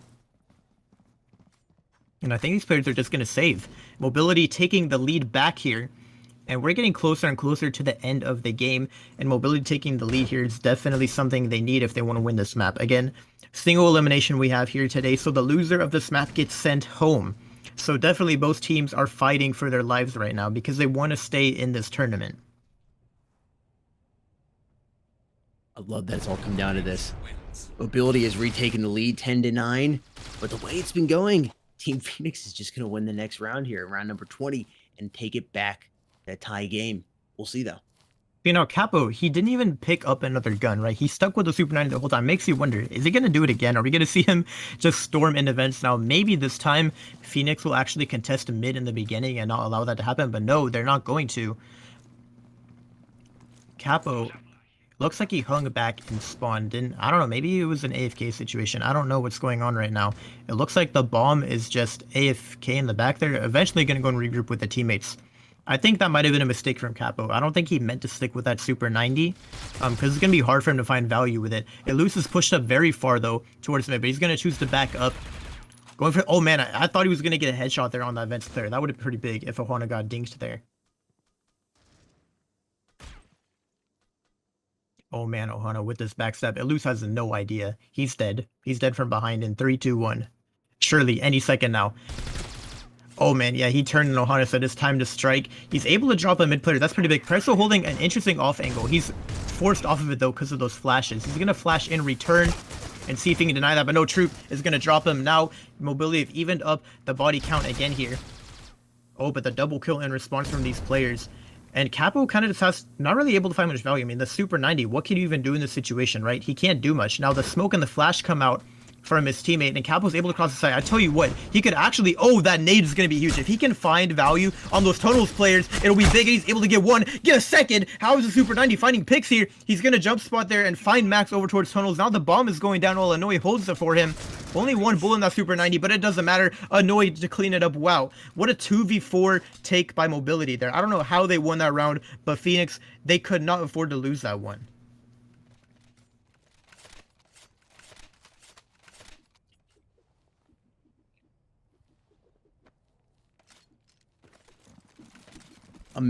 Mobility is now taking, I think, the biggest lead we've had in the last few rounds. 2. It's 9-11 here. Mobility's advantage. 1 round away from match point. Is this the time they finally pull away and secure their victory and move on to the next round? Or is Team Phoenix going to bring it back and tie it up? This is going to be a big round for both these teams here.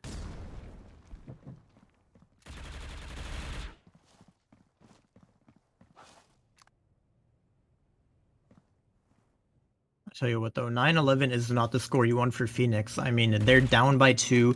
They need 4 rounds to win here. This map can't be breach-sided based on how you play. It's not a good spot for Phoenix. They cannot be making any mistakes at this point. Any mistake that Mobility needs, they need to capitalize off it so hard as well. And Elus is about to peek into Ohana here, and Ohana's going to win that gunfight, but not before he gets tagged down to half HP. No armor left as well for him, only the helmet, but that's not going to give him much protection anyways at that HP range. Now Bax is here on site. He's able to drop one towards heaven, but the B long players come in huge. What is going on? Ohana's gotten a 3K somehow, and Troop is behind him in the smoke. I don't think he's aware that Troop is B long right now. I think if Troop struck quicker and just ran in amidst all the chaos, he could have caught him off guard. And now Ohana's able to get that kill as a result because he's a bit more paranoid about the potential B long push. Phoenix getting closer to tying it up. I'm telling you, dude, back and forth. Over and over again. Ox and Troop don't have money though. Maybe Mobility chooses to go for an eco, or at least make it so they can buy for the next round. And yeah, Kappa with the Super 90. I think we're about to see the potential tunnels push from him. Yeah, Mobility going to go on an eco here and just accept the tie. They're going to have to. Troop at 1,500 cash in the bank, and Ox with only 800. Oh yeah, look at this tunnels push. Oh man, Pretzel playing passively though. I'd say that's a smart play from him. That nade's gonna do some huge damage to Elus. So Kappa with the armor, not as much. Oh, and the double nade as well. Elus gets taken out.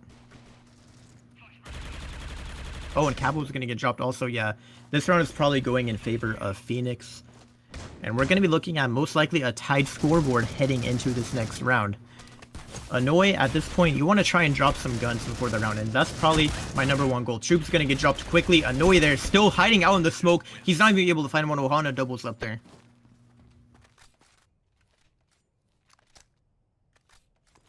Team Phoenix has done it, tied it up.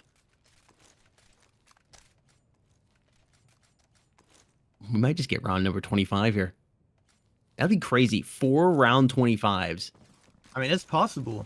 I mean, even Mobility, look, they have to buy the AKs. They can't even go with SGs. And look at this. We're seeing the util juggling from the side of Phoenix as well. Oh, man. It's all come down to this.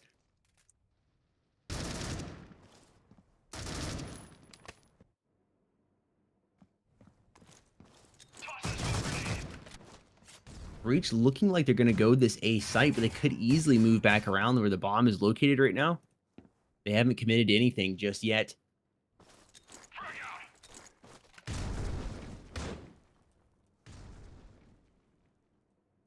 Phoenix has done truly a phenomenal job. I mean, when you look at their statistics on this map and you look at mobilities, you're just thinking, okay, there's just so much more experience here.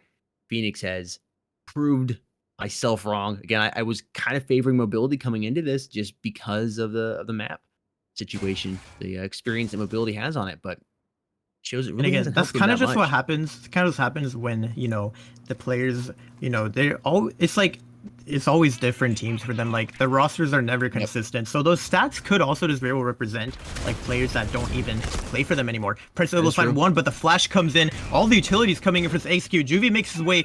Oh, I thought he made his way on the side, but he's actually not going to. Mobility getting this wall plan, at least securing money for the next round, even if they lose. That's going to be big. Now this off angle from Elus. Look at that. Oh, he can't find the kill. You can't miss that spray. Max is going to be able to take him out. Now it's a 3 versus 4. No utility on either side, really. Oh, that grenade kill as well on the troop. Oh, Kappa with a nice little pick there. Ox finding one as well. It's a 2 versus 2. This is getting closer and closer by the second. Ox making it a 2 versus 1. Now Juvie has very low HP, 64. Oh, he's going to spot Ox jumping up and down there. Oh, with the warning shots. What? Through the smoke headshot? No way. What is happening? Gave away his position there and instantly got deleted. He regretted that decision. Mobility is now at match point. This could be it here for Team Phoenix. I don't know. Somehow their money's just not there, though. Like, they get the bomb plant. Again, it's just because those runs are so close, right? Most of them can't even full buy. Like, the utility just isn't there for them. I mean, you gotta wonder, if Mobility loses this round, do they have to eco on the final one? It could be the case for them. It's definitely going to be really close. Oh, Hana opening it up. Yeah, I think they are. There's going to be a couple players on eco here. They probably should have just taken the eco in this round and taken it to round 25. Because they will not have a loss bonus. Yeah, I know. This is really... I think this might be do or die here for Team Mobility. They're working on it. Pretzel is so flashed. And lose I don't know. evens the body count board. They're pushing over towards this side. They need to get the bomb planter. They need as much cash as they possibly can get just in case they do lose this. The bomb planter is Ox. He's moving up and he should drop down and start that plant right now. Max coming to make it a whole lot of noise. He breaks the armor of Eluse and throws a flashbang and that should get his teammates flashed. Oh, but look at Capo. He's flanked his way through vents. He's gonna backstab them vents. Max is coming in, but here comes Capo with a backstab. Any second now, he's able to find one. And Ox gets aggressive. What is this aggressive play? No way Mobility win like that. What? They just get so ballsy out there and they don't even care. Mobility. Wow. Well, that is it. I mean, single elimination bracket we have here today, so I guess Mobility are moving on. I gotta give it to Phoenix, though. I mean, overall, they won more rounds out of the best of 3, but ultimately they couldn't just pull through map number 1 and 3 in the end. What an incredible series right there. Team Mobility winning this best of 3 series, max up with Team Phoenix. Team Phoenix is out of here. They'll be moving on in the World's Tournament. Congratulations to Team Mobility on that win. I thought it was good. I thought it was going to round 25 there. It looked like it was. And then, like you said, the ballsy plays came in. Ox jumped down and made some things happen. 2 quick kills, and it put that 13th point on the board for them. Yeah, I mean, that was an amazing game at the end there. I'm just so shocked in like that. I still can't believe it. I mean, it's just sometimes that switch of the momentum is all you need. And the fact that they were able to just pull through there and like in that final round, they get the bomb plant and they know what's going to happen too. They know how broke they are. They know they're not going to be able to full buy. They know if they lose, they're just screwed. And they say, you know what, whatever. Now I got to say, Capo, he was on that backstab position, right? And he just took advantage of that so well. I mean, he said, okay, you know what? At this point, nobody's backstabbing. He was playing a super pushed up angle to watch the flank. And when he saw no one, he's like, you know what? I'm just going to go for a flank play. Why not? There's so many smokes on site. The teams are taking their time to push. And he said, I'm going to take advantage of that and flank through vents. And that gave him some value. And even though he only found one, it was the only distraction they needed to take that round. Well played by Team Mobility. They're moving on to face Xenocide here. The brackets are coming up. We're going to go ahead and update them so everybody can see what is going on here for the America's Conference bracket. Xenocide defeated Underestimated 2-0. That was a close one as well, 13-12 each time. And Team Mobility ends up winning this 2-1 versus Team Phoenix. And they will be moving on to face Xenocide in round 2 of the conference rounds for the Americas region. And that will be taking place next week on the Critical Ops Esports channel. If you haven't subscribed over there and rung the notification bell and done all the things, I highly recommend that you do so now. These are going to be some exciting matchups coming next week. A lot of great games incoming, definitely. I can tell you for sure, Xeno versus Mobility will be good. Again, that Blackout versus Evil Vision will also be fire. We have a lot of great games coming up. Again, we're coming up towards the end. I believe next weekend is actually the final region versus like same region teams playing. After that, we're going to start mixing and matching between the regions, and that's when things start to get spicy, you know, because you start to see play styles. You know, just me as the person who's watched all the regions, I can tell every region has their own unique play style. And when they start to clash, it's going to make for some very interesting gameplay when it comes to these world championships. Yeah, it definitely is. You can definitely see the difference in play style when you look at South America versus North America, Europe, Asia. So it is going to definitely be really interesting. I think we're going to have a couple replays come in here so we can go ahead and just recap a little bit about what happened. And then I think we're going to end the stream. Again, for those of you just joining, I just saw a couple people join. You came in at the last second. Yeah, you have some remarkable timing, but Team Phoenix has lost to Mobility in this best of 3, 2-1. Mobility secured map number 1 on Port, then lost in a really big way in map number 2 on Bureau. What was it? It was 13-4, and they ended up coming back here, and it was a very, very close matchup. It was 13-11, but they were able to pull through and get the W. Yeah, no, I mean, amazing match. Again, yeah, that 13-12 and 13-11 for the wins, it just comes to show. And again, I know I've said this a lot, but I feel bad for Phoenix, right? Because they won more rounds overall. It just comes down to securing that actual match. And sometimes it can be a lot harder to do that, especially when the nerves start to kick in. You get to start to play a bit more nervous, a bit more paranoid, a bit safer, rather than going to your usual gameplay style. And I know I see that a lot of times, just in general with other matches too, not just this one. When you're in the spotlight, you're about to get eliminated from the tournament, you can start to play a lot more nervous. And I guess just, not want to go for risky plays that could potentially work out. Whereas normally they probably would if you were doing it on a score of like, 4-3 or something. So definitely, yeah, that switch in the momentum, especially for mobility at the end there, that was the incredible play. It just shows they're not nervous. They're ready to do whatever they can to win it out. And especially, I love the way, I don't think we saw Phoenix do this as much. I love the way mobility utilized those shotguns over towards events. It really gave them the upper edge on some of those. I mean, Capo just ran in that one round with a Super 90 while like half his team was on an eco, and he just took out 2 or 3 players towards events and really opened up the B site for them. I mean, that's just some huge value when your team don't have guns. The fact that you're able to do that with those shotguns, it's just so incredible. Yeah, and it was a little bit of a risky. I thought, at least, bringing Capo in as a sub. I thought that might be just a little risky. You're bringing in a player on map number 3 who isn't warmed up at all, but it showed that it was a good decision by Team Mobility in order to do that. Oh yeah, definitely. And I also know just personally, because I've played with Capo before, I know for sure that he's one of those players, he really knows how to utilize like the more random elements of the game, like the shotguns, the SMGs. When it comes to those, random and various, I guess you could say obscure outplays, he's really the guy who can get it done. He definitely loves to reflect that kind of play style when he plays, and I think that really helped mobility. They just need to switch it up and do something interesting to sort of throw off Phoenix. Yeah, because I really, before they brought that sub in, it looked a lot more like Phoenix was going to win, but they were able to bring Capo in. And again, I was thinking, is that really the best decision for them? Is this going to end up costing the round? And it didn't, and it really ended up helping them being able to have that, again, that him having more familiarity with using the shotguns, rushing vents, doing some things out of the norm that Phoenix wasn't expecting. They haven't dealt with that at all. The bright side out bringing him in, having played nothing with them, is you kind of get used to, you're in map number 3, you get used to the way these teams are playing and the little things you're going to do. Then you bring in his wild card that is Capo, and he's down there in the vents with the shotgun, spraying and praying. It just caught him off guard. And again, I think it's really what helped Mobility get those last 2 points on the board and gave them the W. Yeah, and again, part of it can also be like that mental game, because the other players, they've been battling for 3 maps, and then, it's like a lot of wins, a lot of losses, but overall it can feel kind of defeating when you're in that losing position. Then you bring in that sub, he doesn't care about what the rest of the team's mentality is at. Like, he can help bring him up, he can help sort of guide them in the right direction. I definitely, you're not wrong, that sub was huge. Yep. Well, and you're right, with the mentality thing too, because you can come in, everybody's a little like, okay, we're really struggling here. You come in, you can do this. You've been watching the team, you've been scrimmaging with them, you've been practicing, they have it in them to win this. And you come in, you haven't been kicked in the gut as many times, and you come in, it's like, guys, we got this, we can do this. And you start coming in, you make some plays, it helps boost that confidence, and you start having people be like, okay, you know what? I agree, we can do this, and that pushes you over the line. So yeah, not only is it great for the players themselves to have that extra man come in and start switching things up, but as well for the mental game as well. I think that really helped Team Mobility.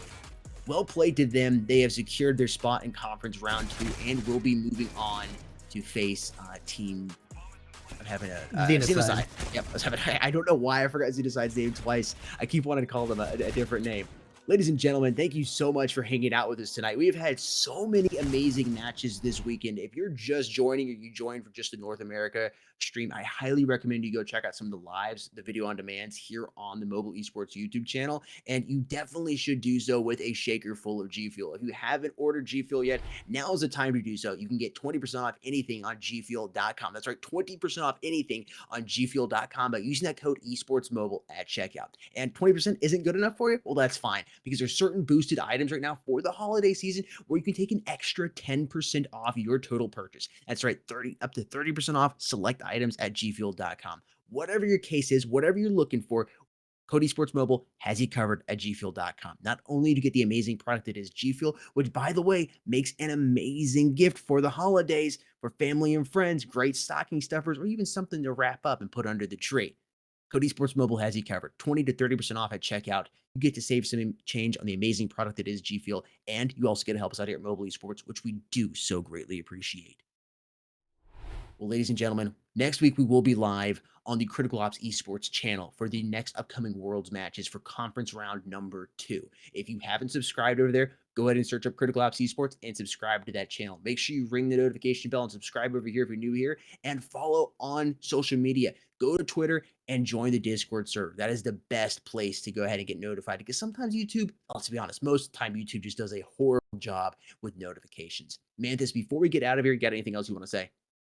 I suppose my final words for the stream are great games overall. Again, North America was probably the most chaotic and the best out of all of them. Honestly, I'm not saying like they're the best out of skill wise, just the best as far as the proximity between this, or I guess the skill gap between the teams. They're all so similar. We even saw from the votes, everyone was voting almost nearly perfect 50-50, which we didn't see for any other region. So definitely this was so exciting. Yeah. But again, we did also have some very exciting matches earlier. I know you already mentioned this, but all the VODs are going to be on the Mobile Esports channel for the other regions. So you guys should definitely check them out, because we had a lot of great games that we got to see this weekend. 100%. Folks, with all being said, this is Sudden Death and Mantis here signing out, and we'll see you somewhere soon on the internet. Peace.